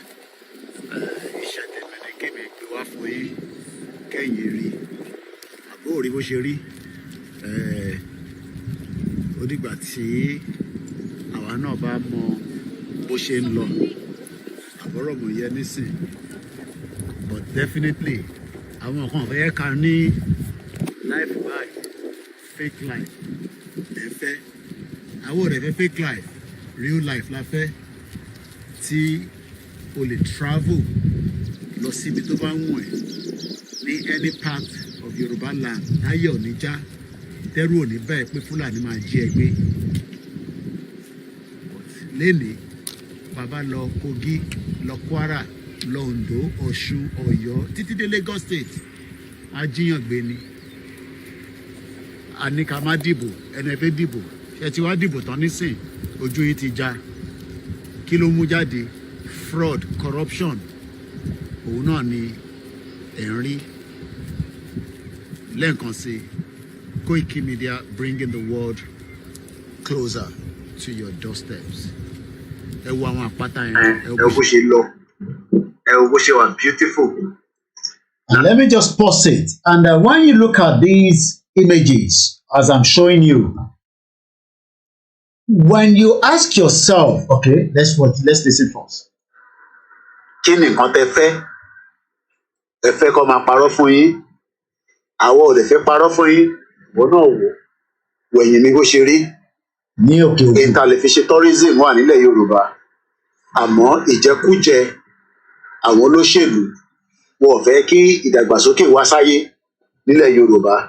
Ìdí ta ṣe ń sọ pé ẹ jẹ́ káwa kúrò nínú Nàìjíríà. Torí Nàìjíríà ò ṣiṣẹ́, kò ṣiṣẹ́ fọ́mọdé, kò dẹ̀ ṣiṣẹ́ fágbàlagbà. Ìlú jágbajàgba. Koikimedia bringing the world closer to your doorsteps. And the question we should ask is, one of this building is responsible Asuri Tower Pensuna. Mokin Yawa Mustura Ajoke Movita Auto Movidar Koimoni. Moki Mubainti Ajawa Lori program. Anytime we'll be Lori Mixer, I'm sure you must have seen these images in my platform. Let's see if I think I have another one from another angle. Once again, a very good afternoon. All over the world, àwọn aráàlú máa ń fi ẹ̀sùn kan gọ́ọ̀mẹ̀ntì ni. This is Munich ní Germany. The Munich airport was forced to cancel almost all its flights as German workers went on 24 hours walkout. And you can see Birmingham cancel, Zurich cancel, New York cancel, and it's going to cost them a lot of money because the airline will then have to do what we call rearrangement for all the passengers. Ewo adúrúdù tí wọ́n travel, and for the airport to be shut down for a day, it means a lot to the economy of Germany. This is Munich. Flight cancelled at empty Munich airport in Germany. Transport strike. Wọ́n ní strike máa wáyé ní Nigeria by the NLC, but they eventually call it off. Because why? Because there is always bribery and corruption. You have Pastor Money. This scene is like Idore àti Olúmọ̀rọ̀. Bẹ́ẹ̀ni, when you look at the image I was showing you earlier, I think the one you're talking about. Let's come back to that image. Ó dàbí wà tí wọ́n bá lọ sí Òkè Ògùn. Àwọn tó bá ti dé Òkè Ògùn máa understand nǹkan tí mò ń sọ. Wọ́n ní àpáta tó pọ̀. Mo rántí I think 2016 tí mo lọ sí Abuja nígbà tá à ń lọ towards Kogi, mo bá oríṣiríṣi mountain pàdé. Yoruba land is a very beautiful place, but this is Ìdànrè lóòótọ́ mọ́ mi. Ìdànrè ni mo sáré lọ ní weekend. Hello, ìyàwó ẹgbọ́n sókè. Ẹ̀rọ ẹ̀ka ṣẹ̀ṣẹ̀ pẹ̀tọ̀. Ètò nìyẹn. Ẹ̀sà. Ní ibi táwa wà yìí, 50-story building wà ń bì. Tó jẹ́ pé tójò bá rọ̀ gan àjẹmọ́ tójò bá rọ̀ àgbàtà bá sọ̀kalẹ̀ tá a bá lọ bí jẹ́ tá a máa tó mọ̀ pé òjò rọ̀ àwọn ẹni tẹ̀. Òjò rọ̀ ànímọ̀. So Ọlọ́run fún wa nílẹ̀ gidi nílẹ̀ Yorùbá yẹn. Ìgbà tí wọ́n máa tó bá mi ṣe kéèkì fáwọn ọmọ mi tó pè mí lálẹ́ àná tó ń sọ pé àwọn ní ayọ̀ ọkọ bẹ́ẹ̀ ni pé àgbà wo ni mo ń bọ̀ lé mo ní pé mi ò wá lé ọgbà tí wọ́n sọ̀rọ̀ ó ní ẹjọ́ ẹ má tún ṣépè fún Nàìjíríà ẹ má bá wa gbàdúrà fún Nàìjíríà ni. Mo ní èmi bí mo ṣe mo ní bàtà mo yà á ti gbàdúrà títí. Mo ní àdúrà òṣìṣẹ́ mo ní àwọn pọlitíṣà làdúrà yẹn ń ṣiṣẹ́ fún. Mo ló dẹ̀ pàwọn tá ń gbàdúrà fún Nàìjíríà gbà wá yẹn gbọ́dọ̀ wá ń sọ́fà àwọn politician tó jẹ́ pé ẹgbẹ́ èèyàn làwọn lò lẹ́ẹ̀fídé àwọn yẹn ló gbádùn owó yẹn. Mo ní orílẹ̀-èdè Yorùbá lè mi ṣàdúrà fún sí o pé kọ́lá ọba ìbùkún ni fórílẹ̀-èdè Yorùbá. Mo ní báwọn Amẹ́ríkà ti máa ń sọ pé God bless America. Mo ní bẹ́ẹ̀ náà lèmi náà ṣe ń gbàdúrà pé ìbùkún ni fórílẹ̀-èdè Yorùbá pé bíbíkan tí mo gbà pé tórílẹ̀-èdè Yorùbá bá dúró màá jẹ́ bẹ́ẹ̀ àwọn ọmọ mi á jẹ́ bẹ́ẹ̀ àrọ́mọdọ́mọdọ́mọ àwọn ọmọ mi á jẹ́ bẹ́ẹ̀. mo ní láti jọ́tọ́ ti bí mi sínú Nàìjíríà bí mi ìjòyè kọ̀ọ̀kan nínú Nàìjíríà débi pa àwọn ọmọ mi tí mo bí ti bẹ́ẹ̀ máa jèrè nínú Nàìjíríà. Mo ní Nàìjíríà ó wà ní kí n máa ṣàdúrà fún o. Ẹnẹ wá ní ṣé mo máa pa àwọn àṣìwà ń bẹ̀ àwa làwọn ń bẹ̀ báyìí kíní kan. Mo ní ẹ máa gbàdúrà fún orílẹ̀-èdè Yorùbá kọ́ lọ́ tètè bá wa gba ilẹ̀ Yorùbá kọ́ lọ́ bá wa gbà fún wa. Pé bìkan ilẹ̀ Nàìjíríà yẹn mo ní kì í ṣe pé o tá a bá gba ilẹ̀ Yorùbá mo ní ọlọ́mọ mo ní ṣáàtì pé ọ̀dọ̀ yìí náà ni mo ti wo prógráàmù yẹn lánàá pé wọ́n lè ta epo ó ti fẹ́ di 70 naira per litre. 750 epo máa di 750 per litre. Wọ́n ní àwọn tí mo sọ fún lánàá wọ́n ní rọ́ọ̀nì. Okay. Wọ́n ní rọ́ọ̀nì báwọn dábọ̀ kan mọ̀. ọ̀dọ̀ yìí ni mo ti. Alright, òun ló sì wà ní pépà yìí. Price of petrol to hit 750 naira per litre soon. Mo ní ọ̀dọ̀ yìí ni ẹ ṣe prógráàmù lánàá. Ìyẹn ẹ ṣe ọ̀dọ̀ yìí ni mo ti gbọ́ lánàá mo dẹ̀ sọ fún àwọn tó wà ní àwọn tó wà lé ní rọ́ọ̀nì pé 150 250 per litre náà ta epo. No problem. Mo ní ṣáàjú pé wọ́n náà fẹ́ yọ subsidy lówó ni wọ́n ní rọ́ọ̀nì kò ní ní rọ́ọ̀nì mi pa. Mo ní tòun ní ẹjẹ́ ká máa wò ó bọ̀. No problem. Mo ní ẹjẹ́ á máa wò ó. Ní ìlú tí mo wà yìí tó bá ti di 4:30 ọ̀dọ̀ wa tí mo fẹ́ lọ gba oúnjẹ àti on the 1st àti on the 1st ni wọ́n ti ń pín oúnjẹ ọ̀fẹ́ fáwọn èèyàn nílùú yìí. Wọ́n dẹ̀ máa pín tóṣù kan máa fi pín. Ṣé ti yẹ yín sà? Wọ́n máa pín tí oṣù kan máa fi pín ni. Wọ́n máa pín oúnjẹ yẹn tí oṣù kan máa fi pín ni. Ẹjọ́ kí wá ní ìlú tí mo ìlú ìlú àwọn èèyàn máa sọ pé Nàìjíríà tóbi ó ní kí ni àǹfààní ìlú tó tóbi tí ò sí àǹfààní bẹ́ẹ̀. Kí ni àǹfààní ìlú tó tóbi ìlú tí mo wáyé mélòó ni population wọn? Tẹ bá gbọ́ ìlú tí mo wáyé kẹ́ lọ wo àwọn story building tó wà ní ìlú yìí ó ga bí nǹkan míì ni ó ga gidi. Kí ni àǹfààní ìlú tá a wà tá a rere nínú Nàìjíríà? Tó jẹ́ pé gbogbo aláṣà káàkiri tá a ń ṣiṣẹ́ níta. Àwọn ìyá wèrè kan wọ́n wá tó sórí Facebook wọ́n bẹ̀rẹ̀ sí ni máa sọ̀rọ̀ páwọn táwa láńlọ́ọ̀dù páwọn la fẹ́ dá wàhálà lẹ̀ ní Nàìjíríà. Wọ́n tó sórí Facebook wọ́n máa sọ̀rọ̀ wọ́n ti sọ páwọn táwa láńlọ́ọ̀dù páwọn pé concentration wà lára wa. Páwọn la fẹ́ dá wàhálà lẹ̀ pa sọ pé Nàìjíríà ò dá pé káwọn máa dá wà lókun. Àwọn ìyá wèrè àwọn ìyá tó jẹ́ pé wọ́n lè kọ́ àwọn ọmọ wọn sínú Nàìjíríà tó lọ káwọn ọmọ wọn sí àbúrọ̀dù tó wá wà Nàìjíríà tó ń ṣe gbé lórí ìlú. Mo ti rí pé lọ́yọ́ alálẹ̀kọ̀ tẹ̀ ṣe prógráàmù fún ìkan nínú àwọn ìyá yẹn. Ìbí àjókòó sí UK a máa sọ oríṣiríṣi ọ̀rọ̀ a máa sọ òṣì ọ̀rọ̀ lẹ́nu. Ṣé bí ìlú ṣe rí ní Nàìjíríà ṣe rí kò sọ́nà kankan tó dáa? Ọmọ Ọ̀ṣun state ni mí. Ọmọ Ọ̀ṣun state ni mí. Gbogbo àwọn politician tó wà bẹ́ẹ̀ yẹn mo máa ń sọ pé kò sí kankan tẹ́ni wọn lọ bí ẹ̀kọ́ tó lè ṣe kò sí àfi kí Nàìjíríà pín. Tí àbádẹ́ ìjà Nàìjíríà kò sí àní lọ. Gbogbo àwọn èèyàn tó máa sọ pé kinní kan òótọ́ ọ̀rọ̀ lẹ tẹ bá ń sọ tọ̀rọ̀ ẹ rí bẹ́ẹ̀ rérò lórí prógráàmù níbi tó ti máa parọ́ fún wọn ibẹ̀ ni wọ́n máa lọ sí tó ti máa parọ́ fún wọn tó ti jókòó 24 hours wọ́n ti jókòó 30 hours tá ti jókòó lórí Facebook ibẹ̀ náà àwọn èèyàn máa lọ tó ti máa kó ọ̀rọ̀ bí wọ́n ti máa ṣe. Gossip lọ like àwọn mo ṣe ń sọ pé nígbà tí mo máa bẹ̀rẹ̀ Yorùbá Nation ọ̀dọ́ yìí ni ẹ̀yin ni mo rí tí mo fi sọ pé àtẹ̀wá nínú Nàìjíríà náà níbẹ̀ kò sáǹfààní ẹ jẹ́ ká darapọ̀ mọ́ Yorùbá Nation ọ̀dọ́ yìí. Àwọn wèrè tó ń bẹ̀rẹ̀ sí ní rọjú ti tó ń bú bàbá Akíntóyè tó ń bú bàbá olóyè Sunday Igboho àwa yìí wà lára àwọn tó bá wọn bú sí prógráàmù wọn nígbà yẹn. Wọ́n wá bú bàbá Akíntóyè lórí prógráàmù wọn. Mo ń pọ̀ mọ́ níjẹta àbíjọ́ wò ní ẹ tó ń wo ṣe prógráàmù mo kàn rí pọ̀rọ̀ wèrè náà sọ mo kàn kúrò bẹ́ẹ̀ ni ọ̀dọ̀ ìjìnlẹ̀ torí mo láti prógráàmù máa yẹ. Ìgbà tí mo rí pé wọ́n kọ̀nẹ́ẹ̀tì mọ́ kí ni ìyá yẹn mo kàn kúrò bẹ́ẹ̀. A ní afẹ́ gba Yorùbá Nation pé kí gbogbo wa jọ rẹ́pọ̀ kájọ fẹ́ lọ́wọ́ tó wọ́n papọ̀ ẹ wá ń sọ̀rọ̀. Láti ẹjọ́ torí ọlọ́ọ̀mí sàkóso ìjẹ́ bá wa sọ fún bàbá Akíntóyè àti bàbá olóyè Sunday Igboho ẹni tí tó ń bá sọ nípa wọn kọ́ máa wá síta kọ́ máa wá sọ ẹni tẹ̀ kọ́ máa wá ní ìbọn kẹ́ni. Ẹ sọ fún wọn kọ́ máa bọ́ síta. Nǹkan tó bá wọ ẹnìkanì ló lè fẹnu wọn sọ. Àwọn náà lẹnu wọn tó fi ń jẹ̀yà. Bàbá Akíntóyè làwa tẹ̀lé bí kan ti gbà tí bàbá Akíntóyè àti bàbá olóyè Sunday Igboho tí wọ́n bọ́ síta lámọ̀ kan tó jẹ́ Yorùbá nation ibo ni wọ́n gbogbo wọn wà nígbà yẹn ibo ni wọ́n wà ojú wọn fọ́ ojú inú wọn fọ́ wọn rí pé ìyà ń já àwọn ọmọ Yorùbá.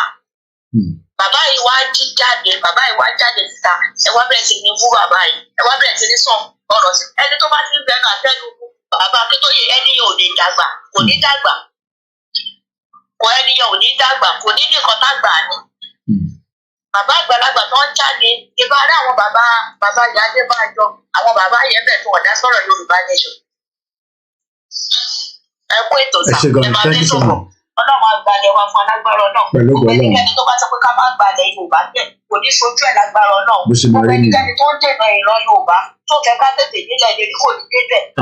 Gbogbo ti jẹ́ tọ́lọ́ ẹ kú ètò ẹ máa bẹ́ sọ̀rọ̀. We are 20 minutes away because it's almost 4 hours. And that means we need to wind down the program. Once again, appreciation to our viewers. We will continue to make as much of programs, documentaries, engagement, and telling those that needs to know. Especially, I'm not worried about Yoruba Nation. I am more concerned about the Nigerians that are still believing and having this hope that Nigeria will change and it will be a country. And my target. I'm going to go Yoruba Nation, and for one reason or the other, I can need, Yoruba key. Thank you so much. I'm going to call him Mombasoro. My focus is those that do not understand that word Nigeria. So those are my targets, on our platform now. I'm going to go Yoruba Nation. And for a reason they think that, maybe want to lay the other side of Yoruba Nation, at least what you understand Yoruba Nation. So my focus is those youth, the Nigerians, even those that are not Yorubas. I want to give them as much of information so that they can be able to decide that, do you want to wait 2027 again and then do the same thing, go and vote with your PVC and then so no more, probably beat you up, or APC will definitely rig it. I'm not seeing anything change that is going to change even if you go to court. Atiku went to court, because the outcome. So I'm not going to say anything as an outcome from the court case. But notwithstanding, there's a lot that can still play out in Nigeria. So my job, and like I always say, those of you that always also say, Koikimedia, why are you posting this? I am not your Amala joint section. This is a media platform, and a media platform that use everything to educate. So, especially those of you that put those comments down.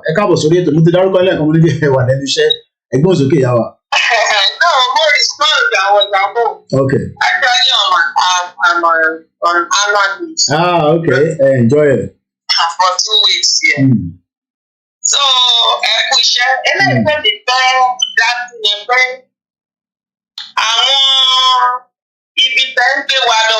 Even when I saw it, I was thinking, how come you are traveling quite a lot like this? Then, Cherry, ní Ondo State yẹn. Nígbà tí ẹ gba tọ́nà ẹ̀fẹ̀ tó Ondo State. Bẹ́ẹ̀ni ma. From Akure now we can go back to Ìlàjẹ Ẹsẹ̀-Odò. Ẹ bẹ̀ pọ́ ilé mọ̀ ẹ̀yin máa lè ṣàlàyé ibi títọ́ náà yẹn gbà dáadáa. And we can take ferry to drive inside the ferry to Ogun State. In a minute, we are in Ondo State. So gbogbo nǹkan wọ̀nyí ló lè ṣẹlẹ̀, but unfortunately, àwọn èèyàn wa they are thinking it's upside down. Especially our politicians wọn. Kí ló dé tá a lè wá káàyè from there ká jáde inú tunnel from Ìlàjẹ Ẹsẹ̀-Odò ká wọnú ferry. Then we find ourselves in the Ogun State. So, Ọlọ́run á bá wa ṣe. Ẹ jọ̀ọ́ kí ni Boris Johnson lọ ṣe ní Nàìjíríà? That's my concern. Kí ló wá?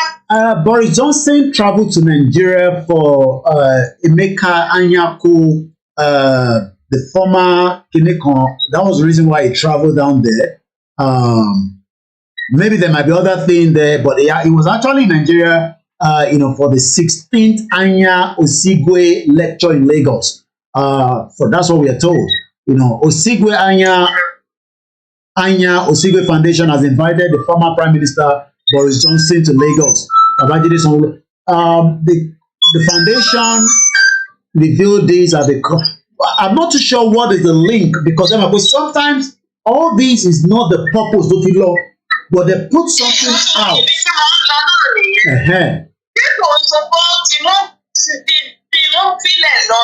All this election, all those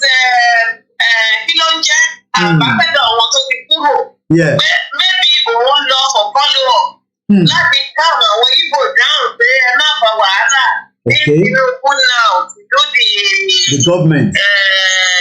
President. Okay. So everything will be all right. You understand? Yeah. I think that's why he is in Nigeria. And he needs to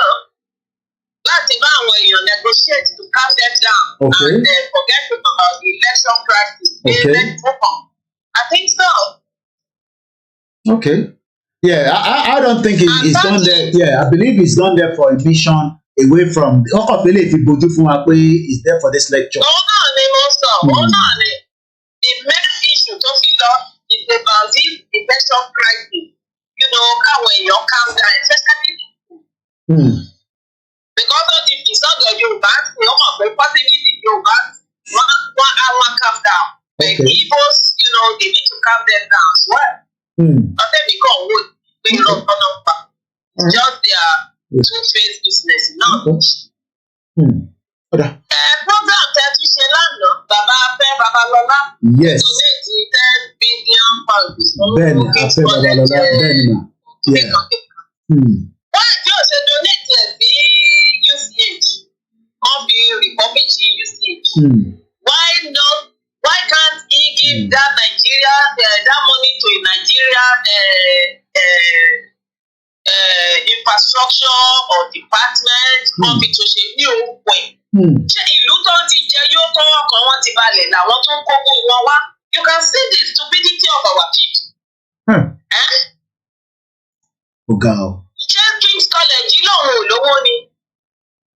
King's College has money. What did they say? I went to King's College University. The only buildings that our people in me all over London. Don't you Waterloo nìkan? They have buildings everywhere. Even inside St. Thomas's Hospital, even inside Christ Hospital. Tí bàbá yìí tún wá kó owó tiẹ̀ wá láti Nàìjíríà tó tún wá kó fún wọn. Again, so King's College is upon receiver. King's received £10 million donation to empower young people in Africa. King's has received £10 million from Nigerian philanthropist and lawyer Ààrẹ Afe Babalola to establish Afe Babalola African. Ṣé kò ṣe pé torí báwọn náà fẹ́ jẹ́ kórúkọ wọn kó link mọ́ King's College lọ sí gbówó ẹ̀ wá síbẹ̀? King's College. It could be the Desmond Tutu. Okay. It could be. Bẹ́ẹ̀ ṣé àwọn people yóò ní enough money. Ṣé wọ́n lè ṣe owó nǹkan ilé náà sí Nàìjíríà on his name? Ṣé kò lè fi ṣe owó nǹkan yẹn sí Nàìjíríà lórúkọ ẹ̀ ni? Wọ́n lè ti máa ṣe sílẹ̀ Yorùbá ẹ̀mọ̀ báwọ̀ mọ̀ ẹlẹ́mọ̀ ní eré àyẹn so bí àgbà. I don't think so. It's private university and private hospital ní Adó Èkìtì now. It's from the money from Adó Èkìtì. All right. So bí àwọn èèyàn wọ́n ṣe ronú is just upside down. Upside down. Ẹni tó ra this Adébáyọ̀ wọ̀ tó ra airport káàkiri. Ṣé tí wọ́n máa ń list ní hospital wa airport wa out wọ́n fi collateral? Ṣé òun náà lè lọ síbẹ̀ fún ṣe ni? Okay to buy the airport on his name. Àti ẹ̀mọ̀ pé ìyàn wa náà ni. Ògúnlẹ́sẹ̀. So bí kí ni ó ń ṣe àwọn èèyàn wa gan? That's the question. Why are we like this? Why are we so good outside and we are not good to ourselves? Àdéhùn a máa pariwo pé àwọn kan ti gba nǹkan wa. Definitely the outside there will come and take our thing. And we won't have choice. Yes. nígbà táwọn èèyàn wá máa ń kó nǹkan tí wọ́n jáde they are coming out and somebody have to come in and take their own thing their own inheritance or resources that's the problem àwọn èèyàn wá ń pín ìgbà àti think twice adára níta má dára nílé ni wọ́n that's their name so náà wàá ràn wá lọ́wọ́ kó wa wá people to use their brain. Àmín. Ẹ ṣé gan ìyá mi. Thank you so much. Well, we've been able to balance. We had a lot of our mothers are called. We had a lot of our fathers are called. Mokele kan sí gbogbo ẹ̀yin èèyàn wa. Well, he has the money. He believes he wants to leave a legacy, and the legacy should be also included in UK here as part of it as well. Akomagba, call you briefly because program yóò gbọ́dọ̀ ju 4 hours lọ so, and I only have 9 minutes. Ẹ máa ṣe briefly, ẹ má bínú pé máa kàn yín lójú. Go ahead. Ẹgúnṣẹ́ o, pẹ̀pọ̀ ìgbé ẹgúnṣẹ́ kan náà sà. Ṣé rí kíní Afẹ́ Babalọ́lá yẹn? School ẹ̀ ló wà expensive ní Nàìjíríà ó dẹ̀ wà competitive. Àwọn èèyàn bí wọ́n fi ń sanwó torí school yẹn sọ̀rọ̀ ó wọ̀ ó lè gan ó wà highly competitive ní ẹ̀rọ. So ó dẹ̀ ó ní àwọn foreign helper tó wà ní medical sector níbẹ̀ nǹkan tó fa gbogbo wàhálà yẹn yẹn kíní Báyọ̀ Kúnlé sí dẹ́n ṣó yẹn owó epo lówó yẹn owó epo Nàìjíríà owó epo Nàìjíríà. Sọ̀rọ̀ yẹn náà dàbí ti Ọ̀tẹ́dọ́lá náà ní báyìí àbí? Yes, owó epo ni ìgbà tó wọ oil sector ibi Amẹ́ríkà ló wà ó dẹ̀ wà ní banking sector ńgbà yẹn wọ́n ṣe já sí ọ̀rọ̀ owó epo ní gbogbo nǹkan tẹ̀ ń wo owó epo ní everything. Owó epo rọ̀bì owó epo dẹ̀ dùn gan báyìí. Yes, ó dùn náà gan. Ẹ̀mọ̀ làwọn ẹ dà pé mo rí pé ẹ pè mí rí o just voice yìí mo rò bá sọ̀rọ̀ rí sá. Mo ti bá yín sọ̀rọ̀. Kí lẹ rí sáwọn Gilbert Ṣàgórì yẹn? Ó dá $65 million padà fún gọ́fìmẹ̀ntì. Èlò gan lówó tó wà lọ́wọ́ ẹ̀ tó ń fi dá $65 million. Owó yẹn ò ṣòwò kékeré dájú. Ẹ mọ̀ pé Lebanese they are corrupt from time. Àwọn Lebanese wà corrupt from time. So gbogbo nǹkan tó ṣẹlẹ̀ yẹn ọwọ́ corruption ni gbogbo ẹ̀. Ọwọ́ corruption ni. So ìta bá fẹ́ fọ ìlú yà àwọn tá a bá dá dúró ìlú kì í tó lè yọjú. Owó epo ni everything gbogbo nǹkan tẹ̀ ń wò bá tó ń ṣẹlẹ̀ nílé owó epo ni everything. Owó epo rọ̀bì. Owó epo ni. Nǹkan tó ń fẹ́ ká. Ó náà fọ́ Alákìjà náà ń wà fọ́rẹ́ wọn ìyá ẹ̀ ti di pásítọ̀ nísìn. Owó epo ni gbogbo ẹ̀ tí Babangida ló fún Alákìjà ní òun ló fún ní kinní yẹn. Wọ́n ló máa ń ba ìyàwó ẹ̀ máa ba ṣe o. Ìyá dẹ̀ tí wọ́n ní ìyàwó tí ní ká wá gba Jésù nísìn. Ìyá Alákìjà wọn. Ìyàwó ẹ̀ ti télọ̀ ni Alákìjà fún ìyàwó Babangida. Ẹ̀bọ̀ ṣẹ́yìn ní sọ́kọ́ opportunity náà kọ́. Ẹ̀bọ̀ ẹjẹ́ rábìrì kankan ṣé normally ṣé bí Saudi náà ṣe ń gbé epo fún individual nìyẹn pé ẹ manage tó ọ̀rọ̀ yàn yé nígbà mi máa ń fẹ́ gbogbo ṣé ó da bó ṣe ń gbé oil rig fún yàn pé ẹ bá wa manage fún ìlú wa ṣèbí ìlú rẹ kó manage.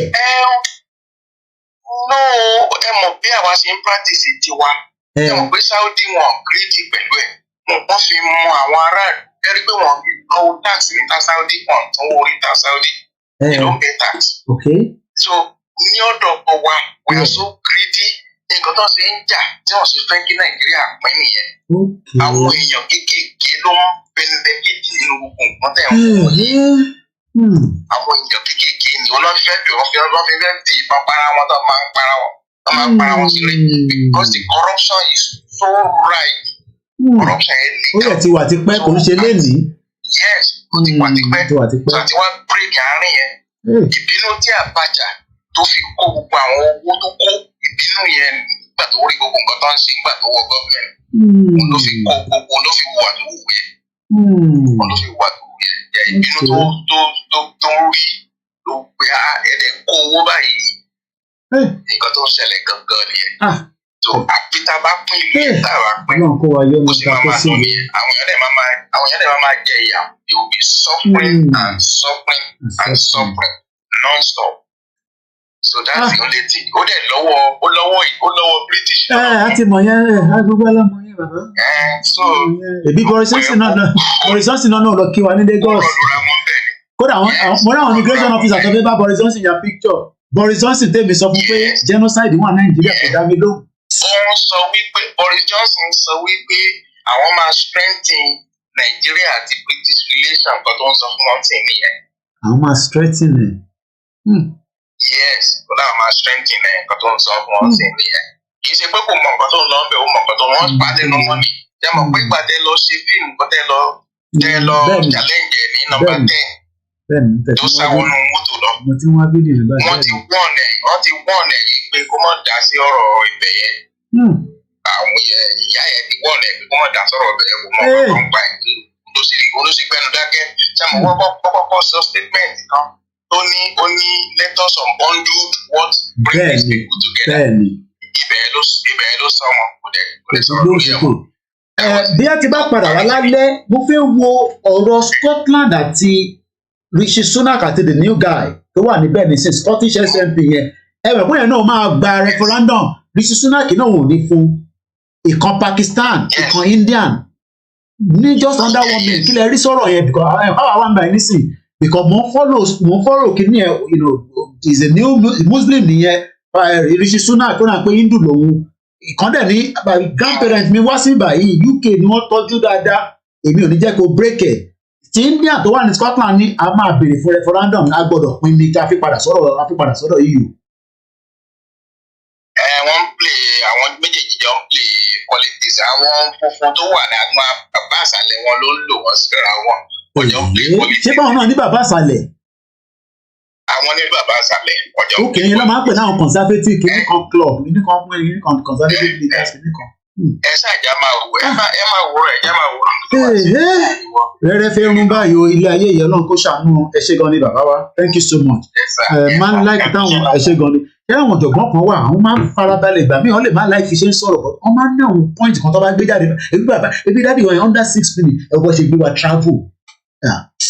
Mo fẹ́ play ti Boris Johnson ẹ̀ mo rẹ̀ tó mọ ibi tó wà máa wá kí tó padà wá bí alálẹ́ kọ́lọ́n kó fi ẹ̀jà tí omi sára mi máa padà wá lálẹ́ lágbọ́rọ̀ náà bó tẹ̀ jẹ́ 2 hours àti àbúgbé lè ṣe 2 hours náà 3 hours náà àti ṣe 4 hours lẹ́nìí ẹ má bínú pé ànílé ẹjẹ ń pa fóònù tí kọ́ mi bá tún wọlé ojú mi ò nígbà àti ṣe 4 hours precisely.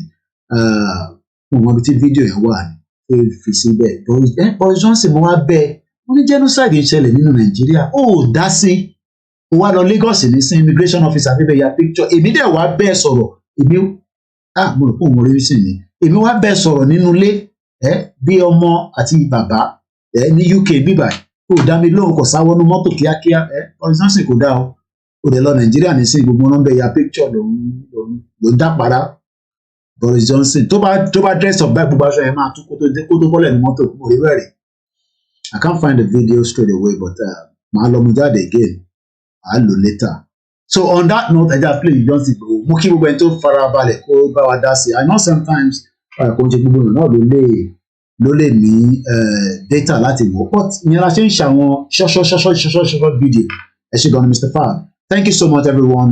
Idris, my name is Olakunle. Ẹni tèmi lórí MixLR. Shepherd Mercy, thank you so much. Allow Baba. For Nigeria now, almost everyone is evil. I think I read that already. Comrade Plan B say if Igbo people are evil, Yoruba people are evil too. We all need to go our separate ways. Then separate is bitter always. I think pé kò ní ṣe tó easy torí pé a ti link wọnú ara wọn, but it don't mean anything. The UK was linked for 30-something years, if I'm right, with the European Union, and they unbundled it, just like Boris Johnson wanted to unbundle Nigeria. Kó tó di pé ìyá yẹn ní Boris má débẹ̀ rárá àwa la wà nídìí ẹ̀. And eventually Boris never did. Let's listen to You Don't See, but when I come back, we play the anthem, we call it off. Mokembe Martins, Moki wearing Tekiti. At the drive Dekiti, like I always say, Koikimedia goes around the world, virtual, through different programs I watch as well. Tiba Chitoni sing, I'm not going to ride on the bed, and then I also listen to things. I listen to podcasts. I take time to read. And I do my other little things within the family. But Yoruba Nation is my priority. make sure you don't see Bowoni Kofi Jade, because I know when we started we played a lot. Once again, this is Ekiti Giacomo.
And you bẹ́ẹ̀ lọ Mike wà mí ó di alẹ́ lágbára Ọlọ́run. Thank you so much Abiodun Waris.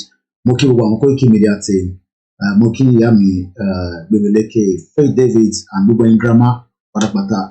Odò agbèwà kò ní gbé ọ̀dàlẹ̀. Tó bá jẹ́ mi náà ní ọ̀dàlẹ̀ kò gbọ́dọ̀ gbòmí rárá. Thank you so much and bye for now. I play Dia Ojo and I will end it. I love Dia Ojo very well.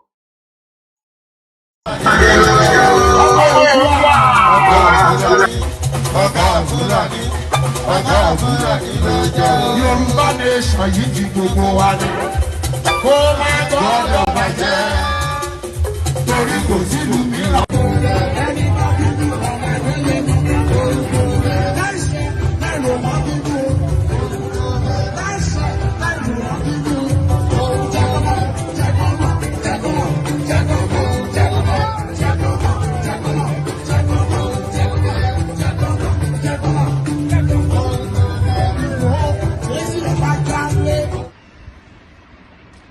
Life is so funny. You come with nothing, then fight for everything, and later leave everything and go back with empty hand. God is powerful. Bye for now.